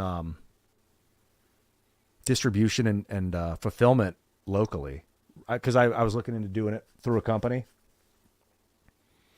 and have them like process, because I can do it through Streamlabs and just sell stuff on stream, and they'll do all the fulfillment and processing and sales, but they keep like 90% of everything, and I can't vet the quality of the products, and I really want to be able to have the hat in my hand and look at it and see, is it cotton? Was it made in the United States? Like, I got to make sure it's made in the United States, things like that, and then it's good quality T-shirts and things like that. And for all I know, I'll be making graphene clothing pretty soon. Magic graphene shirts and stuff. So buy my Magic clothes. Then maybe I'll make Magic rings too. Oh, Red Dog BT. He said, no, it's legit. Looks psyop, well versed on this. Trust me, I know it's for a fact. Sound waves are how you use them to influence is a real study. Oh, yeah. Using sound to alter your environment is well-known technology. Especially like sound wave guides. Like, I think you can use acoustic wave guides as there's so much cool tech in the world. Magic merch to DK. Where's DK? Yeah, it was on. I think it was on an episode of Timcast IRL that I brought it up. Had thought about it right around that period. It's funny. Acoustic waveguides, where they'll use sound to guide waves. Like you've got electrical wave, whatever kind of waves. Denmark. Okay, magic merch to Denmark. Got you. What color is a dog's bark?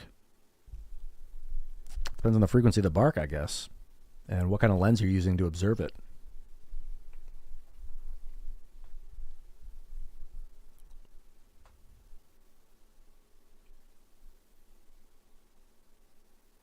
Okay, I can get into sound waveguides, or I can play some Mass Effect. This is cool. Acoustic waveguides.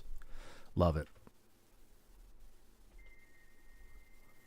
Shepard's patiently waiting, by the way. He's patiently chilling out, listening to this whole conversation about...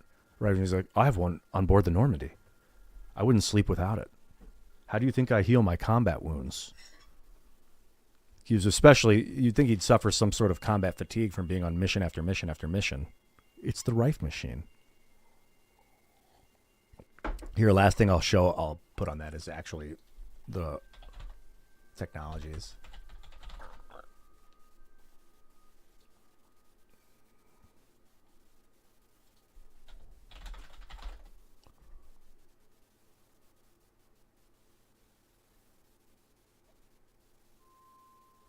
I want to find the website. Okay, I got that. Z-Rife.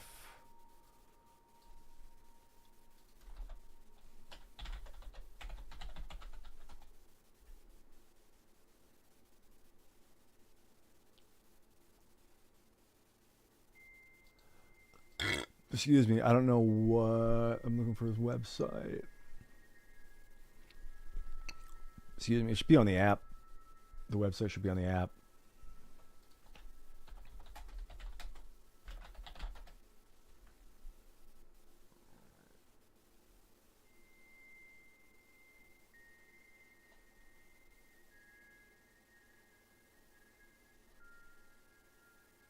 I really want to shout it out. It's not cheap. They're not cheap machines. They were expensive even for me. They were expensive at the time. Even for me, but like no, they were expensive. He sent me a small one for free.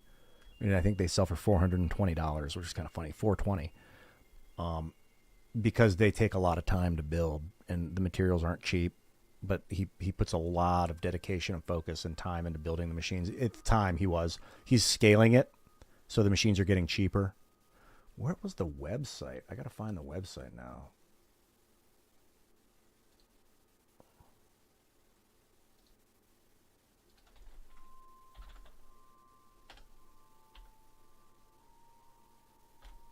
Damn. I'm going the distance on this.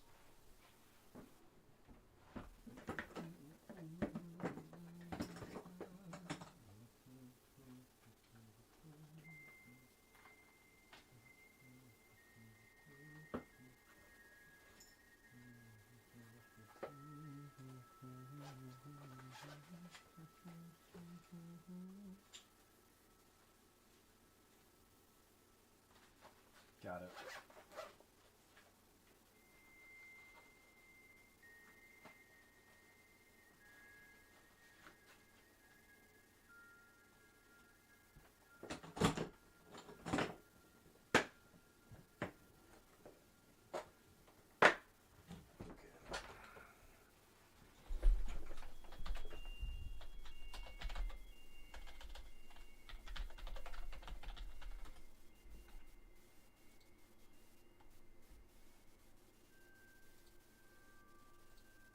Here it is. This is the website. realrifetechnology.com. The Real Rife machine. This is Matt Rife's company. Searching for it didn't pop up. But if you're interested in looking into it, Real Rife Machine is the website. I've had great experience with it personally. This is $5,500 for this one. Yeah, it wasn't cheap. Silver spoon. Oh, the prices might actually have gone up. I wonder if materials have gone up. Yeah, this thing I think was $420 in the past. He was working, last I talked to him, on bringing the cost down, but that was like a year and a half ago. High demand. Oh, it's possible that he's just selling like crazy and it's costing him time and just to run the service, but this is like $700, I think. This is $5,500. I was like, you know, firstly, he sent me the little guy. And it just sat, it looks like this thing. It sat in my room for like a year or 2 years, and I never really used it. And then one day I pulled it out. I was like, you know what?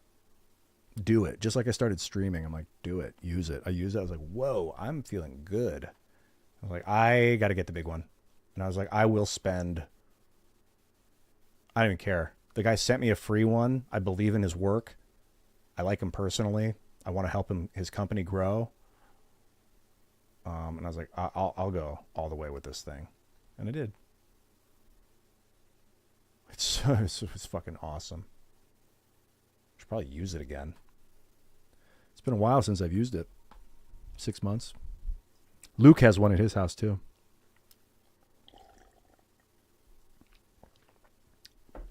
Danes pop up everywhere. That's a hell yeah from me, man. Shout out to the Kingdom of Denmark. Is it still a kingdom?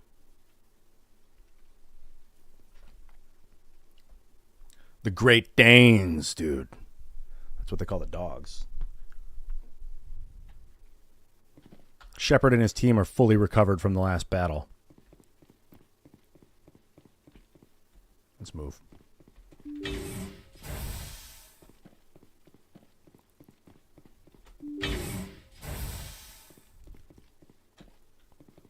I think if this is anything like the last one, this is just an obligatory blow the machines and get out.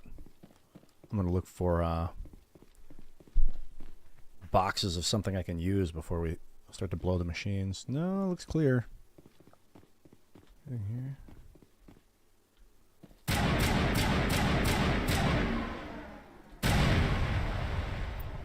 Kinetic barrier field. Kinetic barrier fields powering up throughout the bunker complex. Kinetic barrier fields. Oh, shit.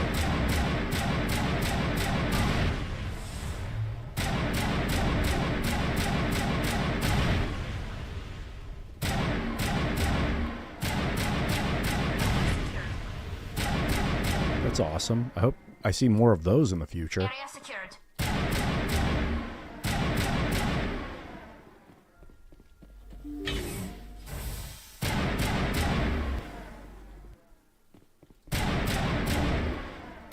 Help me out, team. Do I have to tell him to shoot?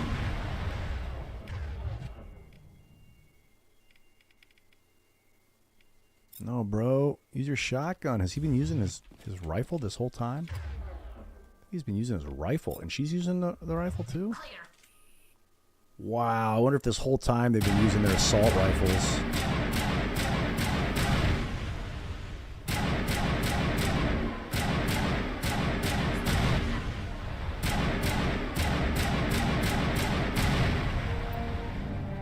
That's right. We're doing our job. Bit by bit. Dead and done, just the way I Get like the fuck out of here.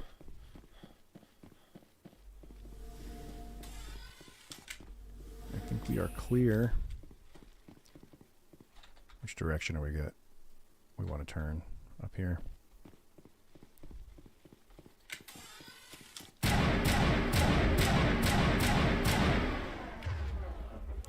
A lot of times I'll use shift to run, but it's spacebar. Building 2 secured.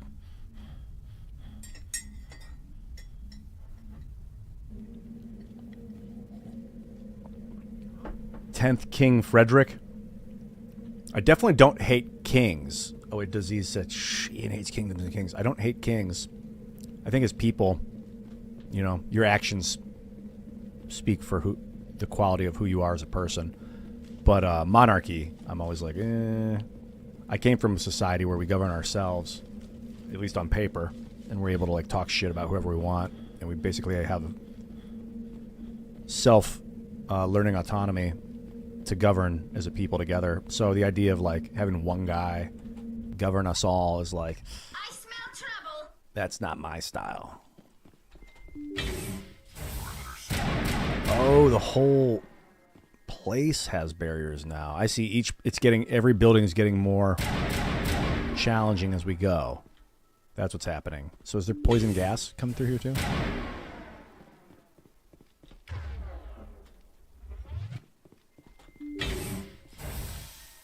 I wonder if they're default set so that they all have their assault rifles when we land. I hope not, because I'm going to tell him to use their other weapons.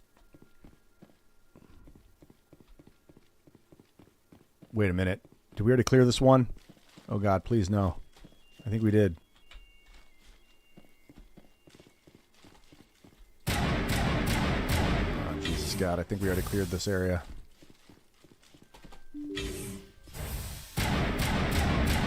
Mass Effect does not hold your hand.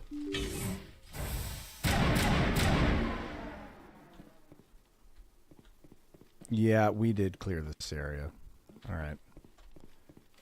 Out. Well, I'd rather have this occasionally going in the wrong direction than have a game where like waypoints just automatically set and you just go point to point to point without having to think about it. I like the game of memory. You ever play that board game, Memory? Bunch of cards flipped face down on a table, and then you pick one, and then you look at all the other cards face down. You have to pick another one, and you have to get a match. And if you get a match, you keep the match, and you get to go again. But if you fail, then they both go back face down, and then the next guy goes and picks two. I'm gonna say the one with the car we've already been to. I hope I am correct. Hello, dude. Finwindunik, hello.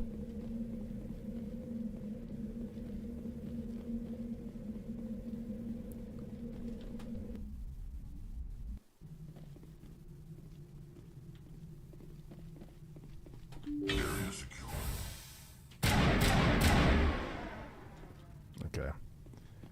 Fresh systems.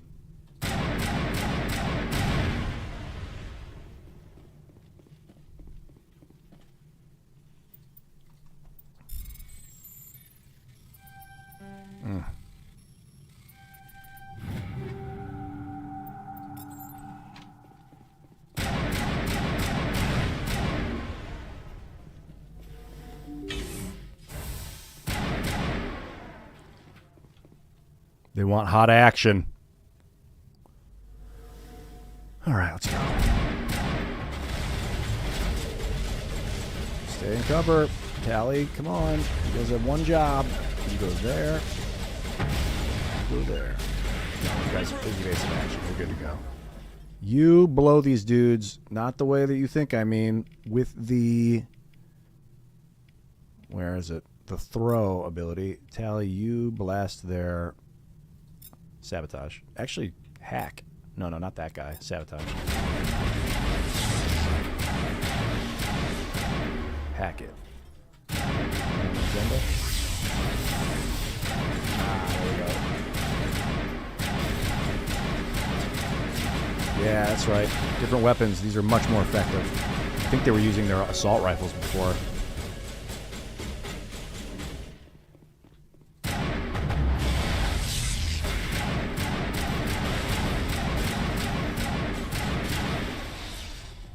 Things pose like no threat.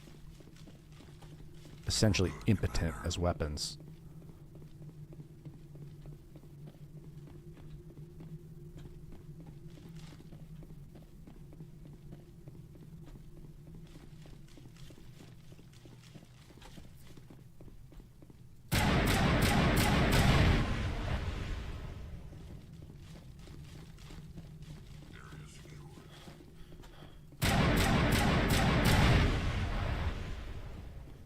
Clear.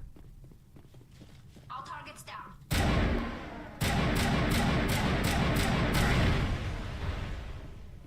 I think we've secured the entire operation.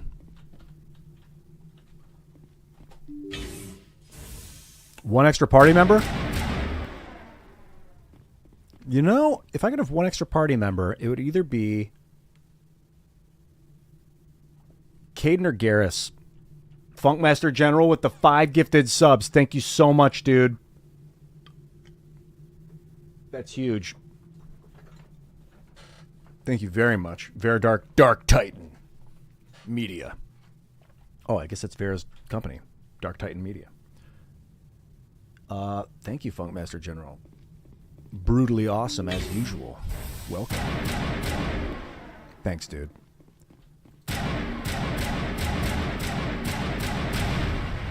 Okay. Additional security drones powering up. Let's blow these and get the fuck out of here. Is that like... Is that like gnawing at your soul, or is the audio just fine for you? Because it is pretty repetitive on my end. I don't know if the volume's like loud or if it's... There they are. I need to let my shields repair before we go into this. Funkmaster General.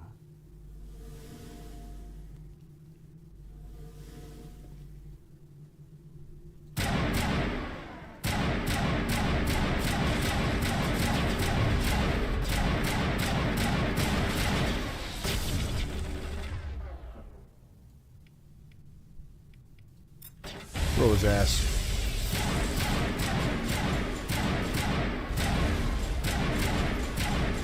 I like this weapon has like no fear of overheating. That's kind of cool. But it doesn't... There's no...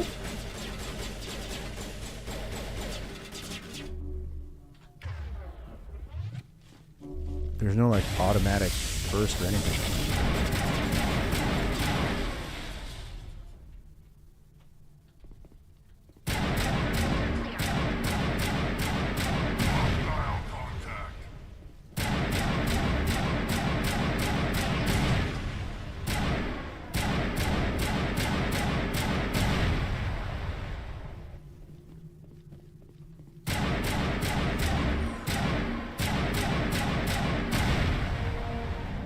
Burst of white noise over all frequencies nearly deafens you.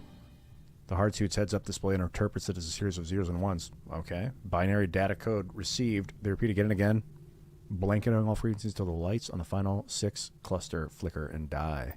Specialization class achieved. What does that mean? Your specialization class... Hi. Buzz out of here, bro. You know it. That way. Your base class and the talents on the squad screen. Talent ranks in your base class transfer over to your specialization class. Go to your squad screen to view your bonuses you gain with each rank in your specialization class. That's exciting. I didn't know this existed till just now. Whoa. Specializing. Okay. Highly trained killing machine. Commandos rely on lethal efficiency and precision strikes rather than brute force. Marksman ability, assassination ability.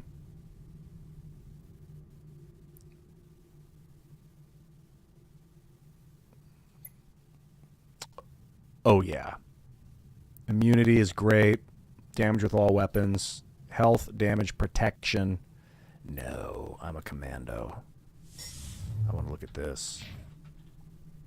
Where's my commando rating? Oh shit, didn't mean to put a point into it. Let me see here. Well, first, let's move. All clear. Let those shields recharge a moment, and then I'll go into my screen.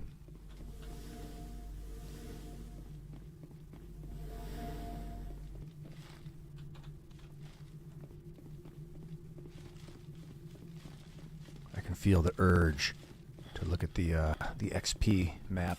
Let's go.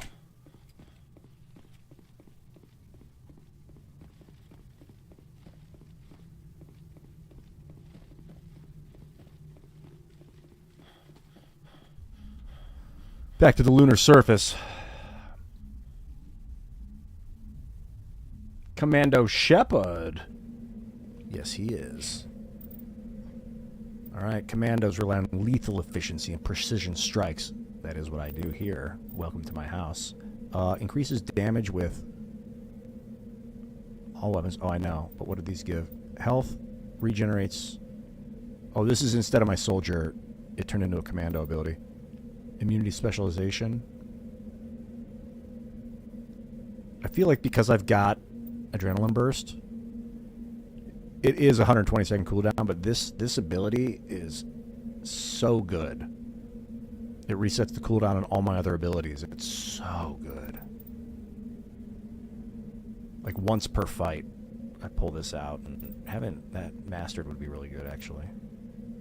Weapon damage, melee. I don't do enough melee attacks, though. I mean, I like doing melee attacks. I just don't do enough of them. Regenerates, health and regeneration. Commando, you think this is giving me more damage output?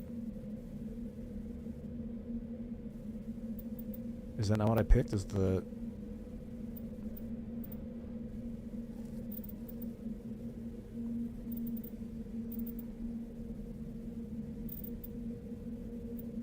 Wait, did I get that wrong?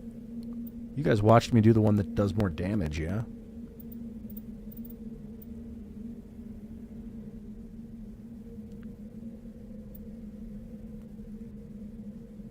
Oh, I didn't even answer your question. If I could have one extra party member, Garrus. Garrus or Caden. Caden's pretty balanced, but he's spec'd into, like, tech right now.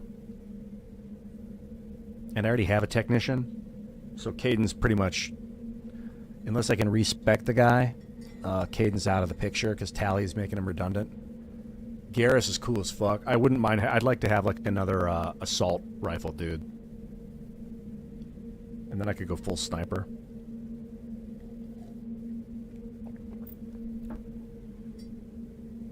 Why is Commando? They're like, this thing gives you good weapon damage, but instead it's just health and regen.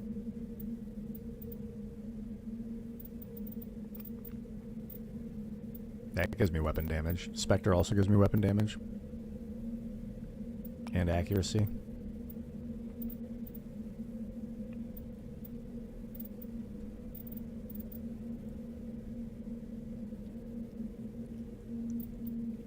Well, I use this so much that I should spec out my assault rifle.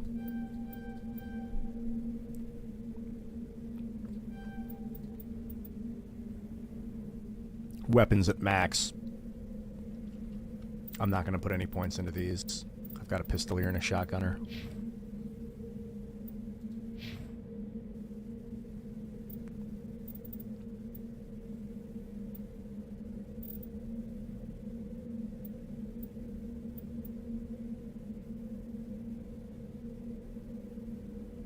Yeah, I think the radius of these abilities would be good to improve.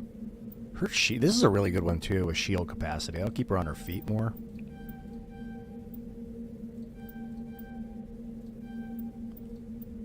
The radius and strength of damping.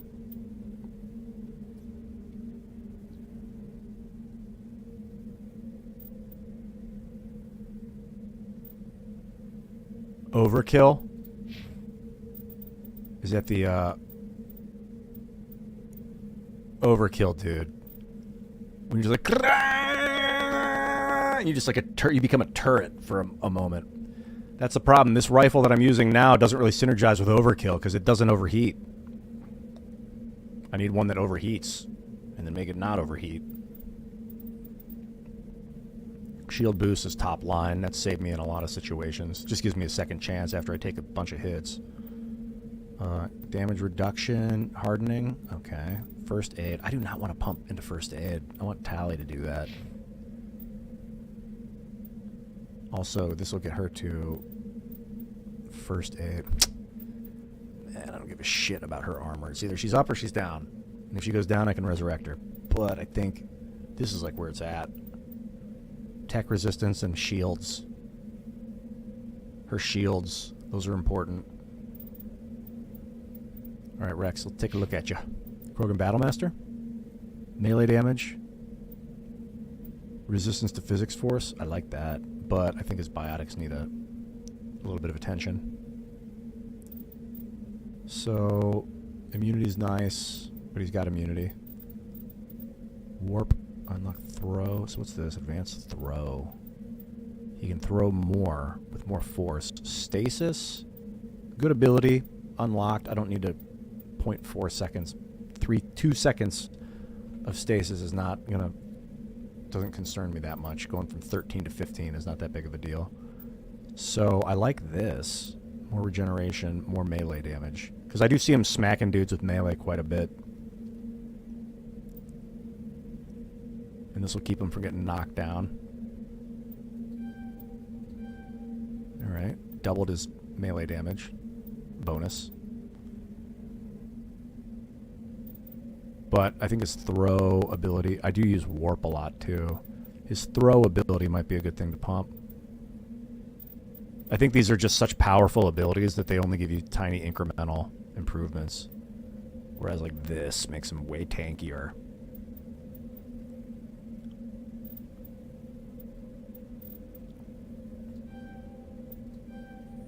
More melee damage, bro. You're a beast. And then this for her. More shields, Tally. For me, Spectre Training's good.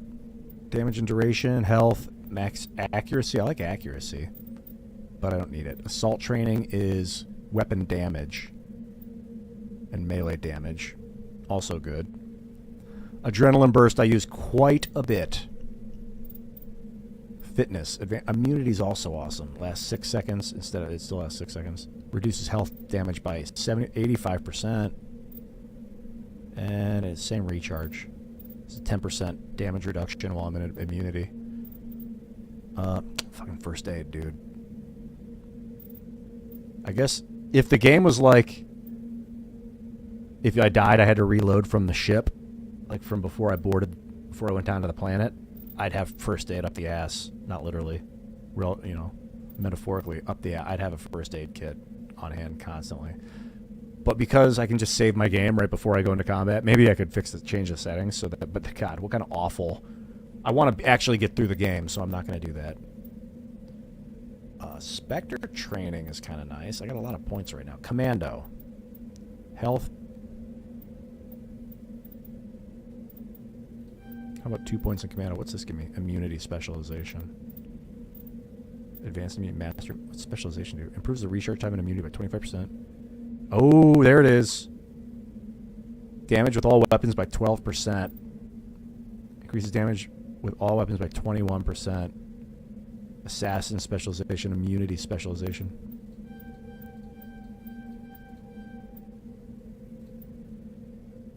Jeez, should I just go the distance? Well, in case I unlock a couple of charm points, I'm gonna hold it. I'm gonna hold some here.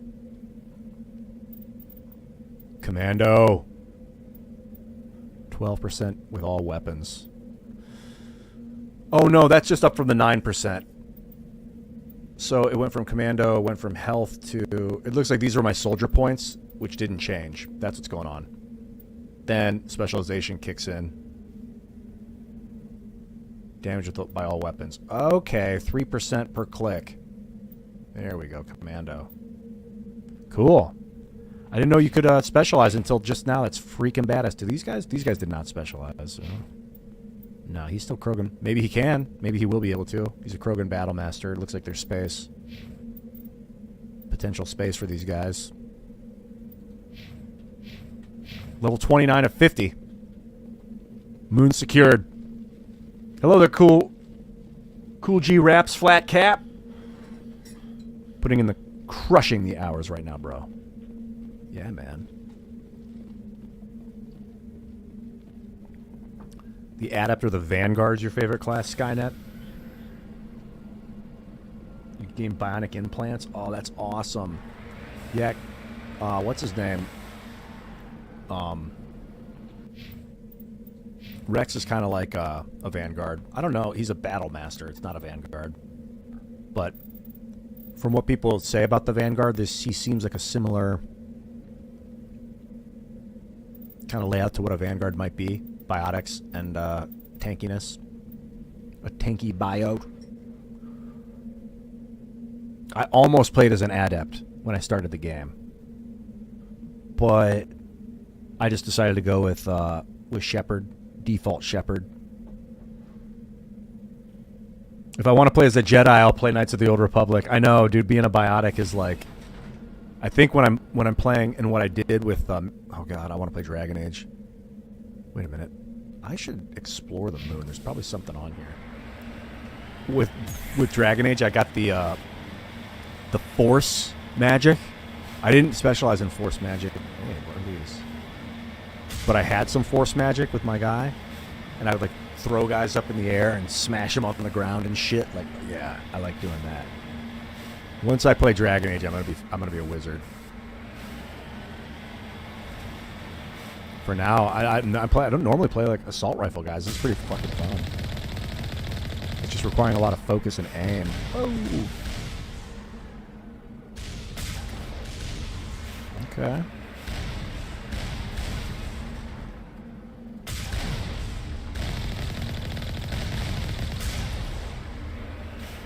Your missiles mean nothing to me. You guys see John Fetterman on Rogan? It was pretty cool. It was alright. I hoped like for this the ultimate conversation, but it was more like it was okay. Like I wanted Fetterman to be like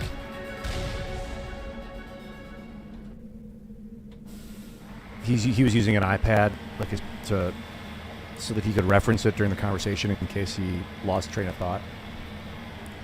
But he was like relying on it. Like he was, for most of the interview in the beginning, I was watching him, he was like looking down at the screen while Joe was talking. It's like, for interviews, I don't want to get lost. And I was like, I think if he looked at Joe in the eyes, he wouldn't get lost as much as he thinks he would. Because it's like not an interview. It's like Joe's there to heal you. Like he is there to listen to you and let you work your brain muscles out. But Fett was like attached to the computer, and it's like if you're obsessed with wearing your glasses, how are your eyes ever going to heal? Like, are they a crutch? That some people say, like if you use the crutch too much, you never let the leg heal again. But it's not just like Fetterman can go on an interview and then all of a sudden heal his brain, but like Rogan's the kind of guy that'll let you like work it out.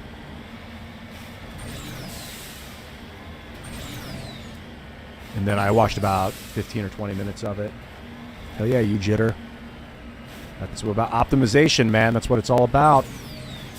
Optimizing systems, ways of thought, beliefs. If a system's not optimized, then we should optimize it.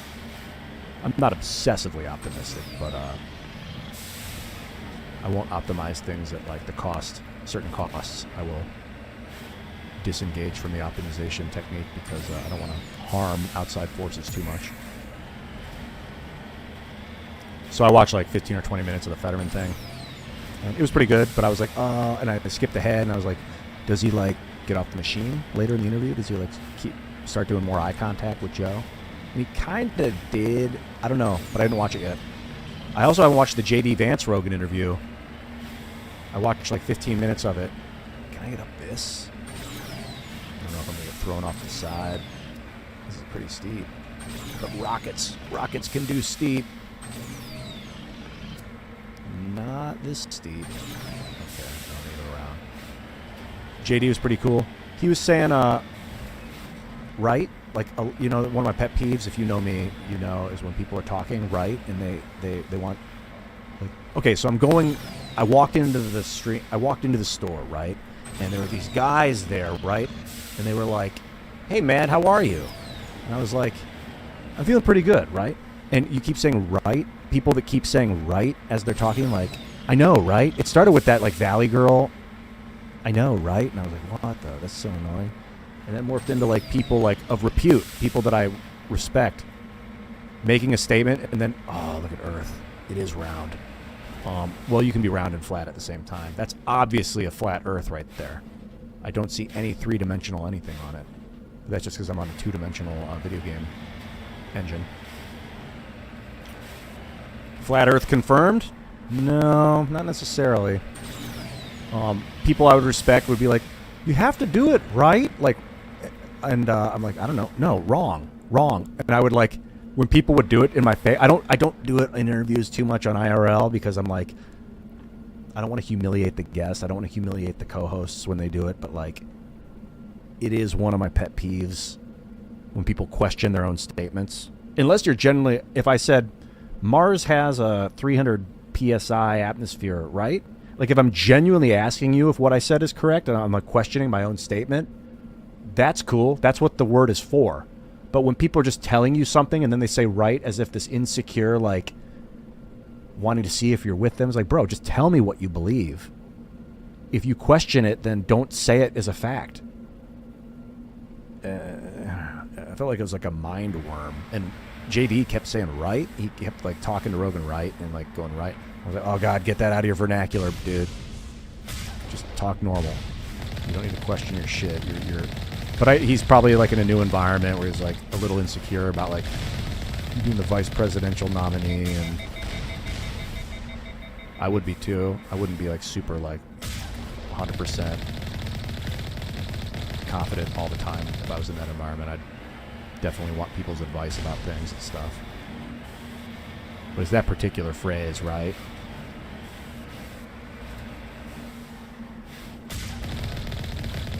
What up? Knock, knock. Your missiles do nothing. They do nothing. Well, they do something. But they do very little. What's up? Super chat from Mad Max. My all-time favorite game trilogy streaming at midnight. Is it midnight? Can't beat that. It is midnight. It's 12:11 a.m. It feels like the middle of the day for me. I woke up at like 4. I think I went to sleep this morning and then woke up in the afternoon. Or, I don't know. I just sleep when I'm tired. Yo, dude, Mass Effect all night long. It is one of the best, isn't it? I really enjoy it. There I was with the isn't it? It is, isn't it? And it's a British thing, too. People will be like, what's the British version of right when they're talking? There's a, it's like a, not a slang, but like part of British vernacular. English vernacular is, they'll be like, he's a good dog, though, isn't he? You might be able to figure it out, explain it better than I would, but like, in it? Yeah, in it? It is delicious, isn't it? And they're like asking you if what they said is real, and it's like, you know, turn back, Commander. Oh, okay. You're going beyond the range of the operational area. I appreciate that you care about my thoughts about what you said, but just claim it with confidence. You don't need to ask me if what you claimed is true. I'll tell you if it's not. And so a lot of times people will be like, you have to do it, right? And I'll be like, I don't know. And they're like, no, you have to. And I'll be like, okay, well, thank you for clarifying. Because they're in they'd be like, you have to, right? And I'd be like, wrong. But like, I don't know if they're wrong. I just really don't know if what they're saying is right or not. I mean, you're the one saying it. Okay, I'm done talking about it. Thank you for letting me get that off my soul, off my solar chest. Yeah, it's like insecure. It's like filling the gaps. I mean, I've been noticing myself saying like a lot over the last explanation. But it's like a space filler. Like, Sometimes rather than going, it's just better to make no noise and sit in silent confidence. I think the moon is secured. Yeah, I've examined the surface. Let's get back to ship. Hit the bathroom.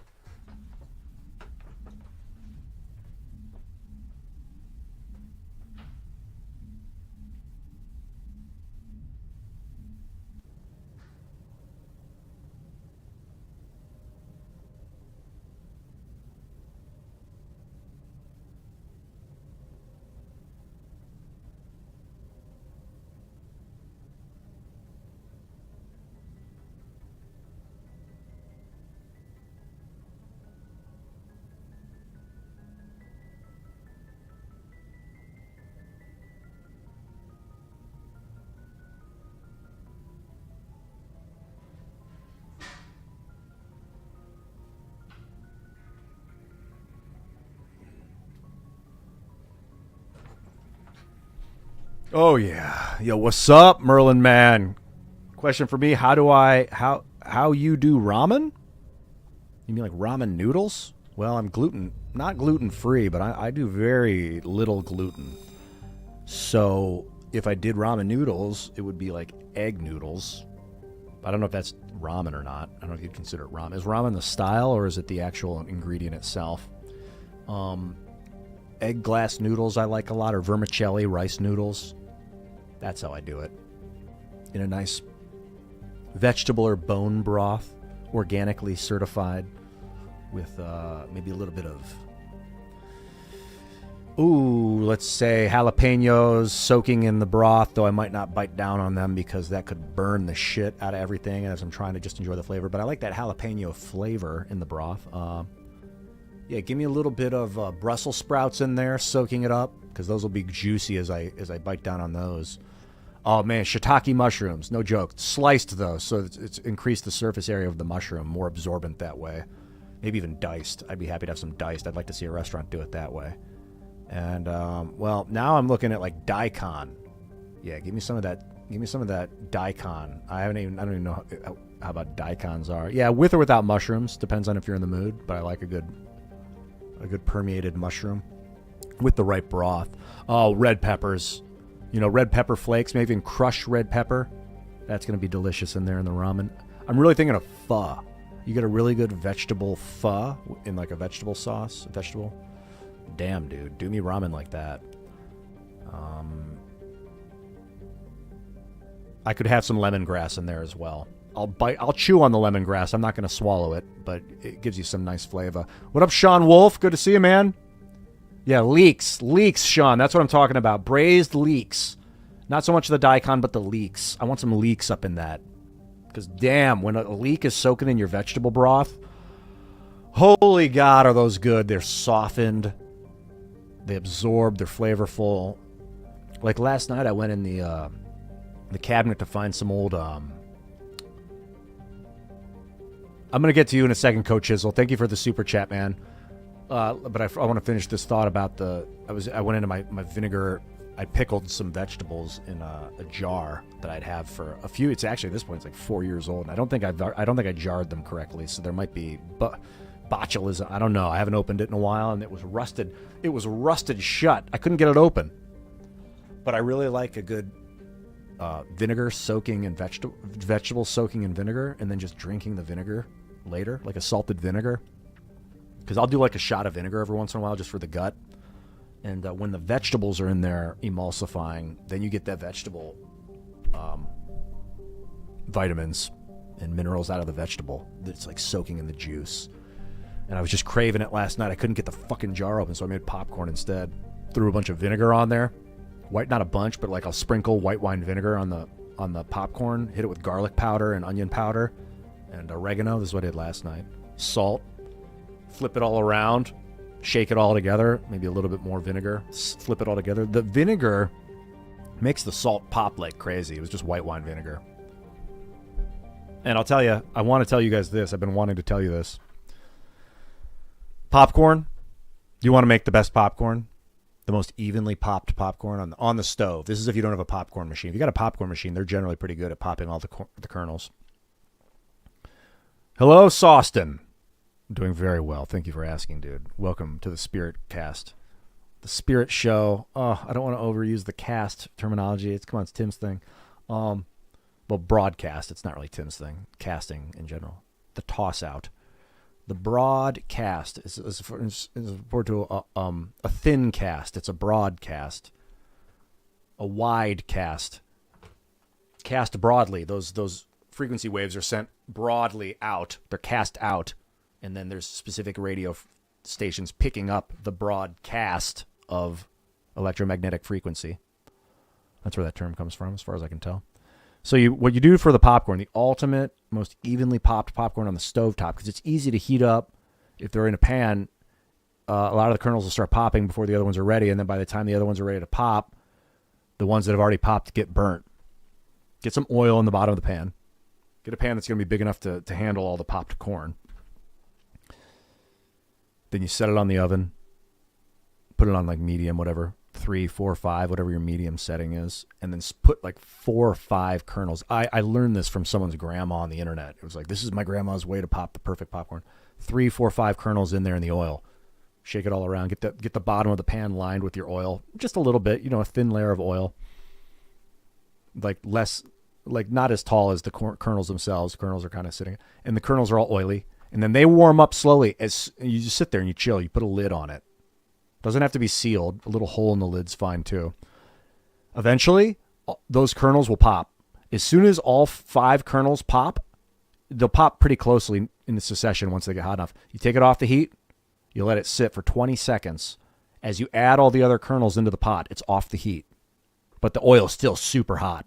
You throw all the other kernels in the pot, swish it all around, get all that oil all over all the new kernels, and you'll hear it start to sizzle. All these other kernels are now absorbing this super hot oil and they're starting to heat up without getting this excessive oven top heat. But the oven's still on. You're just not on the heat yet.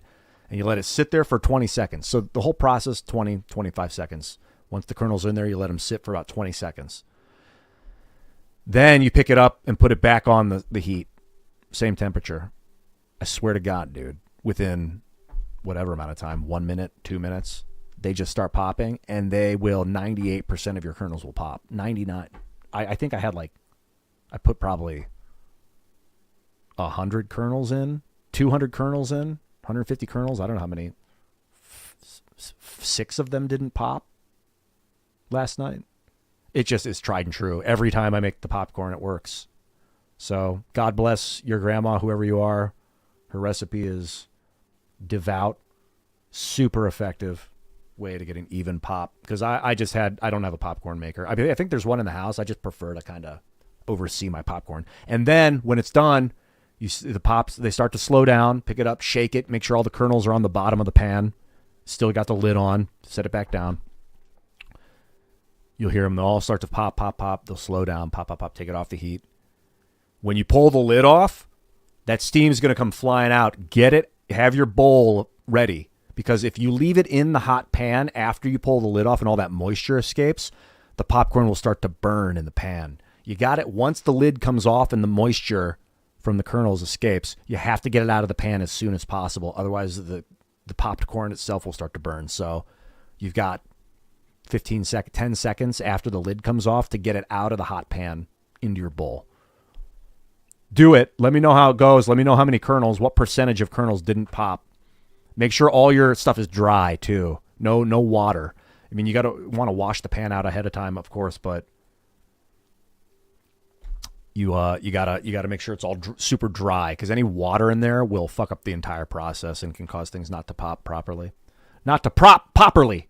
Let me get to these super chats. Coach Chisel 4000, always question everything, Mr. Ian. Also, what happened to my voice? What, did you lose your voice? Your voice is beautiful, man. It's one of the best. The best voice ever, so I've heard. No, I don't agree with that. Always question everything. Question things in reason. There's a balance in there. I used to say things like that. Always question everything. Question everything. I think that's from X-Files, is it not? Question everything. Have a piece of dedicated VRAM in your memory process, in your brain banks, available to tend a question for all things. Wonder, maybe not. I have space to question this, but there are times when you have to accept things too. Even if they're not necessarily true. Acceptance is part of reality. There comes a point where you just got to trust the leader, whatever that means. Not saying it's always right, but there are times when not doing it is wrong. So, yes, question within reason, and have faith in your decisions and your answers from time to time within reason. In general, though, people do need to be more open-minded and available, have this dedicated virtual memory running to posit that possible things that they don't necessarily believe are also possible, in that questioning their own beliefs in real time, but only in virtual memory. Like, you can shut it down and your beliefs are still present. You don't have to believe things you don't believe. I want to also read this one from Sean Morris. What's up, Thomas Anderson? I just saw you in chat. Let me see. Rust inside a can. Oh, this is Sean talking about that jarred food. Rust inside a can could mean the seal is broken or that air got in. Don't eat from that. And I agree, yeah. If it's canned food that has taken some sort of dent and it's rusted, that could be a problem, especially if it's been sitting in a closet for 5 years and it's been just soaking in rust. I think that's where botulism comes from. These are actually glass jars that I was working on with metal lids, and it's possible that the lids have rusted on the inside because I didn't. I think you're supposed to, after you jar the food and seal it, you either put a rubber seal on it so that they don't get metal, or you like stick it in boiled water, so it like creates a super tight seal, and there might be an air leak in there somewhere. I don't know. I got to open it up and smell it and investigate it. But the metal itself is cheap. The metal lid was very cheap, and I didn't go through I was just like, I'll just jar this and see what happens. And I don't know. I still don't know. I still haven't been able to get it open. I ran under hot water to try and expand the metal. Probably didn't do it for long enough. And then Coach Chisel with the $2 super chat said, "Why do they call it popcorn if it's not corn?" It is corn. It's dried corn kernels. Like when you have a piece of corn and you see all the little yellow things you eat off the cob, those are the corn kernels that when they dry out and you heat them up, they explode into a puffy white thing. So it's popped. Technically, it's popped corn. But they just shorten it and call it popcorn. You actually pop the corn to eat popped corn. And I see Thomas Anderson. You were talking about sun gazing, streaming shots of the moon. Misses a sun gazing. Use the atmosphere to absorb the majority of the light. Those are the high energy particles that completely kill the red. Yeah. I mean, it's a funny meme to say Ian stares at the sun, but that's not like sun gazing is a way beyond Ian Crossland kind of thing. It's been around for probably 1 million years. I don't know how long people have been doing it. Sun gazing.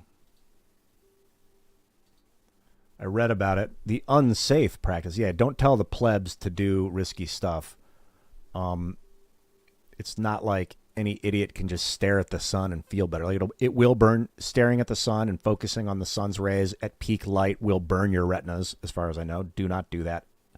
Unless you just don't do it. Please, God. Allowing sun to wash over the back of your eyes feels pretty good. If you're not, if you're like tilting your head towards it and just kind of letting it in, feels fucking great.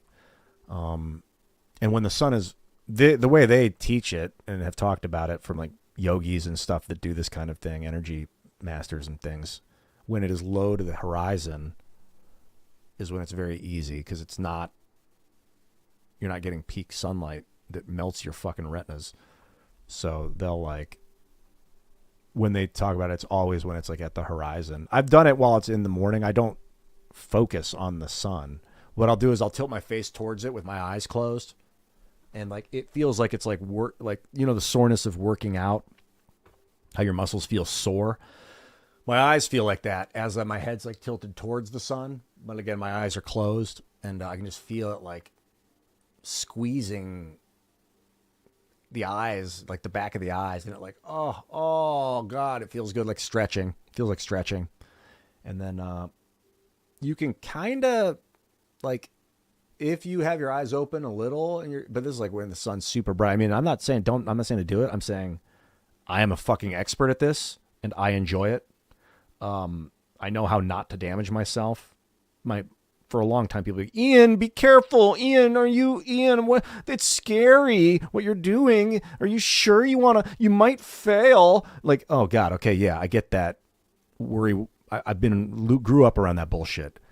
I figured out how to do this and it helps my eyes, when I do it and it feels better. And then my eyes aren't like this when I'm out in the sun. I can actually open my eyes like normal so I can go from like super dark environments to go outside, work the eyes out by having them closed, tilting my face towards the sun.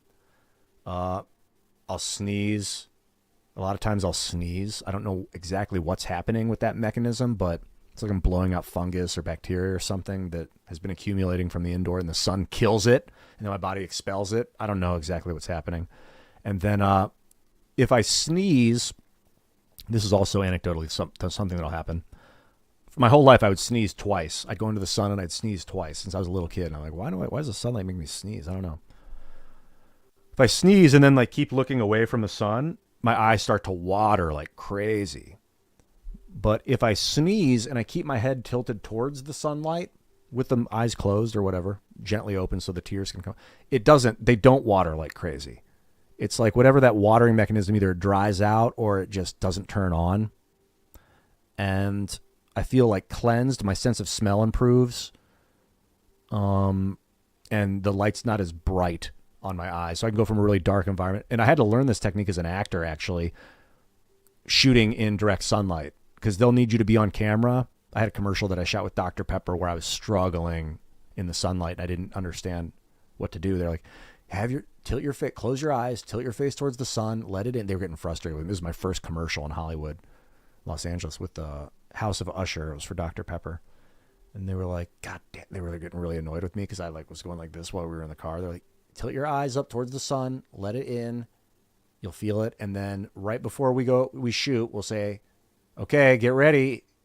Then open your eyes and we'll say action and then we'll do the take. So I would do that. I'd do it. It was like, oh God, my eyes. And then I'd go down and I'd be like, okay, ready, rolling. I'd open my eyes and it wouldn't hurt for about 10 seconds. Like, action. And then we'd be doing the scene and I'd be like, oh, it's so bright. It's so bright. Oh, and then it would start to hurt again. And I was like, oh, and then I was like, I just got to figure out how to overcome that. And I think I did. It has something to do with stretching the back of the eye. That's what it feels like. I don't know exactly what's happening. Here it is, the sun gazing. This is Wikipedia. It's like dangerous, unsafe. You know what else is unsafe? Working in a fucking metallurgy factory. Doesn't mean you don't do it. Like, some people do things that aren't safe. I don't know what else. Sun gazing, if there's like actual yogis talking about it or like gurus and things that do it.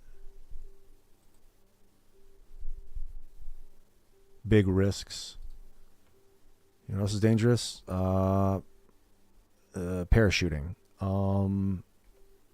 The hang gliding, driving. No, driving is not super risky unless you're an idiot. Just kidding. Driving actually is risky. You're driving a 5,000 pound machine at 60 miles an hour like a bullet. It's not super safe. It's actually very risky. So I would put seatbelts on. Meditative practice during off-peak times. Yeah, no, I would not expect a doctor to recommend it because most people, it's like playing with fire. Okay, I digress. I've talked enough about sun gazing. I think it's a funny meme. That's why I don't go hard on it when it comes up when we're talking like Tim Costello. Like, well, Ian stares at the sun. I'm like, oh my God, dude, let's go easy on the rhetoric. Coach Izzle, super chat, said, dude, I gazed. It works. It's beautiful. What's your feelings on nuclear waste and nuclear power? Well, you know, I defer to the experts on nuclear waste removal. There's a guy, Yechezkel Moskowitz, that I interviewed who works specifically on this stuff. Let me see if I can pull up the interview. Yechezkel, there it is. Yechezkel Moskowitz. It's this interview. He's great. He's a rabbi.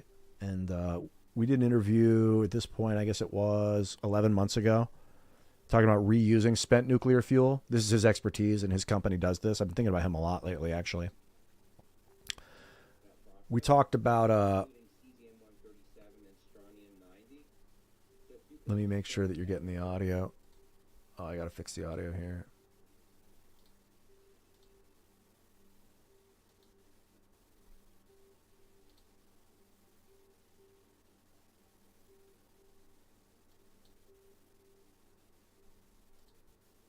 And bring it to the market, then companies like NDB. So Yechezkel, this is if you really want an answer to the reusing spent nuclear waste, this is the guy. This is the interview. Watch this interview. It's full science. It's an hour of it. He talks about how we've got like, I don't know how much nuclear waste we have in storage in like mountains. We store it in these mountain facilities where we basically bury it. And they're like, they buried it with the thoughts of like, well, when we figure out what to do with it, we'll retrieve it and do something with it. He's like, well, we figured out what to do with it. We can convert it back into fuel. Only 4% of the fuel is actually used. 96% of the energy material inside that fuel doesn't actually get used. Now, during the fission process, there's these different new isotopes that are being created during that process, including cesium-137 and strontium-90. So if you can extract that material and bring it to the market, then companies like NDB Batteries and Xeno Power, BWXT, and other vendors have the ability to actually use that material and create these batteries. In fact, I just saw recently public-facing Xeno Power is doing all kind of work with the Department of Defense and Department of Energy and other vendors with NASA to use these type of nano diamond batteries. And the diamond is for the shielding, by the way. The synthetic diamond is there for the shielding because this material is extremely radioactive. That's why it's so hot and it's emanating that electricity. So if you could figure out that like conversion matrix where you're able to take that conversion and bring the electricity out, then you could, in theory, you could just like put like down at the bottom of the ocean a nano diamond battery with strontium 90 and recharge like deep sea probes and stuff like that. That's like what like Xeno Power is looking to do. The guy's amazing, brilliant human being. I'm so glad that we've become friends. We've actually talked about doing another interview, a follow-up interview. Getting the word out on reusing nuclear waste is a big deal. I hope it is getting more attention, which is super cool. These are talking about using the fuel for batteries. We talked a lot more about the actual reusage process. Oh yeah, we talked about utilizing graphene as basically a waveguide for the nuclear radiation. That's how you would get like you were saying, how you get the energy out of the battery. I think a lot of it's through graphene mesh. It capacitates and conducts the heat. Then we went deep into each of these companies, what they're doing. Let's see what else we have. This is a really fun interview. I should rewatch this. In fact, I was like, oh, I wish I remembered everything Yechezkel told me in the interview. And then I was like, oh, the video's recorded. I could rewatch the interview. This is one that's worth watching because it's every question I had about it. He talks about the financial value of it too. There's so much value in nuclear waste, in the unused nuclear byproduct from the fission reaction. Is basically, it's not really waste. It's only waste if you don't know what to do with it. You know, if it's like toxifying the environment and it's being underutilized. Okay, I'm looking for like a specific. This is his. Wow, I'm gonna look at this on my own too. Curio, I think Curio might be his company or one of the companies he works too. with. Awesome. This is where they recover the spent nuclear waste. Again, we'll call it unused nuclear potential fuel, and then they reconvert it back into the fuel. He said that, I don't remember the exact numbers, but he said with all the waste, the nuclear waste that we have at the moment, we could power the country for like, I mean, the years were like, I don't remember how many years, 80 years, I think, or something. I don't remember exactly. It's in the interview. He was like, yeah, the amount of potential fuel we have in storage right now is, it could get us like 80 more years. And then what would happen is as we use more nuclear fuel, that stuff then can be reused. Okay.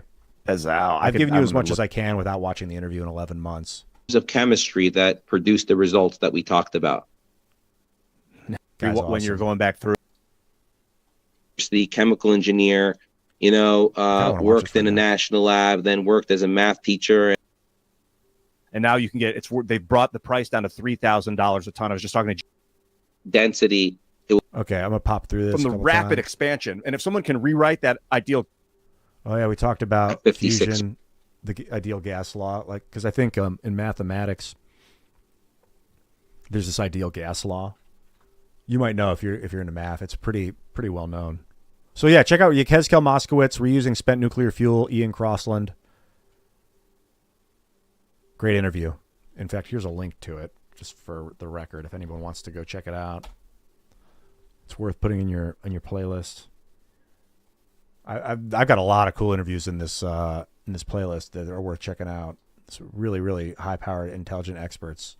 One guy, Salvatore Paez, he's like a Navy scientist.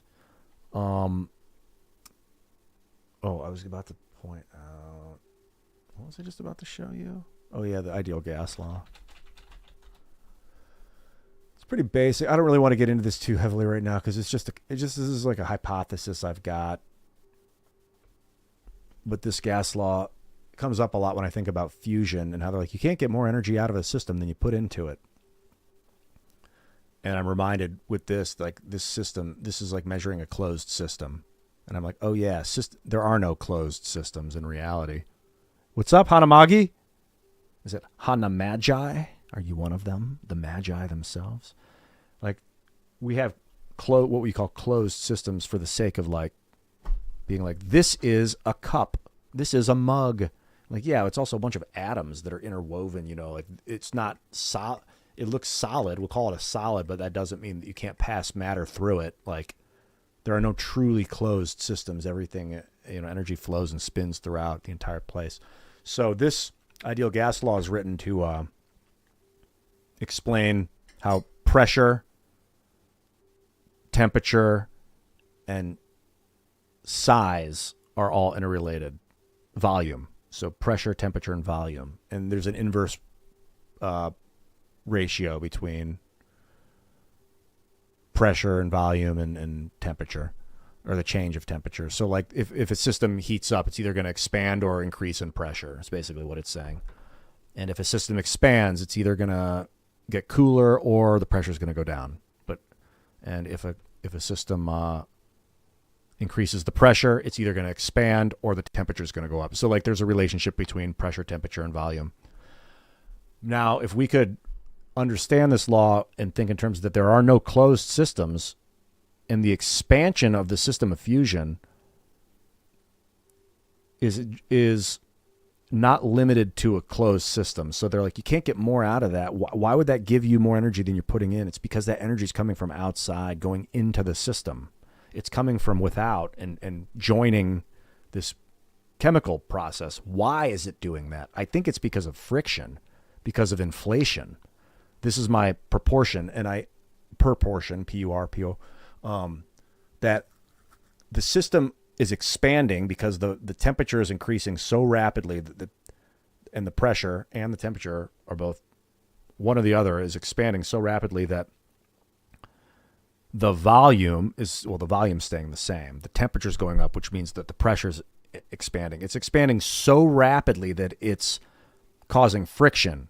The friction is drawing heat from outside into the system. And the more friction that is produced, the more heat that's coming into the system. I don't know if it's exactly friction or if it's something like friction.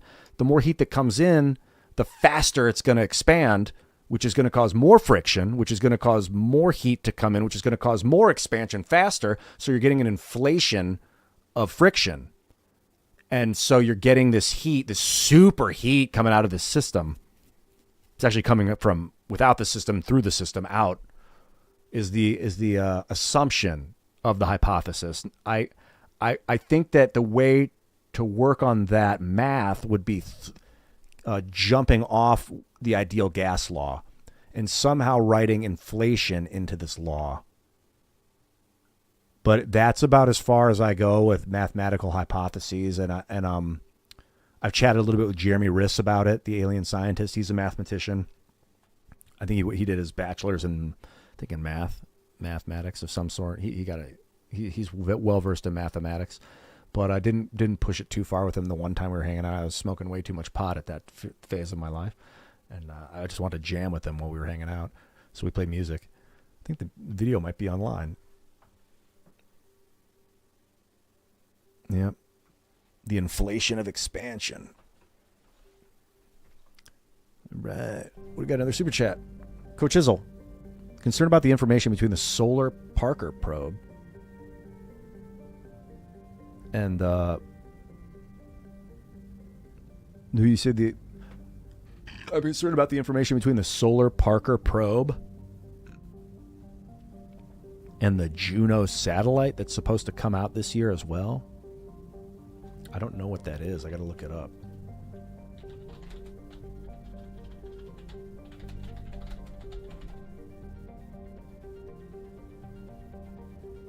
Dude, Hanamagi. Is it Hanamagi or Magi? Because I'm going to say one or the other. Hanamagi. Okay.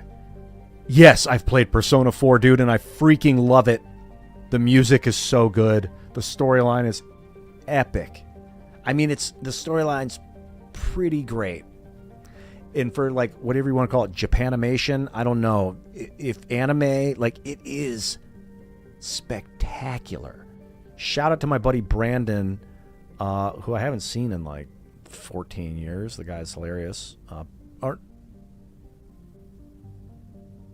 Bales? Yeah, Brandon Bales? He's an actor. Brandon Bales? Haven't seen him in a long time. Yeah, Brandon Bales. It's weird because just calling him Brandon, I was like, been so long since I've seen him.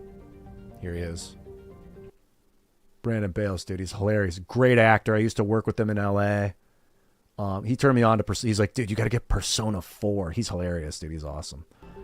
Let's go, Brandon, dude. Shout out to B. Bales. Find him all over the internet. Here he is. He should be the next Spider-Man. So I got it. I just took him at his word. I was like, because he's a legit dude, and it was the only game he'd ever like suggested for me. I was like, all right, okay. It was on my Xbox. I got it on Xbox. Persona 4. It's so good, and I never beat it. It was the game that I wanted to never end. And I was like, I don't want to beat this game because I never want it to end. So I played it so long and got very close. I could feel like the end was coming, and I was like, I'm just going to stop. I don't want it to end. I want the memory of this world to go on as like a persistent memory. And it's funny. I got very, very close. I think it was very close to beating it. Is 5 better? I looked at 5 and it was like all new characters and like Chia and like, you know, Persona 4. The music, dude. And I listened to the intro song for Persona 5 and it wasn't as good. Like, I don't know if they just nailed this one out of the park with like your buddy, what's his name? Yeah, it's the dude, he's cool. What's his name? This is like the team. It's the shy girl, like the aggressive female friend. The fun. This would be me if this was the movie. I'd play this guy. He's like the fun-loving sidekick, like best friend who like doesn't take anything too personally or like any too seriously, but he's like a badass. I like his style. And then I think they have the hots for each other, the girl and him. They've got like kind of a love-hate relationship, and then her and him find like romance, I think. I think that's a story. Or maybe you can choose your path. And it's like every day, it feels like the game.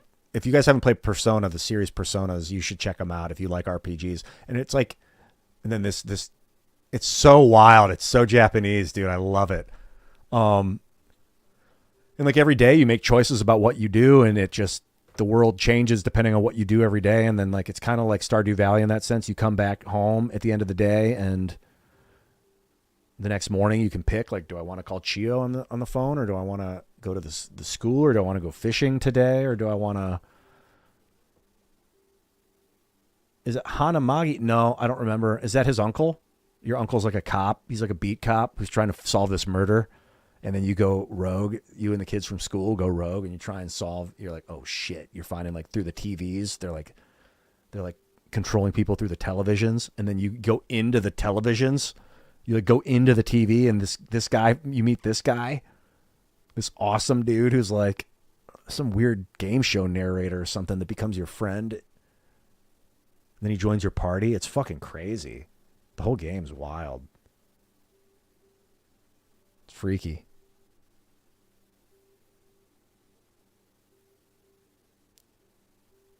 Oh, it's 2 of the last names, Magi and Hanamagi. That's awesome. Great game. Love it. I'm glad you brought it up. Really good memories of Persona 4. I think I have the Persona series, actually. Let me check. They went on sale. I have Persona 5 Strikers. I don't know if that's... Have it on Steam. I don't know if this is actually Persona, or if this is just Strikers as like a version of it.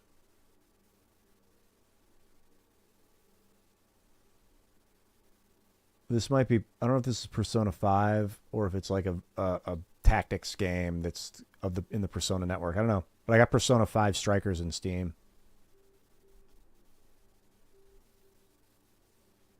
Yosuke, that's the guy's name. And Yukiko, yeah. Yosuke, dude, that guy's awesome. You meet him, you're like a new kid in town. And you move in with your uncle and his daughter, your cousin. And like first day of school, you meet Yosuke. he's cool. That kind of takes you in and is like, yeah, you're welcome here, man. We're all cool in this school. Otherwise, poor guy, your poor character would have been like the weird kid because he doesn't talk a lot.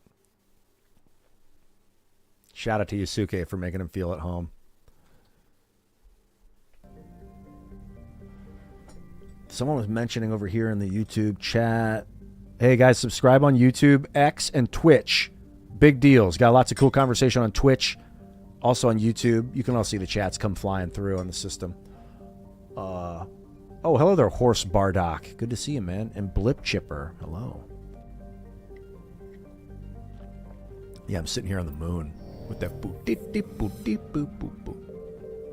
I'm gonna wrap through the solar system and check these other planets out. I'm sure that everything in the Sol system has already been scanned.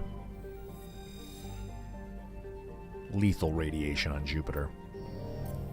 Surprised they haven't totally colonized this. So you'd think they would completely colonize the solar system with the Promethean technology or Protean technology. Uranus? Why are the rings of Uranus vertical? That's kind of a redundant question. I'm sure there's an answer if you search it online. Am I a love-struck baboon? Yeah, you might say that. Teddy. Yeah, Teddy's the guy who I was like, man, I don't ever want to forget about Teddy. I want Teddy to be like a persistent character in my memory. That guy's awesome. No, I barely remember. I don't remember. Oh, yeah, she calls Yosuke a love-struck baboon, I think. Chia does, I believe. Game's great.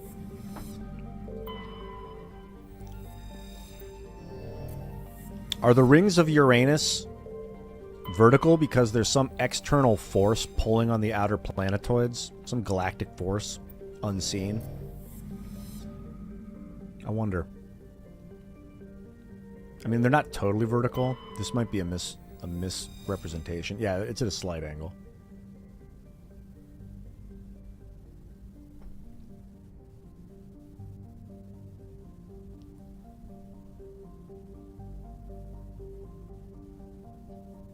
Bunch of scientists in the chat fucking hashing it out.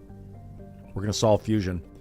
Basically what's going to happen is someone's going to write the math, the mathematical equation to explain why fusion works. And then the whole trope of you can't get more energy out of a system than you put into it will fade away. And the person will win a Nobel Prize or something. And then they'll become like, it's like an Einsteinian, Boseian process of like, here's a contribution. This is why fusion. And then people are like, oh, fusion is real. That's why fusion is real. And the whole like, it can't. I was told it can't. That whole thing will fade away. Pluto.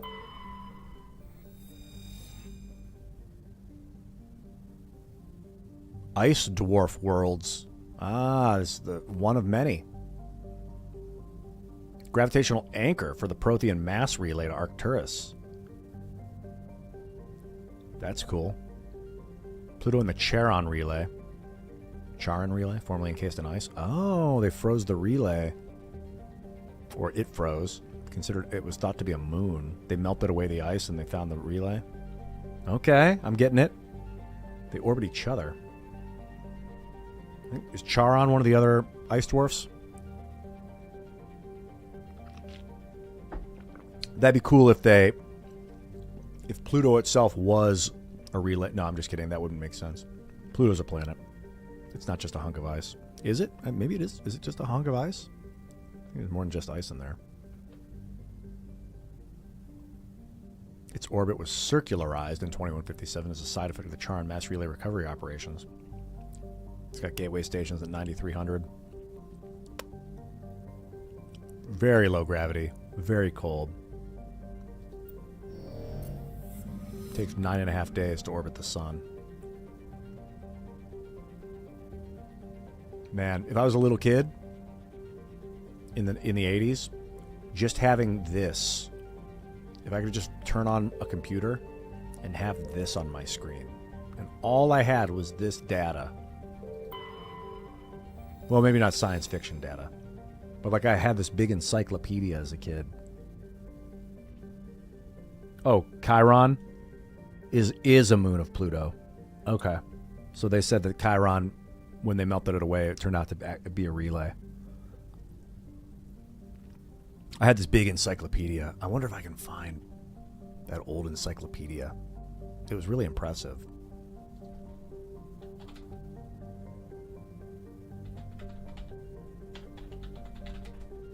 I don't know what year it came out.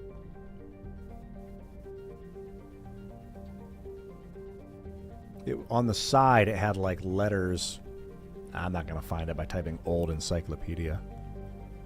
But it had like the solar, in the back of the encyclopedia, had solar system. I think it was like from the 70s, to be honest.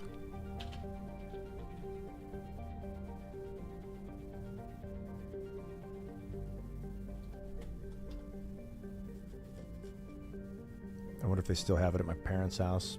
It was such a cool resource to be able to read it. I would just read through it. And then, like, I'd open it. Saturn was, like, the one. I was like, whoa, what the fuck? I learned at a really young age that it was real. I was like, what the fuck? But, like, you just accept it, you know? Kids, you just accept your surround. No, it wasn't a ring binder. It was, like, a book that was, like, this thick. It was a really thick book. Like, I remember it being probably bigger than it actually was because I was little. But it was, like, the size of, like, 3 or 4 books, like probably like 3 encyclopedias in one big thick book. And on the side where you have like the pages, you got the binder and then you got the pages. So like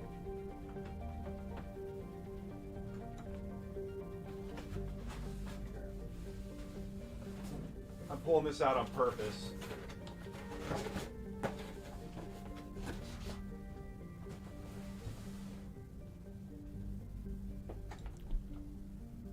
This is a book that I wrote, Writing in the Dark. If you don't have a copy, get it on Amazon. I'll show you. I self-published it.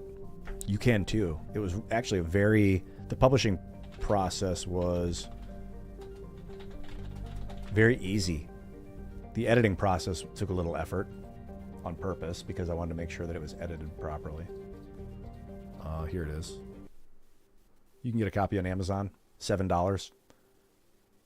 I think I earned like $1 per copy or something. They do all the publishing and all the writing. But okay, so anyway, get a copy on Amazon. Writing in the Dark, Ian Crossland. So on this part of the book, it was really thick. You know, it was like a big thick book. It was like the letters, like A, and it would be like an indent you could put your finger on, and then open the page, and it would be the beginning of A, and you'd look like all the A stuff, and then B would be next to it, and then C, D, E, F, G, and all the indents. You could like put your finger on the indent of F and then pull it open to the first page of F. It was cool. Yeah, Writing in the Dark. It's crazy, man. I wrote this book in New York City. Here, I'll read a page 75. Or amoxicillin, which is some synthetic penicillin. Staring into the unknown doesn't do too much good. Wondering what tomorrow brings causes a rush of adrenaline and makes me nauseous. It's easier to face the unknown when it's right in front of you. Tomorrow's right here, in the shape of a car and a bundle of other things. Don't get too hung up on the present, because that will change too. I'm not here to tell you what not to do. I've created a margin by folding the book in half. Something is always lost in the fold. Bless you. It's like kind of where you can just open to any page 77. Numerics kind of calm me, like wind. Wound around the earth and through my hair. It's good thing we have scanners. I don't feel like retyping this. Why would I anyway when I could produce the original? Yeah, I was like, why retype my book when I can just write new stuff?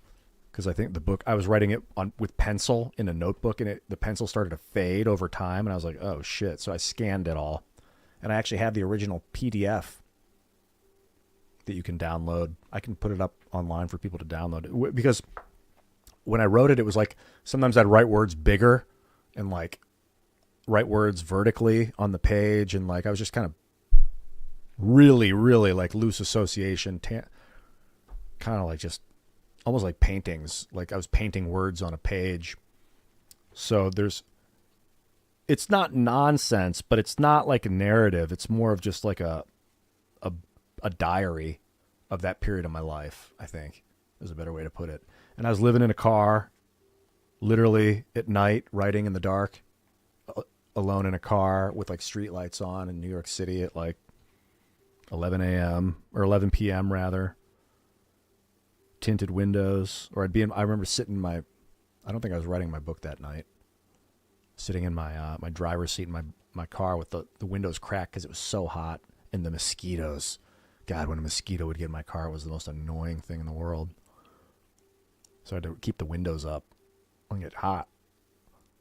But then I'd go to I used to write at this Turkish cafe a lot and smoke the hookah, but I had like no money. I was living in my car making like $200 a week on Mines because we were starting up Mines at the time. Good book. I mean, whether or not it's good is up to you to decide. I enjoyed writing it, that's for sure. It was therapeutic to write. I started a second one, and then the manuscript got lost. Second one was basically another one of these. But after that, I realized I shouldn't be writing it in paper anyway. I should be typing it, keeping digital copies of it. But at that period, it was more about just doing something while I was doing nothing. I'm like, what am I really doing with my life? I should make something. Some of it's like almost embarrassing to read, to remember, because this was like the lowest point in my life, I guess, up to memory. It was like all my career ambitions had come crashing down about being a famous actor in Hollywood. I was like, God, this industry is not what I thought it was. I don't know what I'm going to do with my life. Got into social media, building social media systems and like working on Mines. And then I was like, I guess I could write a book.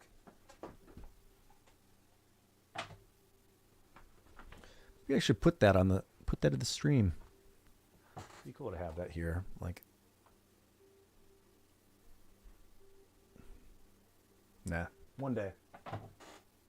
Let me know what you think, Coach Izzle. It's a pretty wild read. Oh yeah, it's kind of like the only other book I'd ever heard of that kind of flows like that is Ram Dass, Be Here Now, where the kind of book where you can open it to any page and it just is like a segment of thoughts. I have it. I actually interviewed Ram Dass. He's really cool. I don't know if you guys saw that. He was like the guy that pioneered the LSD research in like the 60s and 50s. And this is me and Bill Ottman knew him and contacted him and was like, Baba Ram, let's do an interview. And Ram was like, okay. This was, I guess, 11 years ago. He's got 300 views. It's Ram Dass. But the reason it doesn't have a lot of views is because we just set up a camera watching us talk. So this is what you get. Holograms and how... There was no screen capture. There was no like interview. Countries. You can barely hear what he's saying, but it's Ram. But we also have this one. There's two. If you look up Ian Crossland, Ram Dass. This one's a little more Baba. He's cool as fuck. I say he's cool, man. Even though his body's gone, it's like he's... I can know. It's me, You don't and know then it. Bill. A couple of hippies. Objectively. Talking about love and communication in the universe with Ram Dass. Right. Because our bodies, these bodies may not know everything, but yeah. Right. I wish I'd been hanging. Would have been fun to fly. I think he's in your mind and a full mind. Oh yeah. People are like, be mindful, and I'm like, actually, have an empty mind. You don't need to have a full mind. Mindfulness is kind of a misnomer. I kind of want a clear mind with it's empty of thoughts, unless you need to generate them. Like a generator that's off and ready. You don't want your generator to always be running unless you need it. Good Lord. Let's get back to the game. Thank you for purchasing the book, Writing in the Dark. Fun book. Okay, I've definitely cleared Exodus Cluster.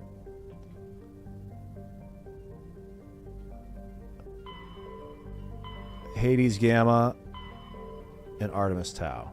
These 4 have been secured. Exodus Cluster, Hades. I've not been to the Voyage Cluster yet. I'm just doing a perimeter sweep. I want to make sure I don't miss anything, so I could try check out the Voyager Cluster. Yeah, 1-star system worth Amazon. Check it out. No, I did not get Black Ops 6.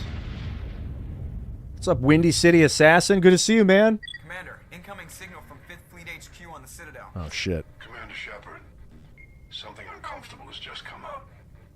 In the First Contact War, we fired a lot of espionage probes into Turian space. We just received a mission complete burst from one of them. Where's it been in the meantime? No idea. Lost in transit. These probes were built in a hurry after First Contact. What makes this uncomfortable? When these probes were launched, we didn't have any idea who we were fighting. We didn't want to risk aliens examining our technology. The probe has a demo nuke built in. Oh, shit. A 20-kiloton tactical fusion warhead. About equal to the bomb dropped on Hiroshima back in the 20th. If somebody finds that probe, tampers with it, you don't need me to finish, Commander. That's not that big of a bomb for a 20-kiloton fusion bomb. I think it'd be like 10 million times the size of the Hiroshima explosion. Maybe I'm reading the sound wrong. I understand this must be handled, but I don't have anyone trained to deal with this sort of thing, sir. I know. I wouldn't ask if it wasn't important. These probes have been classified for 26 years. The Council will call fusion bomb booby traps dangerous and irresponsible. The Alliance would face censure if they find this probe. I'm asking you because the Normandy can get on site quickly and quietly. It's in the Voyager cluster. How convenient. Oh, he's like, hey, since you're there.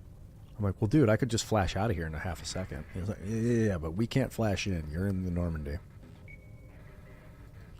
It's in the Voyager cluster. That's the opposite side of the Alliance from Turian space. How did it get there? I don't know. It's possible someone recovered it safely and brought it there. It's also possible it got very badly lost. It could have been wandering the relay network since the war. We'll get on it immediately, Admiral. And we'll be discreet. I appreciate that, Commander. Good luck. Fifth Fleet out. Admiral. Get out of here and close all this. I want to make sure there's no lag. Or as low lag as possible. Yeah, there we go. Yo, Valley Law with the super chat. Could you cover Ryan Cabrera on the way down on the next music stream? I don't know it. The challenging thing about covers is Hanamagi. If you become a member, I guess on Twitch, it's a Twitch subscriber. No more ads.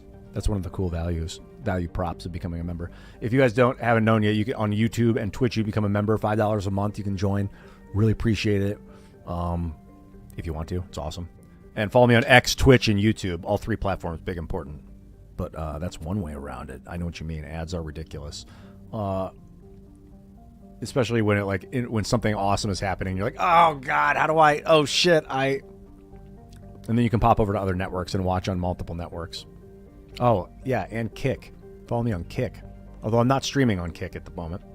So the thing about covering songs, Valley Law, is what the reason I've been doing it is because it's fun and easy, and I'm playing songs that I know really well. I haven't covered anything like that I didn't know ahead of time. It's also a lot of it's songs that I've heard 30, 40, 100 times and from my past that I've always enjoyed. I'm like, what are those chords? And I look and I'm like, oh, I could play that. Oh, yeah, I know all the words. I know how all the words sound. And when I've got the lyrics in front of me, I'm like, yeah, I remember exactly how the guy sang it. Let's sing it as close to the original as I can. For the most part, that's how I like to do it. And exclamation point Discord if you guys want a link to the Discord server. Oh, I guess it just fired one off. LOL. But if you ever want it in the future, exclamation point Discord will get you there. So, I don't know. No, probably the answer is no. Covering songs that I don't know, it becomes challenging. I got to listen to them a bunch of times to like lock in how they sound before I don't know that one. Ryan Cabrera. I don't know why I haven't heard of that before. I don't even know who he is, Ryan Cabrera. On the Way Down. Well, shout out to Ryan Cabrera in the meantime, though. I'm not wrong, bruh.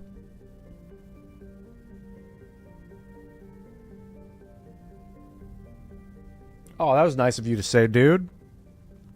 Yeah, man. Some of my best friends I don't agree with politically.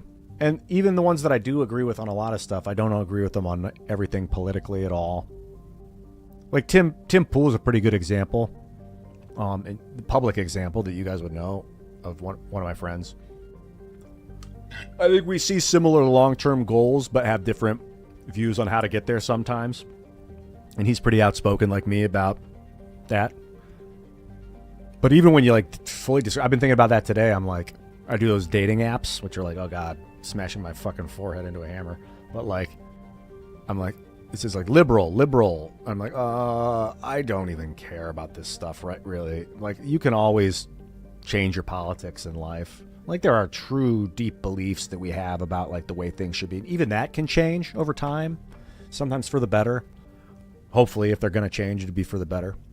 But really, it's like, it's more about like, what do we agree on, man? The other stuff, like the hows and stuff, is like, we can figure that out as we go. So, hey, back to your super chat. Thank you a lot. That's really cool. The presence on the show, trying to balancing the vibes and listening. I like listening too. I've learned so much on that show. I've seen you talking about Timcast IRL. Yeah, I've learned a lot hanging out with those guys and all those cool guests. All right, man. Good vibes. You got it. Big dude. Oorah. Oh, no, this is Big Dog. Oorah. It's fucking rock, dude. This one's for Shepard. Agabinium. Small terrestrial world with an extremely thin atmosphere. All right. Looks like we might be touching down on Agabinium. Is that where the fusion bomb is? I'm going to survey the rest of the system before we land. That was a little choppy. We're scanning the entire system from above. It's like our ship is up here, like up way, like above the sun, looking down on the spinning system.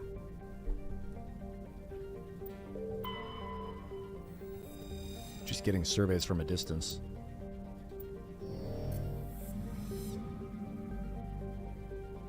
All right. Agabinium. We're headed there now. Cool looking planet.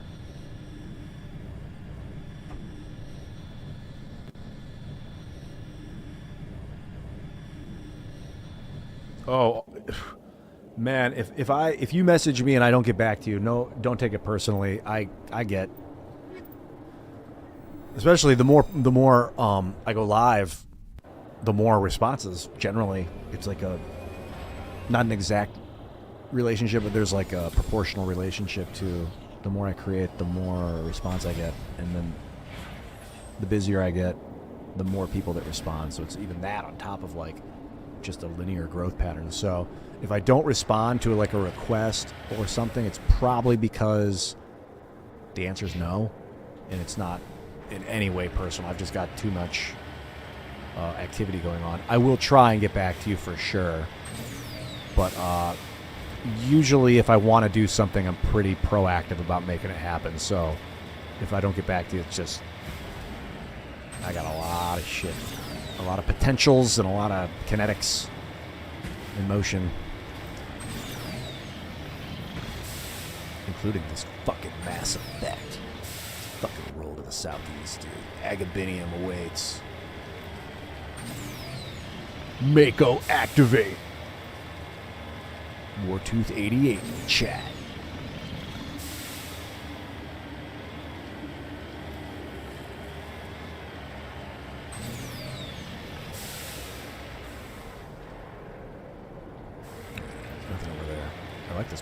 winds on this planet are pretty intense. We're gonna have to go up the mountain. I see the minerals. That's funny. The word mineral has the word mine in it. Mineral. And you mine minerals.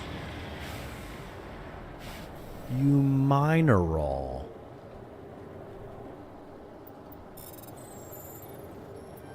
This is not a complicated survey. Light metal survey. It's a bunch of magnesium just sticking out.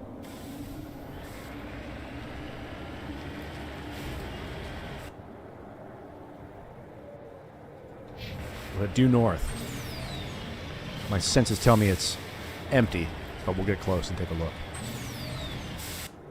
Then we'll cock.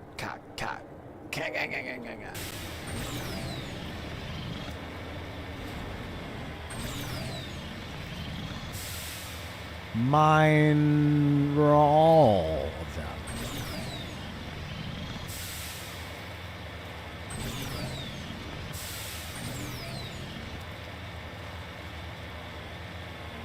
Thank you guys for coming.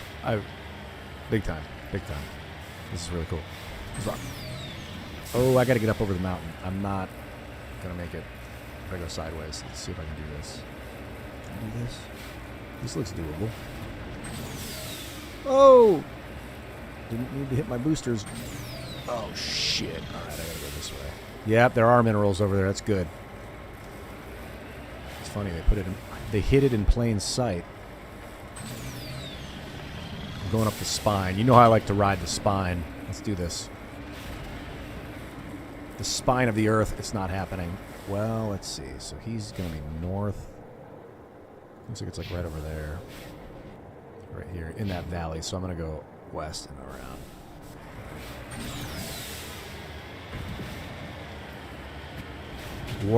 Waroth, you're asking Wartooth? Oh, Wartooth. I was saying Waroth for a minute. Wartooth, you're asking why do people hate the Mass Effect? Oh shit, can I? You need to turn back, Commander. You're going beyond the range of the operational area. Let me just tell you, Joker, to fuck yourself.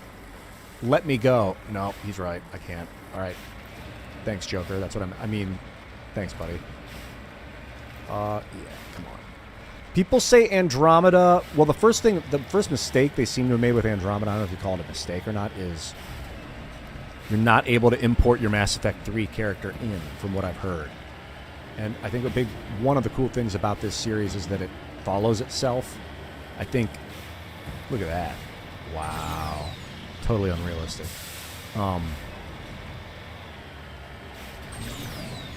The fourth is a standalone. Alright, I'm going to grab this while I'm here. A standalone game. I don't know, to be honest. I hear you can jump in Mass Effect 4.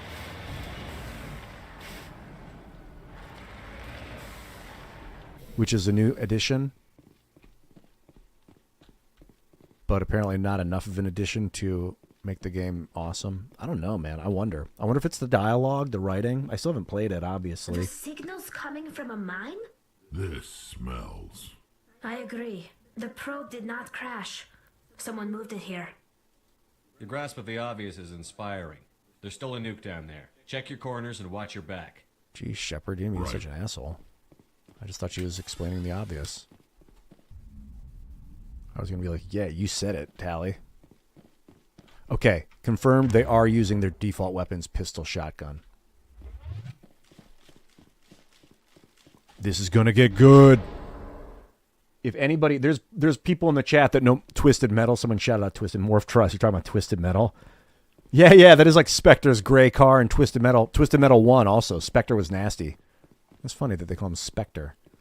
And you are a Spectre in this game. My buddy Ted played Spectre. I couldn't stand fighting against him because he'd shoot through walls. I liked the big black monster truck and Mr. Grimm, dude. Because Mr. Grimm did so much damage. I thought it was funny to play as like the glass cannon Mr. Grimm. What are we up against? Humans or machines?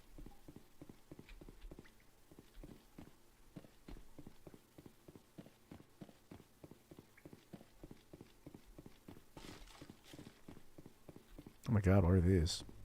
Are These drills? Looks like we've been drilling in the mines. We're trying to blow the planet? What do you expect to do down here with the mine? With a bunch of fusion bombs. Or a single fusion bomb.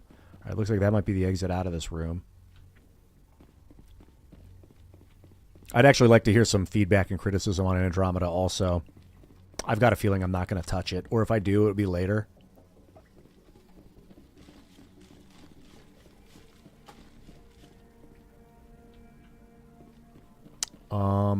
Solarian. Pff, got me. The Solarian mission? No, I don't think I've touched a Solarian mission yet. If you remind me, don't tell me, because if it's a, I don't want to spoil any future missions, but I don't know. The answer is no, not yet. All right, let's go for it. What is in here? Hey, we found it. That was a detonator. Someone just screwed us. Shepard, at last. You have me at a disadvantage. My name is Ilanos Halliot. I doubt you know it. Who do you think runs the Terminus clan, Shepard, huh? Thousands of pirates, slavers, criminals of every stripe? I don't study the internal politics of pirate bands. The strongest leads.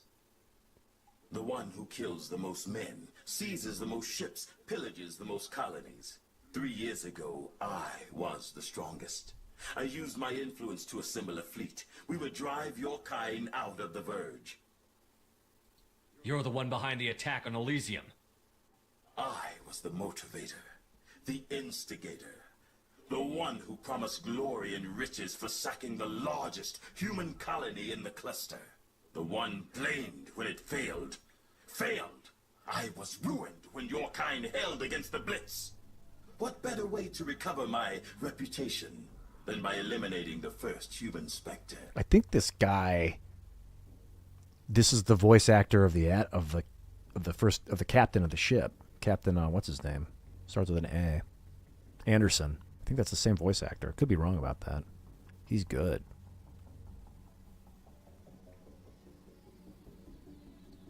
My crew will come for me. Oh, let them. We'll be ready. An Alliance warship would make a fine prize. Oh, and if you haven't noticed, the ores here are laced with heavy metals. I'm afraid your suit radios aren't powerful enough to transmit out. You'll see me again, Halliot. Count on it. I rather doubt that. Goodbye, Shepard. What do we do now, Shepard?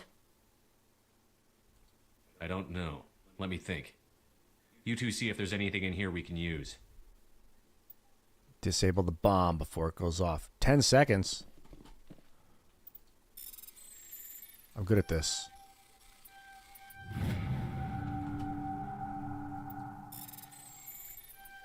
Oh shit. It'd be funny if these counted the 10 seconds.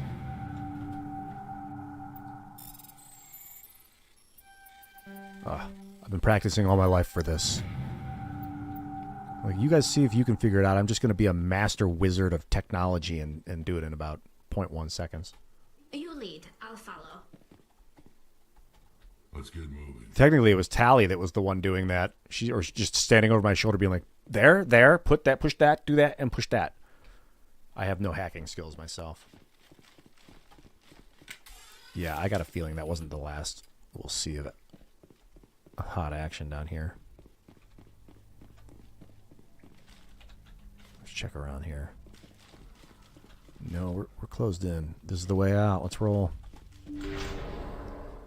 Brace yourselves. No? It's too quiet. Proton rounds. I'm pretty much done with level 4 stuff. That was that. Should have made the hard points a little bit more challenging to disable. Where's the Mako? That son of a bitch. It's to the southeast.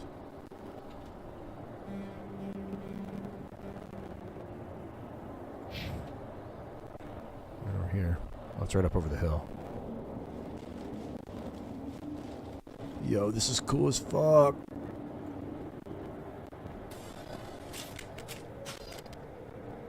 We have contacts.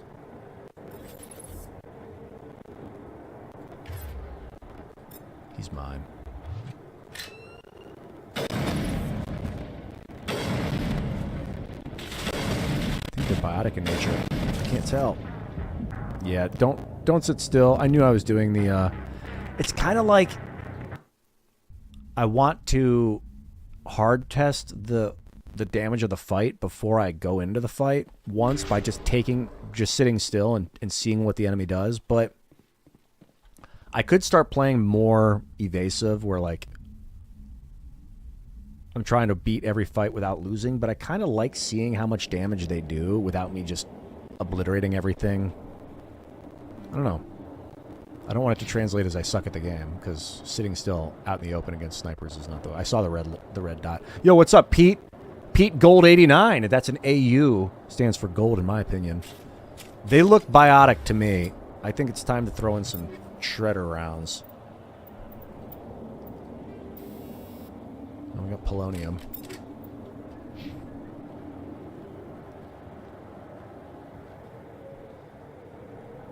Where's the freaking Mako? Oh, it's down there. They've swarmed the camp. All right. We'll come around. I don't know if we're going to be able to get the Mako or not.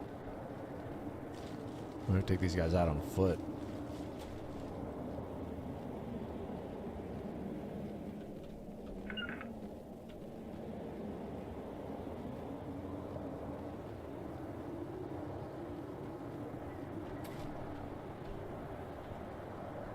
We're getting there.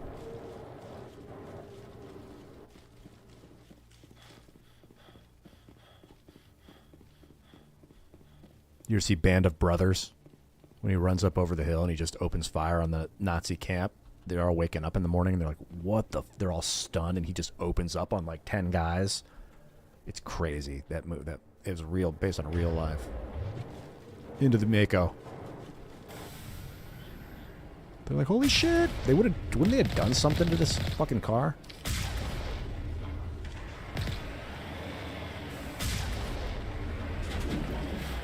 Like, it's Shepard's car. Maybe they couldn't. Oh, that guy was in heavy armor. Maybe they just couldn't do anything about it. Ha, Elias, you should have destroyed my car, fool.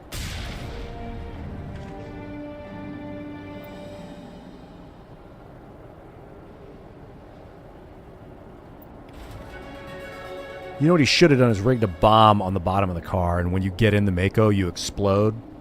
And it's like, nope, that's not the way to win the fight.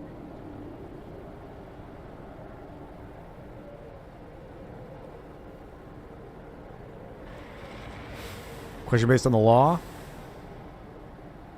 Oh, hell yeah, dude. Hell yeah, Pete. Good to see you too, man. Oh, I don't know. The 14th Amendment, Section 1 and 3. I'd have to, if you read the amendment or wrote it down and I could read it and interpret it the way I do, but I don't have it memorized.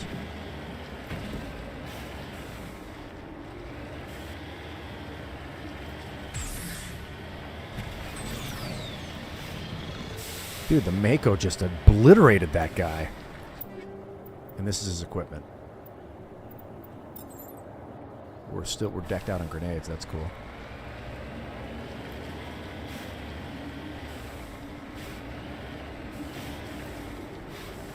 Here's a probe.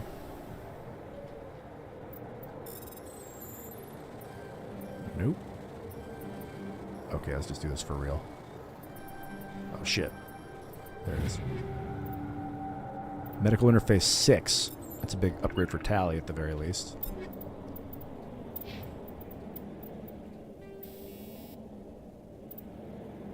.330, 3.050. Excellent stuff. Any pistol upgrades for you? Level 6 stiletto. How about for you, Rex? Just basics. Shotgun upgrade. Now the katana's superior. And Shepard. You've got the Thunder 5. I don't think anything's better than that. How about for your sniper rifle? The Striker 4.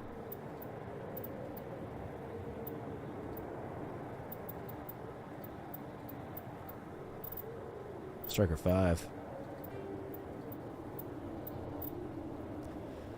Good enough for now.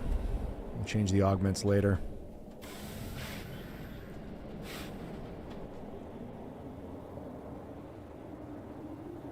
Did I? Oh, that was the... There is something over here. Yeah, there's a mineral over there, so... I still want to explore down here before we bounce off the planet. But I would be surprised if there's more than 2 minerals deposits on the planet. I've never seen... I don't think I've ever... What is this?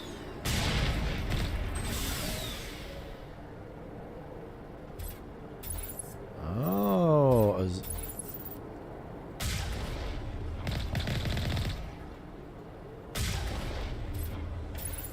All right. I get to see their eyes when I blow them up now.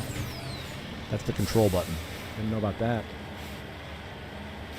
Hello Games is coming out with a...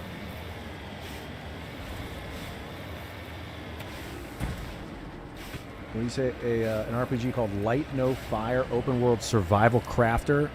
My car is all over the place while I'm reading this chats. 1.1 scale size Earth IRL map coming soon. Check it out. That is fascinating. A world the size of Earth, where it would take you, what, like 6 years to run across it or something? Or maybe even longer than that, I don't know.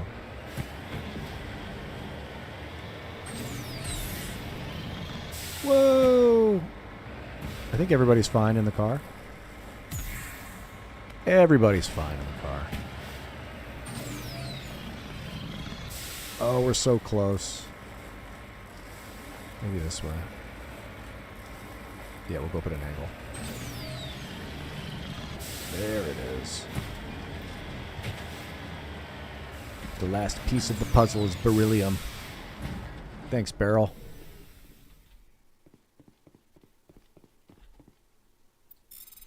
I'm gonna swerve this shit. Beryllium. Area map. That usually means that we have completed the area map when it says that. Now I just got to tap this anomaly and bounce.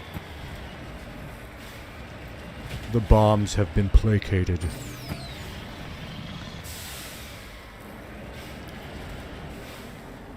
How are we getting out of here? This way. No, that's not the... Is that going to get me out, or is... I think Joker's going to give me a little ring on the telly. Commander! Oh, I know what I'll do. Joker. You need to turn back, Commander. You're going beyond the range of the operational area. I know. Set me back Went down. right off the scanners, Commander. Now we have to bring you back. That's what I wanted all along. Set me right in the middle of the map. Joker, you magnificent human being. That's much easier of a drive. I think. Dude, he literally set me in the middle of the map. That's awesome.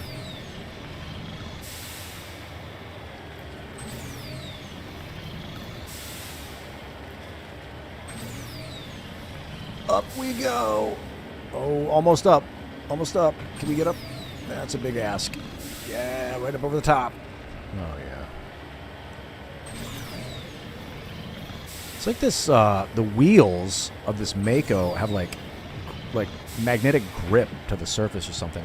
It's using the Casimir effect to hold it down to the surface. I like it. Like the way a mosquito sticks to a surface, or a gecko or something. They use the Casimir effect, where the pressure between your finger and the surface is so pronounced that it pushes all matter out from between your finger and the surface. It creates a vacuum, like compressing everything away, that the vacuum then pulls you to it and sticks you to it. It's the way two metal plates will come so close together, they press all the matter out from between them, and then they snap together. I think it's the way magnets work and the way gravity works.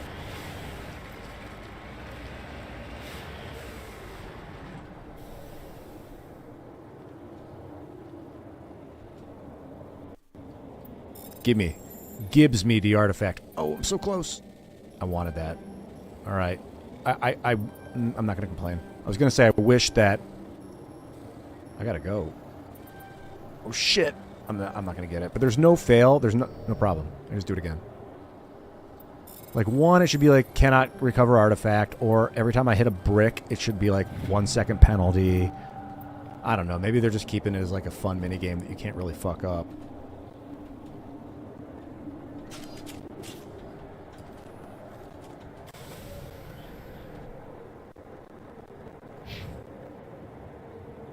No, I thought that it said area map complete when you got everything. It just says that whenever you get an item.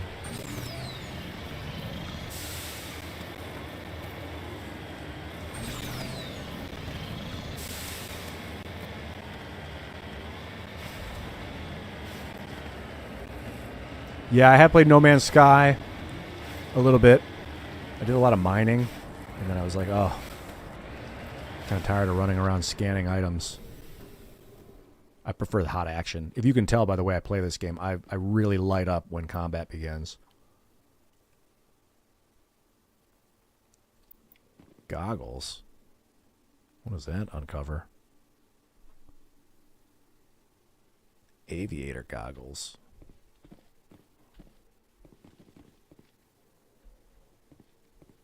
All right.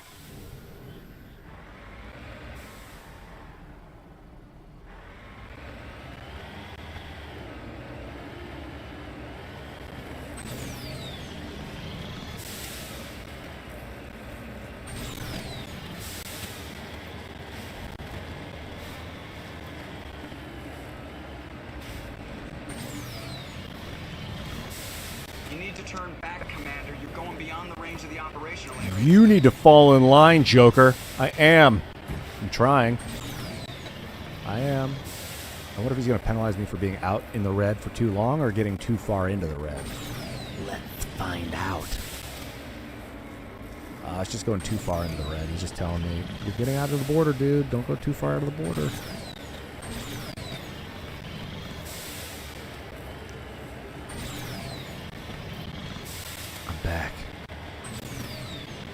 I'm back, bitches. Oh yeah, Mako's still in full condition.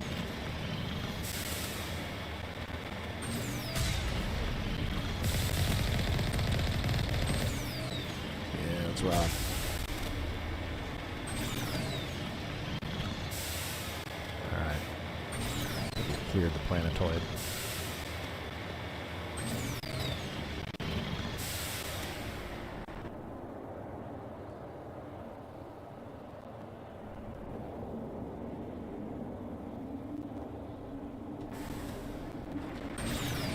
I think that crashed vehicle was indicating another thing that I'd already found.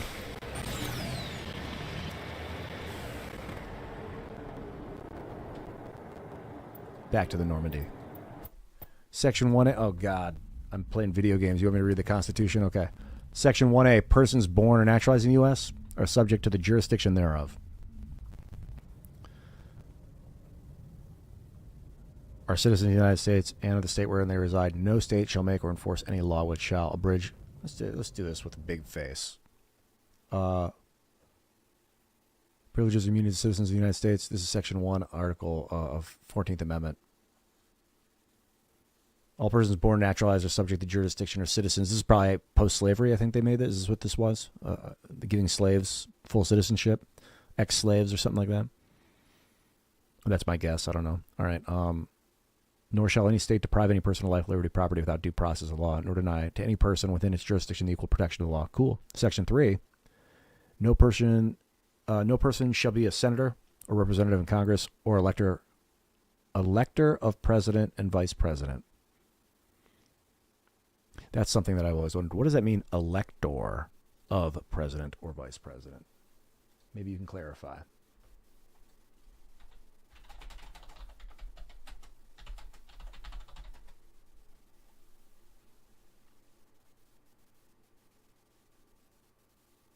An elector of president is a person appointed by each state in the United States to cast electoral votes. So that'd be like part of the electoral college. So, hello, Roman Nation. The man, the myth, the legend in the house. Fucking Roman Nation on X. Good to see you, dude. We should do a big gaming event, man. All I care about is gaming, Roman Nation, by the way. If you contact me and you want to do events, video gaming, if it's game related, dude, the Game Jam was so awesome. That is like exactly what I'm looking for in life right now. Maybe I'd do a movie. If you've got a script and a production crew, I'd come act in it for sure. Any other projects, I'm like, just not my wheelhouse, not my lane. But you got a gaming, dude. We should do some serious gaming. You got a phenomenal community. Check out the Roman Nation server on Discord. Roman Nation always creating a good time for people and good community. So, okay, I'm going to follow up Section 3. This is Amendment 14, Section 3. This is Article 1, Section 3. Article 14, I don't know how you describe this, but Section 3, no person shall be senator, representative in Congress, or elector, president, vice president. These are people assigned to be an electorate to pick the president once you vote. You vote for electors, they go and they sign like, yes, we want President Trump, we want President Harris, we want whatever. But it's the electors that actually do the signing of who the president's going to be, not the citizens themselves. Citizens vote for electors to go do that for you for some reason. They probably just didn't have the organizational skills back then to have the people's votes go to the president. Or maybe they thought, well, the people might go insane and vote for crazy guy McGee that's going to destroy our system. We need to work together at the top to make sure that the electors that we select are going to pick the right guy no matter what. I don't know. Anyway, can't serve as an elector or a senator or a representative in the House, or hold any office, civil or military, under the United States or any state, who, having previously taken an oath as a member of Congress or as an officer of the United States or as a member of any state legislature or as an executive of judicial officer of any state or executive or judicial officer of any state to support the Constitution of the United States shall have engaged in insurrection or rebellion. So if you've engaged in insurrection or rebellion, you cannot serve in any office in any official capacity in the United States government, is what that sounds like. It's particularly as a member of Congress or as an officer of the United States. Like the president is an officer of the United States. So you can't serve if you've engaged in insurrection or rebellion against the United States, you're disqualified under Section 3 to serve in any official capacity in the United States government. In these stated things, but it says, or previously taken an oath as a member of Congress or as an officer of the United States, an officer of the United States. So like, that's anything. That's like president, chief of staff. I mean, those are all official duties. That's my take on it. That you said the office of president is above the office is above an office of the. I don't agree with that. We have to hold the president accountable as an official. They're still subject to the law. Otherwise, the president could go crazy. So they're definitely an official. They're just the top official. That's my opinion on it anyway.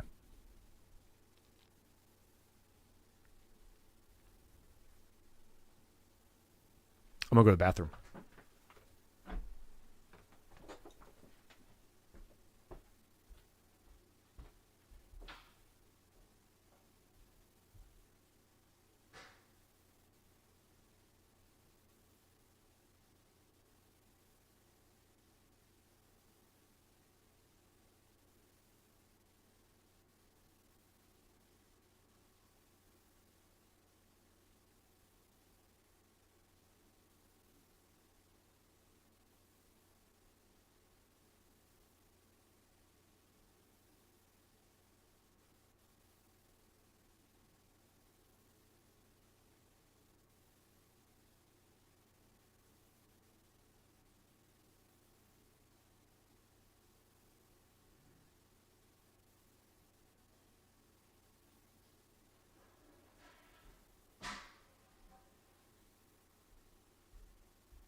excuse me. So when they say like the office of the president, that's official, official, like official, like they're serving in an official role as an officer. President's an officer, a political officer for sure, in the office of the president. But the real question, not so, in my opinion, not about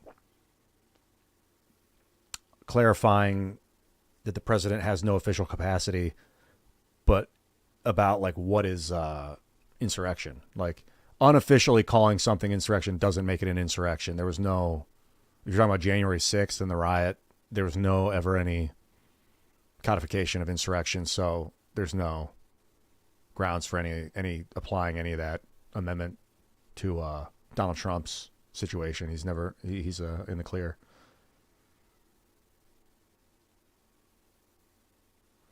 There's like trespass and stuff, like misdemeanors, some felonies, conspicuous sedition, seditious conspiracy. I think some people were charged with. It was like 22 years. I think they served. But Donald Trump was not one of those guys at all. He wasn't involved with that riot. I mean, you could say he was from a distance. Some of the stuff he said made people want to go do it, but he didn't do any of that.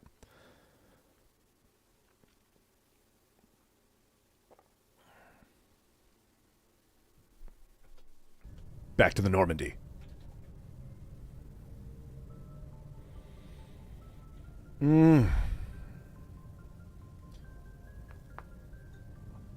Oh, it's time to do a little stretch. You know what I kind of want to do is get throw the data in the chat. I'm going to go make myself a protein shake. Going to put a little cacao in there.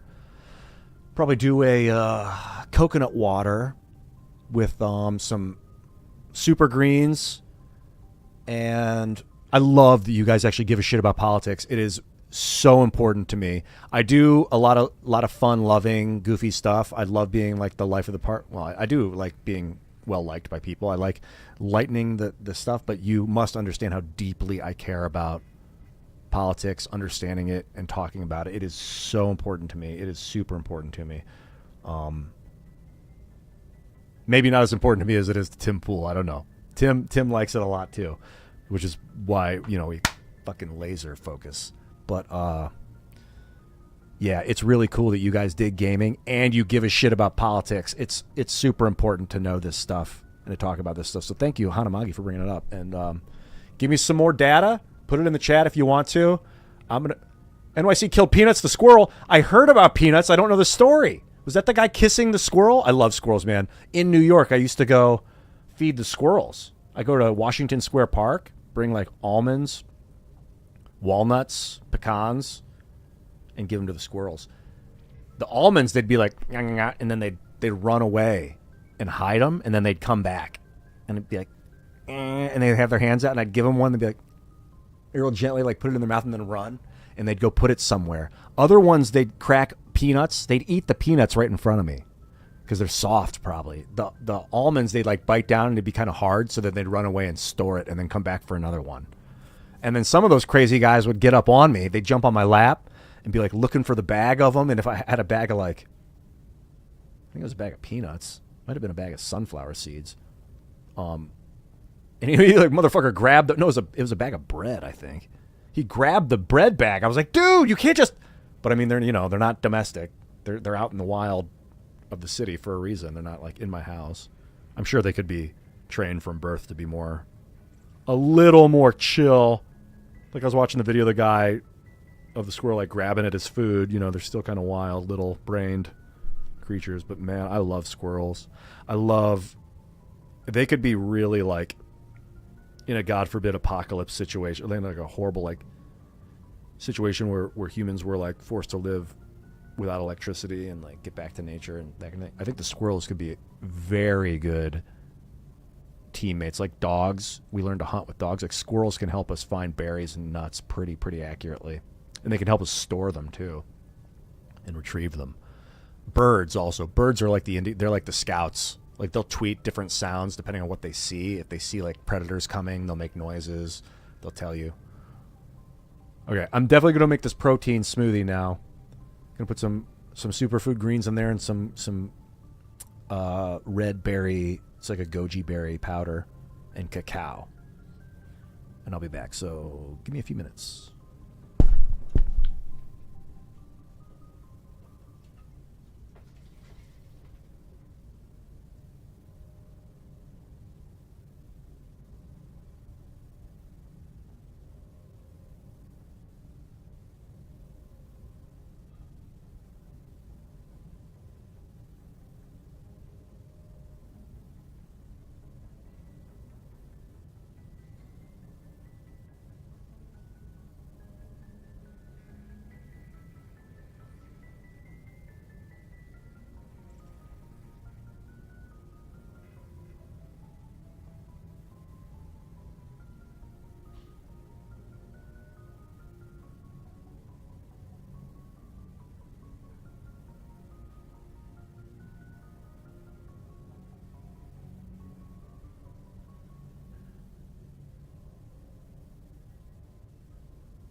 I'm gonna suck this thing down and go rinse out the cups, so I'll be here for a few minutes and then back to the action. You know what I'm saying? Scott Lobido on IRL. I don't know who that is.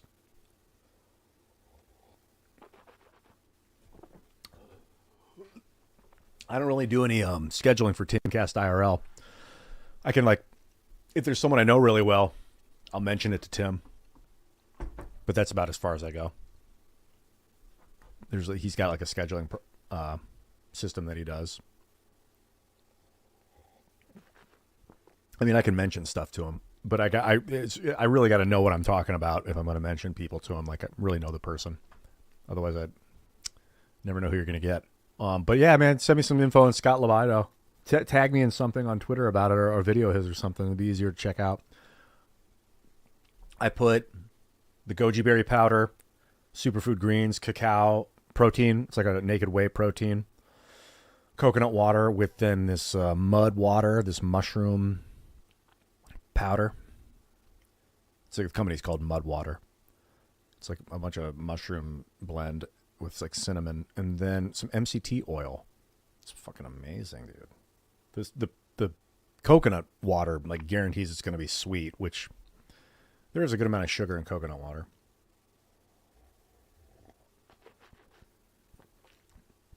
Thanks, dude.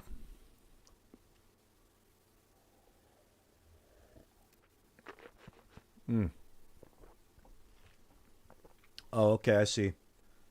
Hanamagi, you followed up with section 1.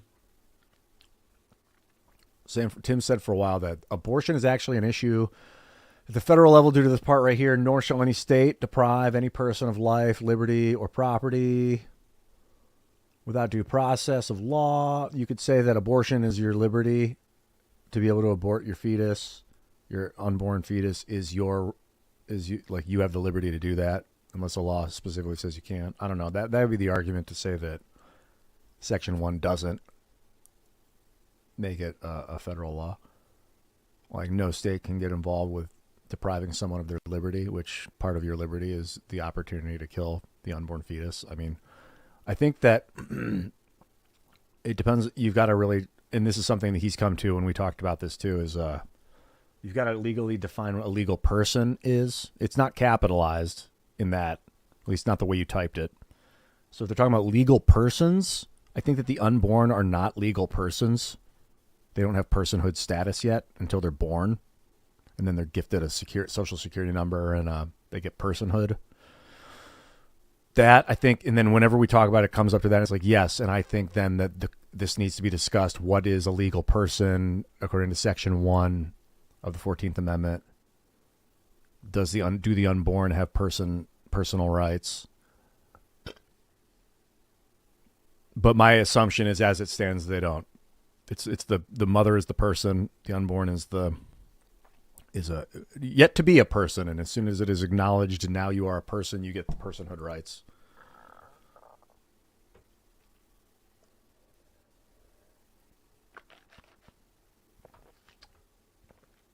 Yeah. What's up, Mr. Bazoombas? Doing a little break here. Got Mass Effect going. Back on the Normandy. Just drinking this protein smoothie here. Man, the greens are what really like make me feel better. Getting those, it's like spirulina and chlorella and like just beetroot. I think it's beetroot extract in here, like beet powder, crushed beet powder.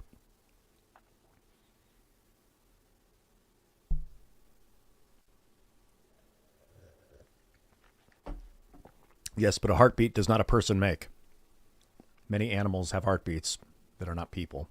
And also the argument is, like, the cancer. I don't know. There's a lot of ways to say, like, it's not just a heartbeat that make the creature become a person. It's helping the body form into human, form into a human as we would recognize it.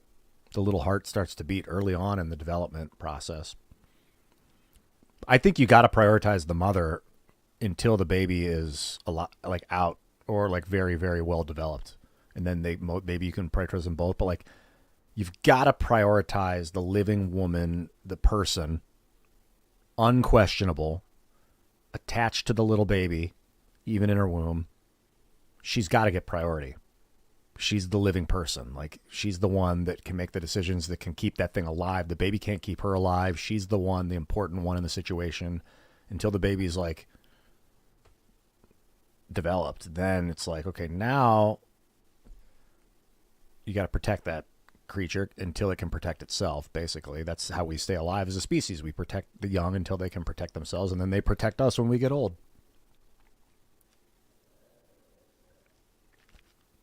That's certainly my opinion. I mean, it's my opinion of if you have to prioritize the unborn baby or the mother, the pregnant mom, you've got to prioritize the adult human person with full rights and legal protections and stuff like that.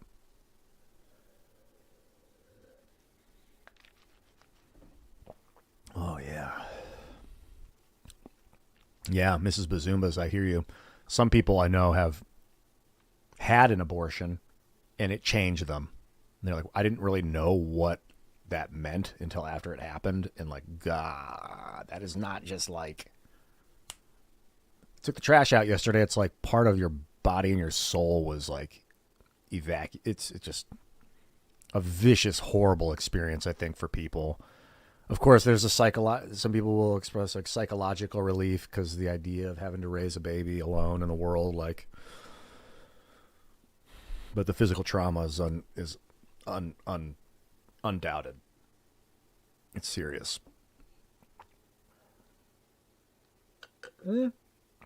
Children have rights in the U.S. Wartooth said children have no rights in the U.S. until 18, but they certainly do. You could, if a child's being abused, they have the right. I mean, maybe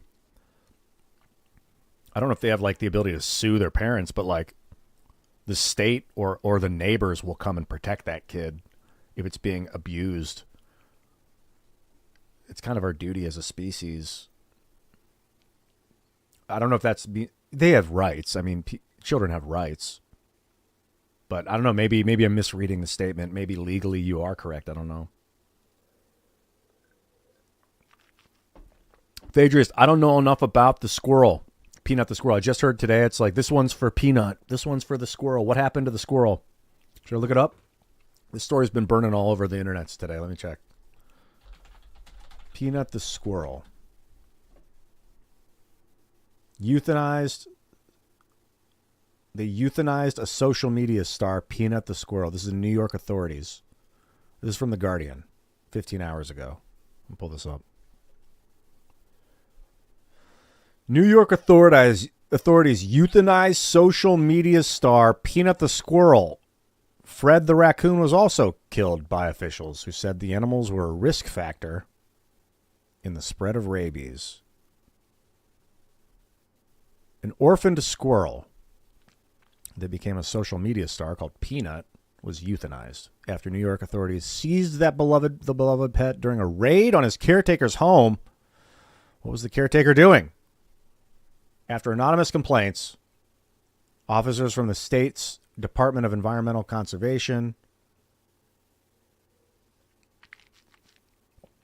took the squirrel and a raccoon named Fred from Mark Longo's home. Who's Mark Longo?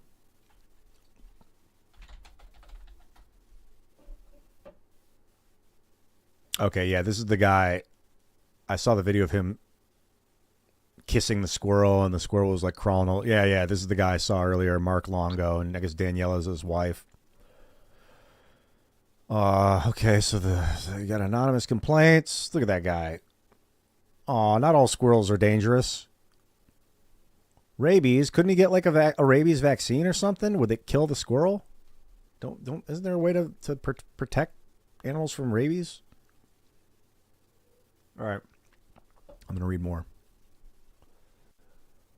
Fred the raccoon, though. I mean, if he was able to domesticate the raccoon, good for him. My last experience with a raccoon was like, I tried to reason with it. I was being really nice to it, and it was like hissing at me. It was in a cage, but we trapped it. And I was like, wow, fuck that thing. Kill it. Let it die. I don't care. Those things are nasty. But, I mean, trapped wild animals are just they're going to lash out. It's not the raccoon's fault. It's just what it's bred to do. It's a trash panda. I'm not a big fan of raccoons anymore.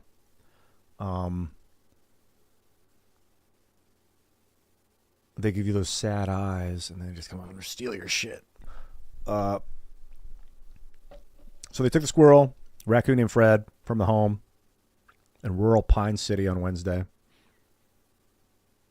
The DEC, what's this? The Department of Environmental Conservation and Chemung County Department of Health confirmed both animals' fates. Dude, that's like taking someone's pet. That's like taking their kid. It's not like taking their kid. It's kind of like taking a kid from an anonymous tip. Like, hey, word is on the street they're abusing their kid. Oh yeah, let's go kick their door down. What's up, DC? I think ayahuasca is legal in the States in certain places. I could be wrong about that, but for like ceremonial purposes with like tribes, different tribes, Native American tribes or something, different religions maybe. So it says that on October 30th, the Department of Environmental Conservation seized a raccoon and a squirrel sharing a residence with the humans. That's a funny way to put it. Sharing a residence with the humans. Creating the potential for human exposure to rabies.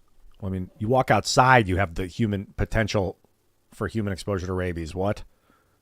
If you live in the woods, every time you go outside, there's a potential for it. What was the potential? Was it 0.0001% chance? That's not enough to kill an animal. All right, now I'm starting to get fired up. The potential for human exposure to rabies. Yeah, right. If these things lived in the house, they're not getting fucking rabies. To test for rabies, both animals were to test for rabies. Okay, maybe I read that wrong. In addition, a person involved with the investigation was bitten by the squirrel. To test for rabies. What? Both animals were euthanized? Maybe I'm misreading this quote. Okay, the agency said, in addition, a person involved with the investigation was bitten by the squirrel. What, like with this little tiny... I've been bitten by squirrels and it didn't break the skin. Did it break the skin? Did it nibble on the finger? Sometimes squirrels do that just to feel how soft something is. God, I'm starting to get upset. Especially at this sentence. This is very confusing to me, this sentence. To test for rabies, both animals were euthanized. That's not a fucking rabies test.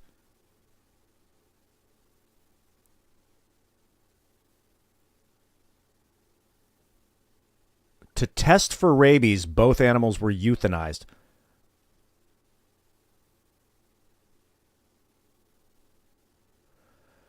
All right, I'm going to continue the story. The animals are being tested for rabies, and anyone who has been in contact with these animals is strongly encouraged to consult their physician. So they had to kill them to test their bodies to see if they'd had an illness. I mean, they're really treating these things like next to nothing, prioritizing the... I get it. You prioritize human life, of course. Humans are important, but if someone gets bit by a dog, you don't kill the dog to test it for rabies. Like, were they foaming at the mouth? Was there indication of rabies? You don't just kill a squirrel to test it for rabies at any time. Oh, my God. Yeah, and then they wouldn't respond for comment. It's a fucking Instagram squirrel. What the hell? Was it rabid? Was it acting crazy? People were like, I think it might have rabies. No, I'm not into this, dude.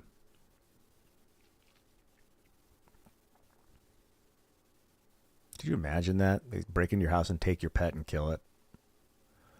That's fucking crazy, dude. That's some E.T. shit when the scientists come and try and take E.T. away.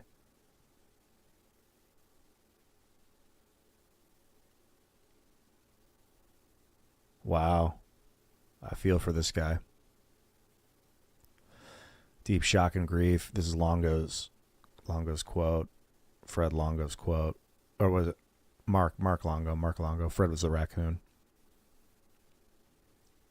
Despite our passionate outcry for compassion, the agency chose to ignore our pleas, leaving us in deep shock and grief. Like, could they have not have got these things a rabies test and kept them alive? That's all you got to do, I think. I mean, can't you just do a blood test on these things to see if they got a rabid? Rabies is I think it's a virus.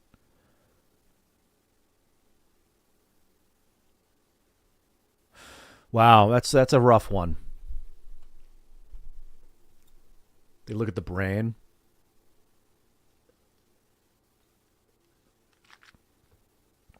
You can't test for rabies without a brainstem biopsy. Is that true?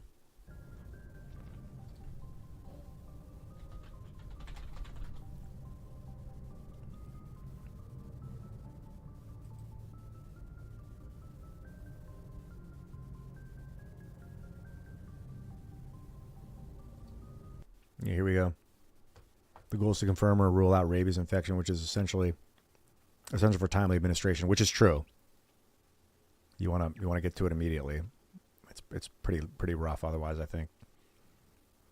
Types of rabies tests. There's multiple types.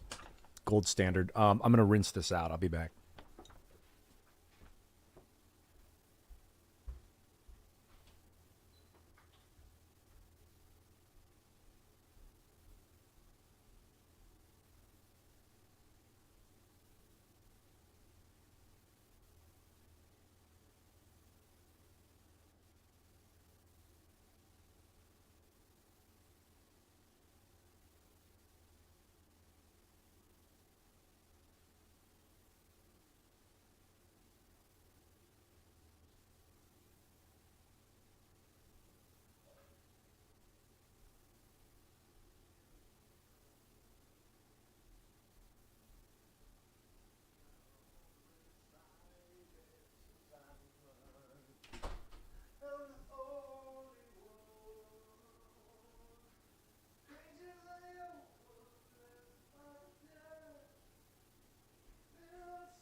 You know, this happened in like rural Pennsylvania too. This is like the western New York by the Pennsylvania border.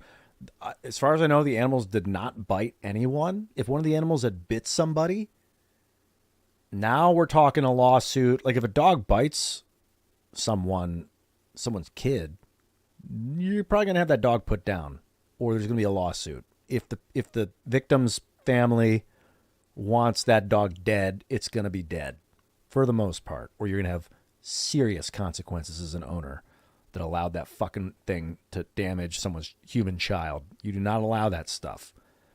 You need your dogs well trained on a leash and muzzled if they're nasty. I got bit by a dog when I was 5 in the face. They killed that thing. I don't even think my parents asked them to. They just did. They put it down. Dangerous. Liability. Wild, fucking dangerous animal. And if these things bit someone, yeah, put them down immediately. You don't have fucking squirrels running around biting people. It's fucking crazy. If the animals didn't bite anybody or attack anybody, if they just saw them and they were like, I'm afraid, now we're talking problems, man. I think if he didn't have the raccoon, this wouldn't have been an issue. Yeah, I was taking a piss. That's where I was singing. Singing that new Timcast song, Hunger Inside. I did vocals on it with Carter Banks.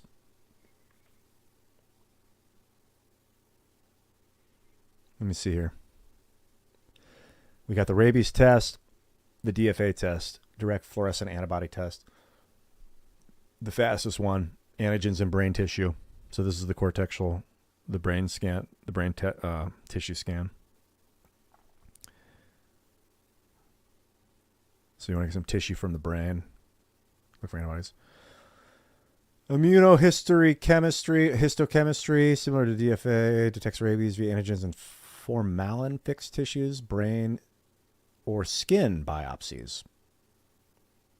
So it looks like you can test the skin. You can take a biopsy of the skin and look for fluorescent or chromogenic markers. Reverse transcription polymerase chain reaction, PCR test. In tissue samples. So yeah, it looks like you can do more than, you don't need to get brain stem. That's the basic, the way that they've been doing it for a long time is you need brain. But it looks like you can do skin biopsies as well. Lateral flow, immunoassay tests. Saliva or other body fluids using a lateral flow strip. So you can detect rabies in saliva. All right. I don't know if that translates to animals too, like non-human animals. Skin biopsies, saliva samples.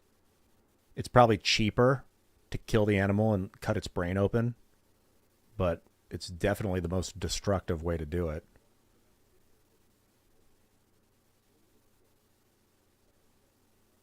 Yeah, it is sad, Nima.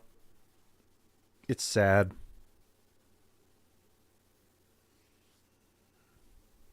That's a good question. Is this human or animal testing? Well, humans are animals, but is this human or non-human?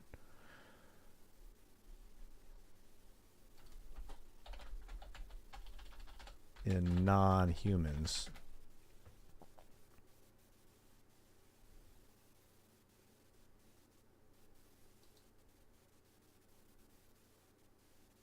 So, in non-humans, such as animals, humans are animals. If the artificial intelligence doesn't understand that yet, I'm not going to say we're in a world of shit, but like, let's train our fucking machines to understand that we are animals. If they can understand anything, at least calculate it. Such as animals. Yeah, it looks like you can do PCR and in non-human animals, saliva. That's good. You can test animals without having to kill their brain.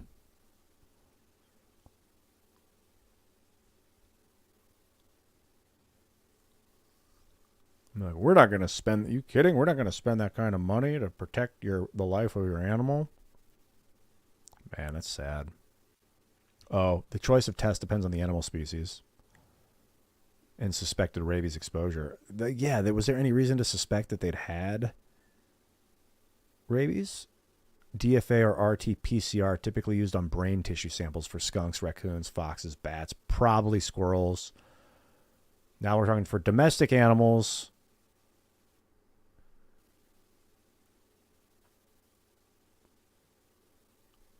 Skin biopsies. Livestock. Animals, basically, they don't want to kill. This is the nice way of saying, when they say livestock, they're like animals that you want to keep around just in case they don't have rabies. They will do saliva and skin biopsies.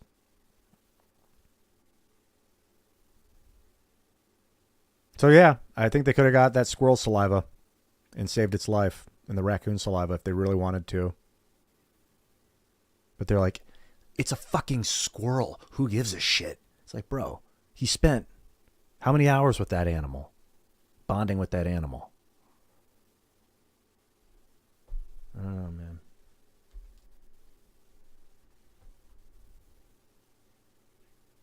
Yeah, challenging, limitations, limited availability of testing facilities. They probably, I mean, my guess is that they didn't have access to some of the, maybe they only had access to DFA tests, which is brain sample. I mean, they quoted as saying, they didn't say they had to, they just said to do it, they euthanize the animals to get access to their brains.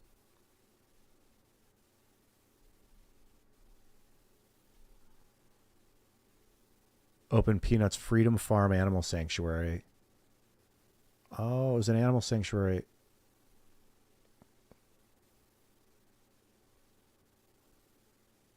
Wow, he was filing. That got me in the gut. He was in the process of filing paperwork to get Peanut certified as an educational animal when the squirrel was seized.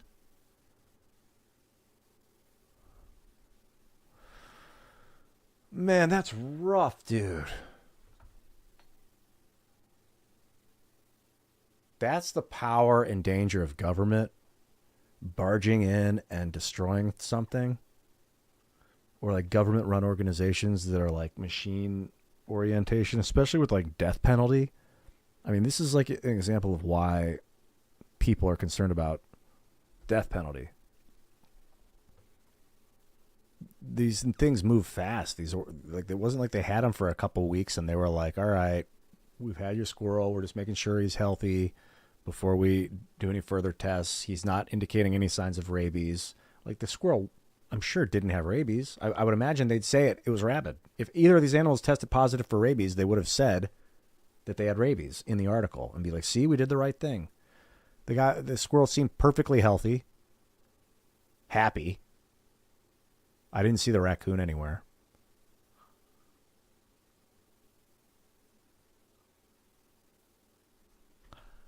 It's a rough article.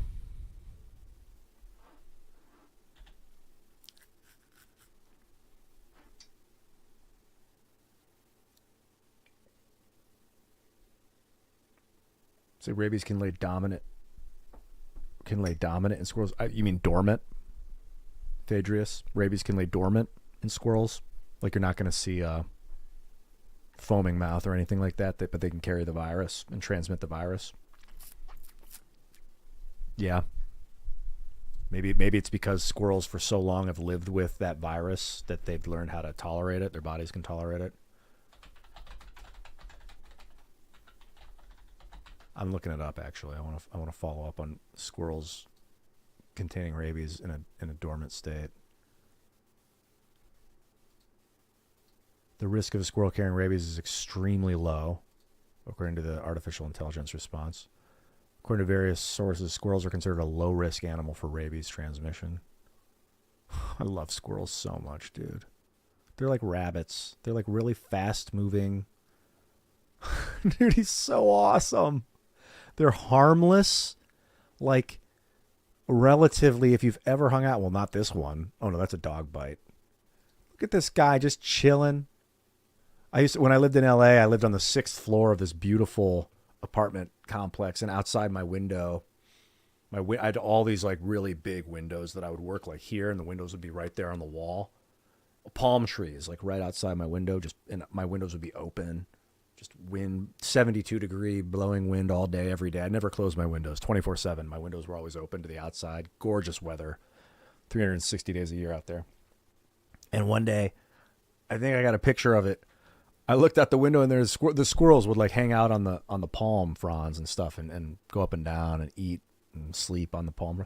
One day I looked out and the squirrel was just laid out on one of the palm fronds, like this guy. This guy right here. He was sleeping though. I was like, dude, that squirrel's chilling. And I took a picture of him. It's pretty low res, but I got a good picture of him. I might be on my other phone. I don't know if I dumped the photo somewhere. I don't know why. This guy's like, yeah, go. I mean, he actually looks happy. I know you're just like, non-human animals don't smile. I mean, maybe you're thinking this, but... Oh, Nima, thanks for the super chat. I don't know if I thanked you for the super chat there. I saw what you'd said. Yeah, hell yeah, dude. I don't know. Some people are just of the mindset that humans are the only animals that feel emotions. I mean, and they just don't think deeply about it. But I mean, come on. That squirrel looks fucking happy. He looks like he's smiling. Maybe he's just chewing. I don't know. He's eating an almond, though. Yeah, man, they eat different nuts differently, depending on probably the hardness. Squirrel's relaxing. Every animal's got to chill once in a while. I would love to remedy my relationship with raccoons, because I used to like them when I was young. Yeah, dude, ducks are legit. Down in Miami, whenever I stay with Luke Rutkowski, he lives by a waterway. I mean, Miami is on a waterway, essentially. Multiple channels and rivers and flowing ducts and crap. And there's like geese that hang out by the waterways. They'll like come up on the side and just stand around. There's like iguanas will drop out of trees and run, and it's crazy. And I can't make Luke do anything Luke doesn't want to do. No, Luke's got an operation going to Miami right now. I don't think he's not interested in jumping ship in any fashion. I've talked to him about it. Be like, hey, come up, do We Are Change up north for a while. He's like, no, I got the house. I got guests booked for months. So he's got a solid operation going Monday through Thursday down there, and then he's got his weekends are badass too. He has great events and does good meetups and stuff. I might be down there in a couple of weeks planning it. But I walked by these geese. I think they were geese. They were big, honking looking things. And people are like, oh, be careful with geese.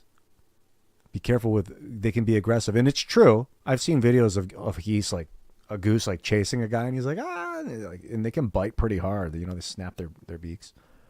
But I was like, what's up, geese? And, I think there's a Twitter video. No, I was on a Twitter.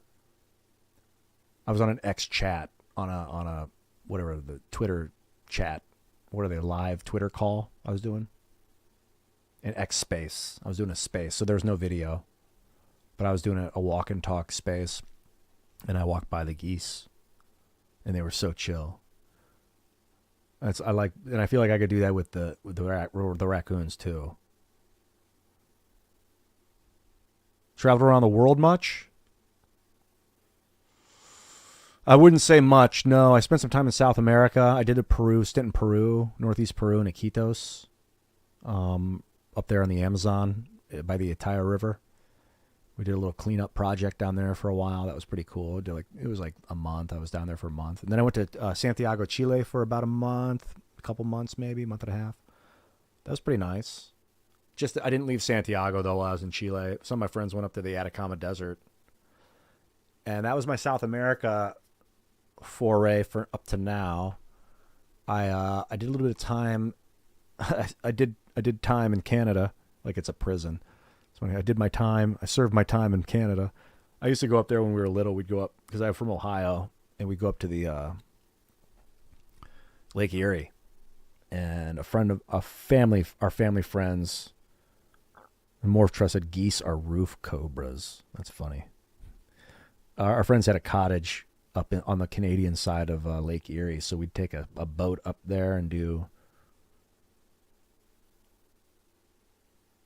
Yeah, dude, we would hang out for like a week up there at the cabin in Canada, and then but I didn't really go north too far into Canada. I think we did the Canadian side of Niagara Falls, so that was my extent of foray into Canada. And then I did go to Paris with a girlfriend that was running the Paris Marathon. She's a runner at the time, and that was really cool. We got a hotel out there for like 3 days or something. Paris is spectacular. It's the buildings aren't super tall. They keep them all very, like, I don't know, 4 stories tops. Some they just don't get very tall for the sake of like keeping it beautiful, I think. Canada was before 9/11. Those were like when I was younger, like 12, 13 years old, 90s, late 80s, early 90s, mid 90s. I don't think I've been up there since like 1991, maybe. I went to the Maine Canada border. So when I went to Paris, we flew through Dublin, just hung out at the airport there. I got a Guinness, which tasted different than the American Guinness. And then we also did Scotland. We spent some time in Edinburgh, which is great. That was super cool. Went up to the castle, the Edinburgh Castle. That thing's fascinating. I guess you'd call it Edinburgh Castle. It's spelled Edinburgh by the American English way of saying it, but it's Edinburgh is how they say it in Scotland. Here it is. This castle's cool as fuck. What was the address? 33 King's Stables Road. I guess the king had his stables on that road. Got the website, Edinburgh Castle. We did a tour of the castle. We had a hotel like right outside the castle. Basically, from the hotel we were staying at, you look out the window and this is what you see, the castle. And we went up there, up in these windows. I was like in one of these Mary Queen of Scots old bedroom, the Queen's chambers, and then like her little closet, which is very similar to my closet. This studio that I'm in right here is about the same size as her like dressing chamber, her closet chamber. And there was this like slitted window that was like 4 feet high that just looked out onto the, down to like where you would be standing at this if you were here looking up at the castle. And I was looking down out the window and like I felt like I was the king for a minute. Like I was her for a moment. It was the year 1519 or whenever the hell she was the queen. And just like being above them being like seeing the people and thinking like there were all these people walking around, like touring the castle and walking around just the city. I was like, these are my subjects. Like feeling what she must have been feeling, like this pride, this sense of like ownership, or like just like I owe myself to these people. These are my people. I not so much that she owned them, but more like these are my these are my my cattle, my chickens. I need to protect these creatures. These are my animals, kind of. This weird feeling of like, and how disconnected she was from it all down there. Like no one down there was getting up here. There were walls. If someone tried to throw a ladder on the wall, the fucking horns go. The person gets grabbed, chained up. Their stomach, they'll get split in half, and like you do not. There, and plus, no one had fucking giant no one in the civilian had ladders big enough to climb up here without some big ordeal with the guards being like, "There's a guy with a big ladder. What the fuck?" It'd be like a dude walking with an M16 towards like 1600. You know, like any political place today. For the most part, snipers are like pop, pop, pop before you can even step foot towards it. And I imagine back then it was it was just so insulated, like wall after wall. Did she? And yeah, and I heard about Mary Queen of Scots. They were talking a lot about her and how she kind of was like morose, had kind of a sadness to her. And I think that she like felt disconnected from the people, being up there and looking down on them. And just the metaphor of like looking down on people, and how we say that about like if you're treating someone poorly, or if you think poorly of someone, you're looking down on them. And I was like up high, literally looking down on people, and how powerful it was to be above, just generally before electricity and gunpowder and all that shit. Like if you're up high, you're way more protected than if you're down low. Like people can throw stuff on you. Obviously, arrows you can shoot down, projectiles. Gravity will take the ballistic down. Up high, it's like you're like protected up high, on high. That was a really, really fun, interesting experience. And the walls, I was like, God, there's memory in these walls. Edinburgh Castle, man. And that is the extent of my world travels. Just triple checking that in my mind. Yeah, I haven't been anywhere outside the United States other than that to this point. Jeez, Mrs. Bazumba's got the historical knowledge of Mary Queen of Scots. Her husband died when she was 16 from an ear infection. God. And then her illegitimate brother married her off back and forth for political gain. Damn. Brutal.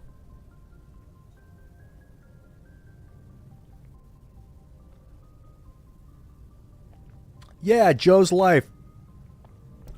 Being up high in a skyscraper. A little bit, yeah. You're not as protected in those skyscrapers because there's still like hallways and stuff outside with like the public can kind of come up into your hallways and stuff. Some of those skyscrapers though are really insulated. Like you need a key card to go up multiple floors with locks and all that. I used to like walk by houses like, I mean, most people have probably had this experience where I'll be like walking down the street, especially once I moved to the big city, or even growing up in Cuyahoga Falls, this kind of suburb that I grew up in of Akron, Ohio. I'd see like a big house on the corner, and I'd always wonder like who lives in that house. It's big. It's got like a parapet. One of these houses was like old, like English castle looking house with a big parapet with like the round with like the window coming out. I'm like, man, who lives there? That's awesome. I wonder what that looks like inside. And then when I moved to the cities, obviously in New York, it's like, dear God, some of these penthouses, I had no idea what they looked like on the inside. I would just wonder. Then I'd go to LA and I'd be like, holy shit. In LA is when you really start to see it up close. Like you'll be walking down the street and there's just a fucking mansion. You're like, what the fuck? With like maybe like a gated, but it's like, whoa. And a lot of times you go up, they're kind of secluded up in the Hollywood Hills. You go up in the Hollywood Hills and it's like, you're going up a winding road and you go up and there's like a driveway that goes up and then I get like invited to a party at one of them. I'm like, all right, or just invited to some party. A friend of mine knows a guy that knows there's a party going on. So we all go to my friend's party or something like that.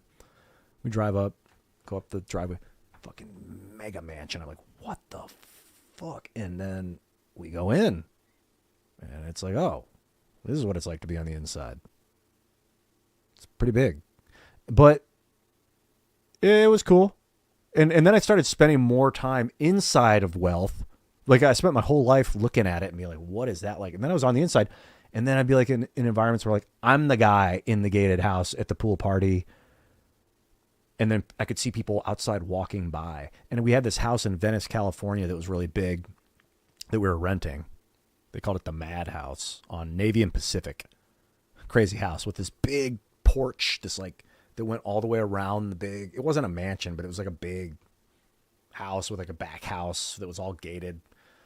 And we'd be hanging out on the porch and people would be walking by going to the beach. And I'm like, I used to be the guy walking by looking up at the house with the gated thing, all the people hanging out on the porch. I got a taste of both. Now I live alone in the woods in a fucking gigantic mansion, but it's just me. And I barely do anything here. Like I spend time in my room and in my office. I'll go out in the kitchen. I'll do laundry. 80% of the house I don't even go into. You know? Like wealth and extravagance, it's like there's not much purpose to it. Unless you're trying to support a big community of people and you need the space. But I live at one of Tim's houses, Phaedrus. Tim Pool's got this is our old headquarters for Timcast.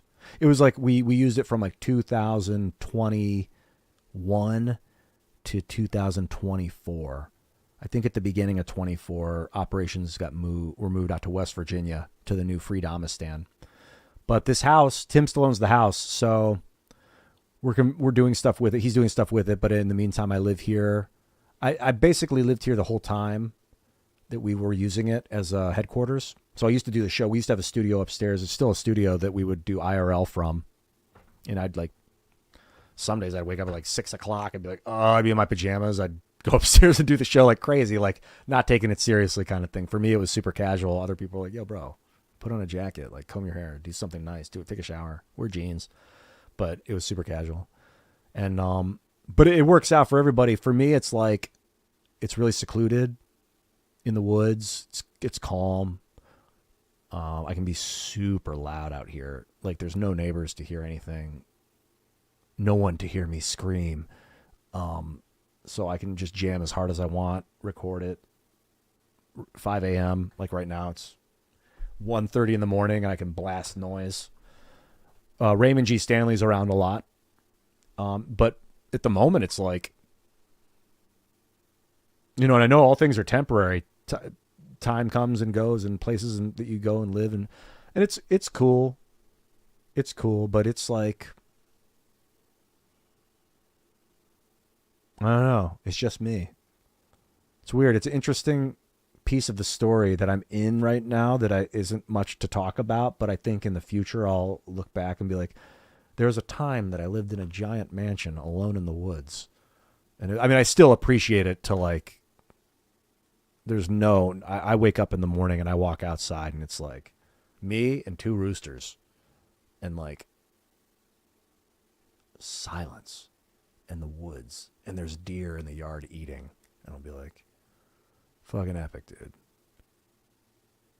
Epic. And then there'll be like an eagle flying through the sky or something. Yeah. Sometimes you'll see the crows. I don't know. The bees, there's bees out there. Sometimes the bees will fly or the wasps will fly around and look at me and fly off. They're doing their sentry runs. The bumblebees or the carpenter bees. Spiders. Got a lot of spiders out back that are pretty cool. Keeping the bug count down. And stink bugs, marmorated stink bugs. They're still around. Had one of those on my door out there hanging. I was like, what's up, dude? Just let him chill in the house. I think it's 2 roosters. It's me and 2 roosters that live here. Raymond G. Stanley is around and moving in. He's moving. He helps do groundskeeping. So he comes and goes. He's phenomenal. We call each other roomie, basically. If anybody's my roommate right now, it's Ray. But I only see him a few days a week at this point. I think he's going to be moving in full time pretty soon. And then we'll just hold it down. It's pretty nice. I also got a sauna out back. As I'm telling the story, the reason I'm kind of like trailing off is because I keep thinking about the sauna. I'm like, God, I kind of want to go in the sauna. I know I got a commitment. I'm committed, dude. Shepard's committed. I got to go to the bathroom and blow my nose. I'll be right back. I just chugged that smoothie.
Hey.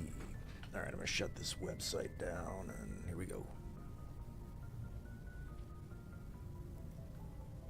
What, you just moved to Florida, Nima? Or you said when you moved to Florida, day one, you saw the biggest banana spider? Then a big ass wasp thing flew down and kidnapped it with its freaky legs wiggling in the air. Oh my god, that's crazy. Dang, dude. Oh, Joe's Life also in the chat. What's up, homie? GGGPPP. What's up, dude? Just talking a little bit about my the house that I live at.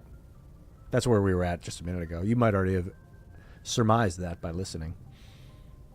That's wild, Nima. Dang, man, nature's crazy. I mean, it's more than just nature. Like, animal on animal action is, like, no joke. And I'm not talking about YouPorn. Well, I mean, I kind of was talking about YouPorn. But I was really talking about Animal Planet. All right, I have... The Voyager cluster is confirmed, complete. I've strafed the bottom, the outskirts of the galaxy. Local cluster, Exodus, Artemis Tau, Hades Gamma. Wait a minute, is that true? Hades, Artemis Tau. The last thing I want to do is go through places I've already been, but I think Artemis Tau is complete. Yeah, it looks like Hades Gamma is like a transit.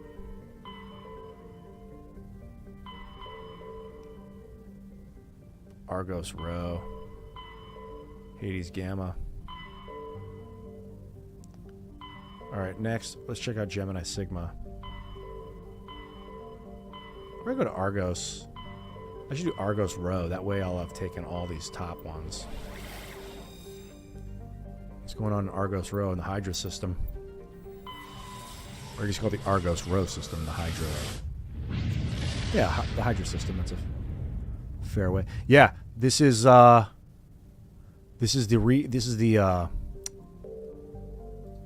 what do you call it? Not a rebrand or a remake, but the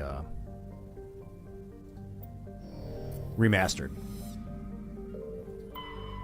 Siba, give me a survey. Helium-3, love it. Ooh, that's a cool looking planet. Varmalus. Or is it Varmalis? Metgus. Message coming in. Patching it through. Give it to me, Joker. General distress call. Sacred Angel medical transport. Critical system failure. Losing power. Emergency landing. Argos. Communications failing. Life support. Emergency transponder. Won't last. Please hurry. Well, you heard the man. Level 2 heat hazard. I wouldn't want to crash on that planet. Me and Tattooed Monkey, Ken Wheeler, channel name.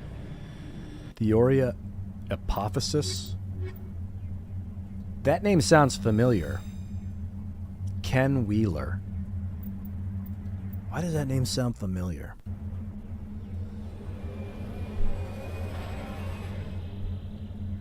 Darth Call. Hell yeah, dude. I'm probably 20 hours in right now. I'm playing it pretty slow. I'm not playing it super fast.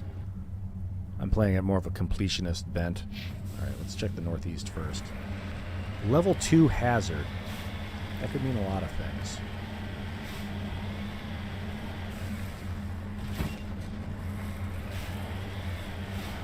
It's a heat hazard. I think that indicates that if I get out of the Mako, I only have so much time before I start to suffer heat damage. Something like that. Jeez, is that magma popping out of the rocks? I know it's just a graphic, but still it's pretty cool. Get up there then, son.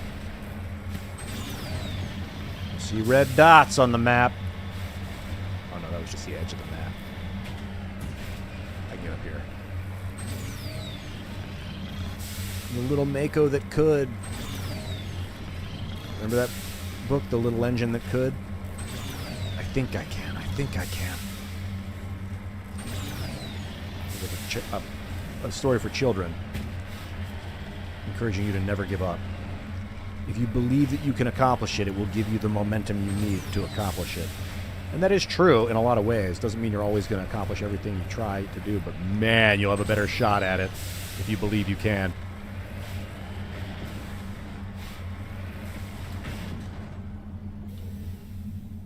What is this? Turian corpse.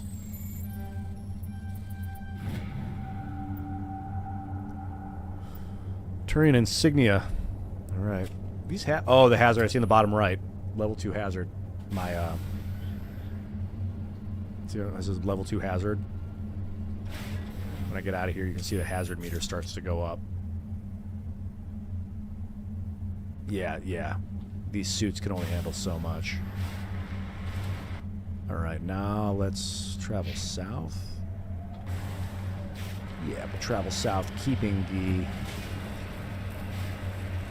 the western border on the right side of my car, in case I pass by some minerals or something that I want to get out and scan. I really love the lore of this game. And their adherence to science. I really like that they use genuine like sci-fi and sci-fact. Sci-fi and sci-fa. Wait a minute, I want to go left. There's the eastern edge over here.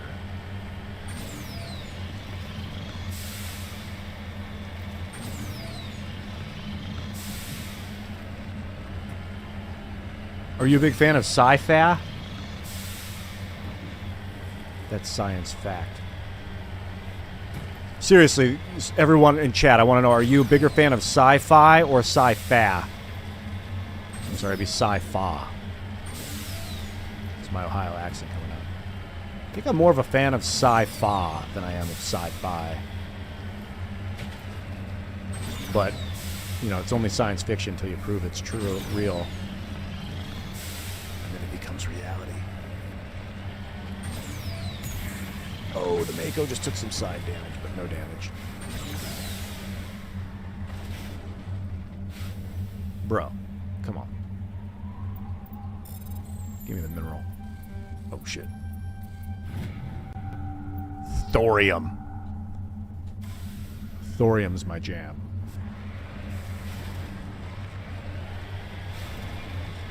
To the question mark. Signals coming from that wreckage.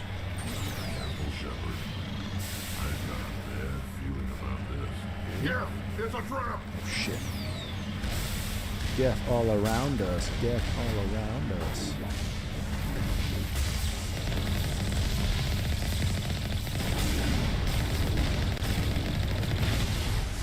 Yeah, baby. You got nothing, bro. Actually, you got nothing, bro. You... What the fuck, drones? Alright, I'll take it a little more seriously.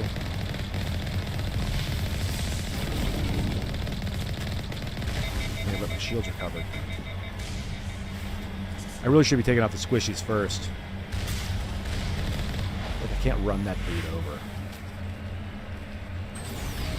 Oh, just took a broadside.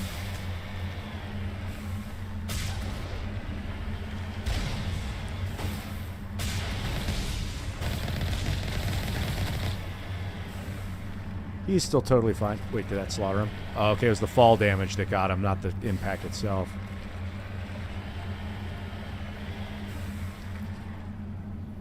That was pretty fun. Metal Ronin? Your name is Ian? That's cool.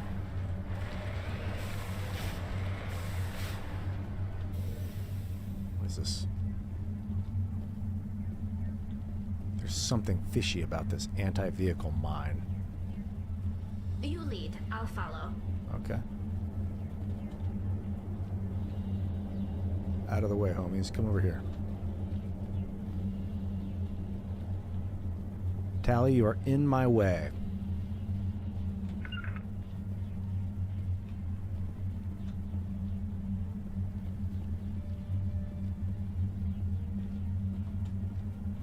All right, we're gonna blow the mine. Everyone, back off. Or don't.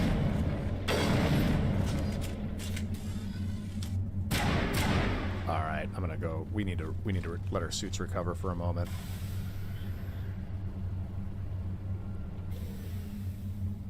Literally just a moment. Well, whatever a moment means.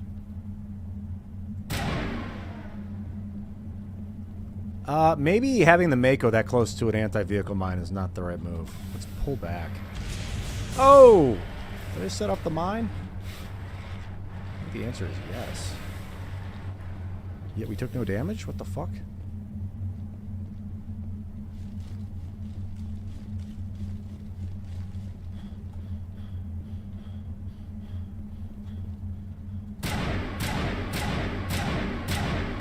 Looks like we triggered the mine.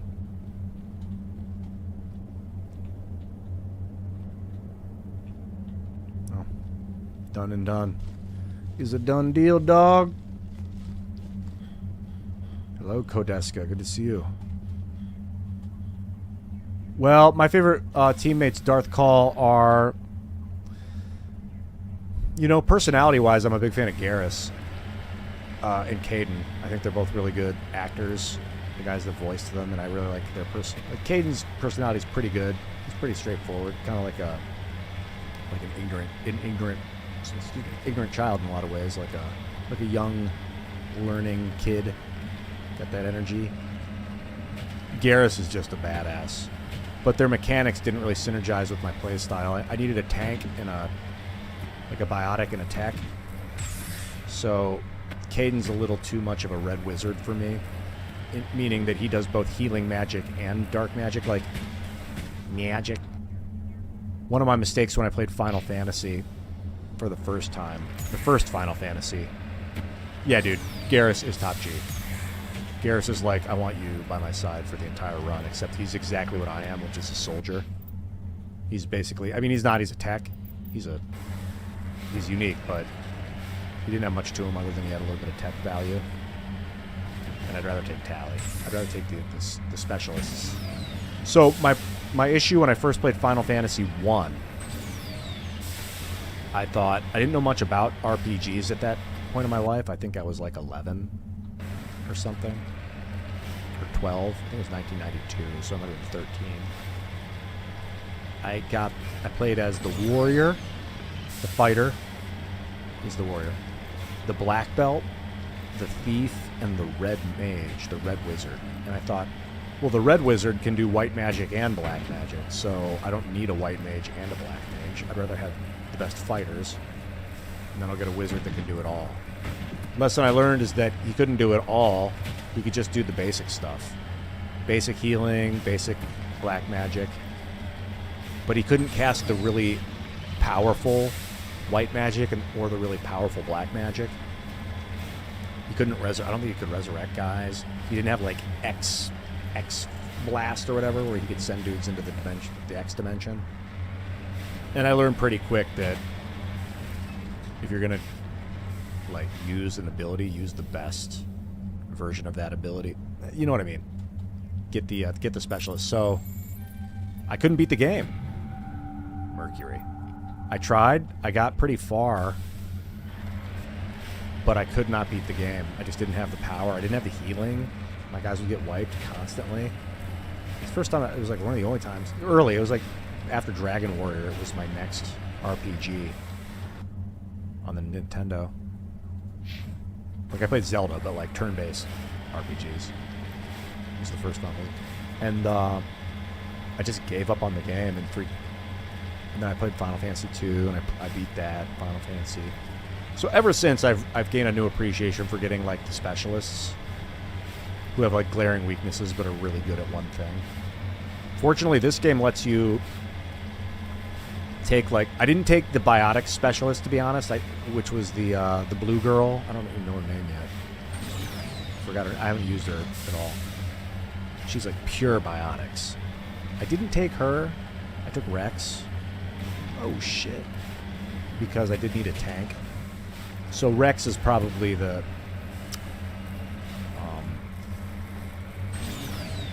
exception to that rule of taking, like, extreme specialists. I took Tally just because her tech abilities are pretty pronounced, and she's good with a pistol. Rex is beefy, so I like a guy that can take a bunch of hits, give him a shotgun. And biotics, I think, are not that... Well, I don't want to speak out of turn. I don't know. They don't strike me as that good in this game. Ooh, a couple of upgrades. Grenade upgrade. Been a while. Rail extension. Shredder rounds. All right.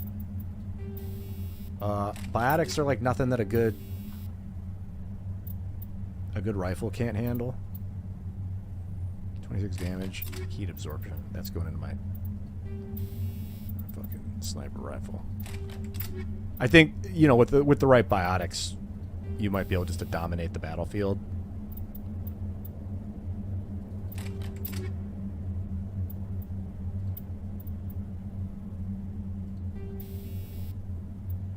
What's this? Synthetics? All right.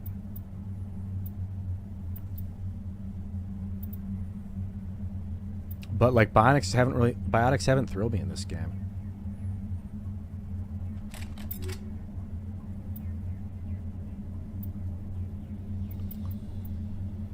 I used this polonium rounds. I don't need that in these. I want like, yeah, like that.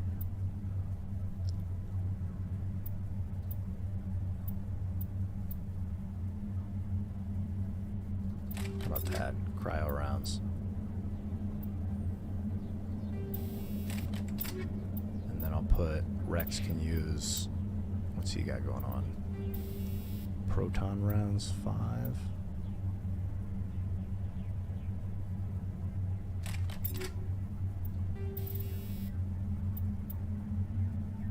Kinetic stabilizer, he's using level 4.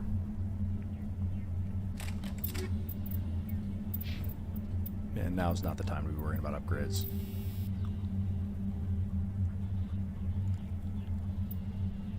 Let's get back to it. Did I clear this? I think I might have cleared this whole... No, I didn't clear this yet, did I?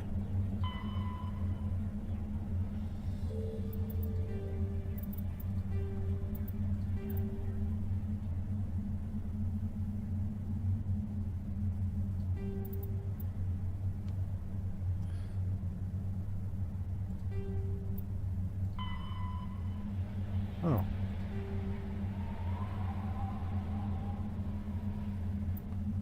I gotta go back. I do have to get back to, Metal Ronin, thank you for the Prime sub. Rock and roll. You got Prime, man. Amazon Prime, you get to sub for free to somebody on Twitch. Holy shit. Siri VT with the 95 member raid. Yo, Siri, good to see you, man, and thank you very much for the raid. You guys fucking rock. Let's go to fucking Twitch partner, man. All the way, baby. Good to have you guys. Mass Effect in effect. Let's rock and roll. I think this is clear. This asteroid. So maybe back to, you came in with a raid, but your cultists were not able to say anything. I'm follower only mode? No, I didn't realize that. How do I change that? You may have just given me the key to unlocking Twitch partner, to be honest, brother. I'm going to change that immediately. I don't care if people are following me or not. I want you to be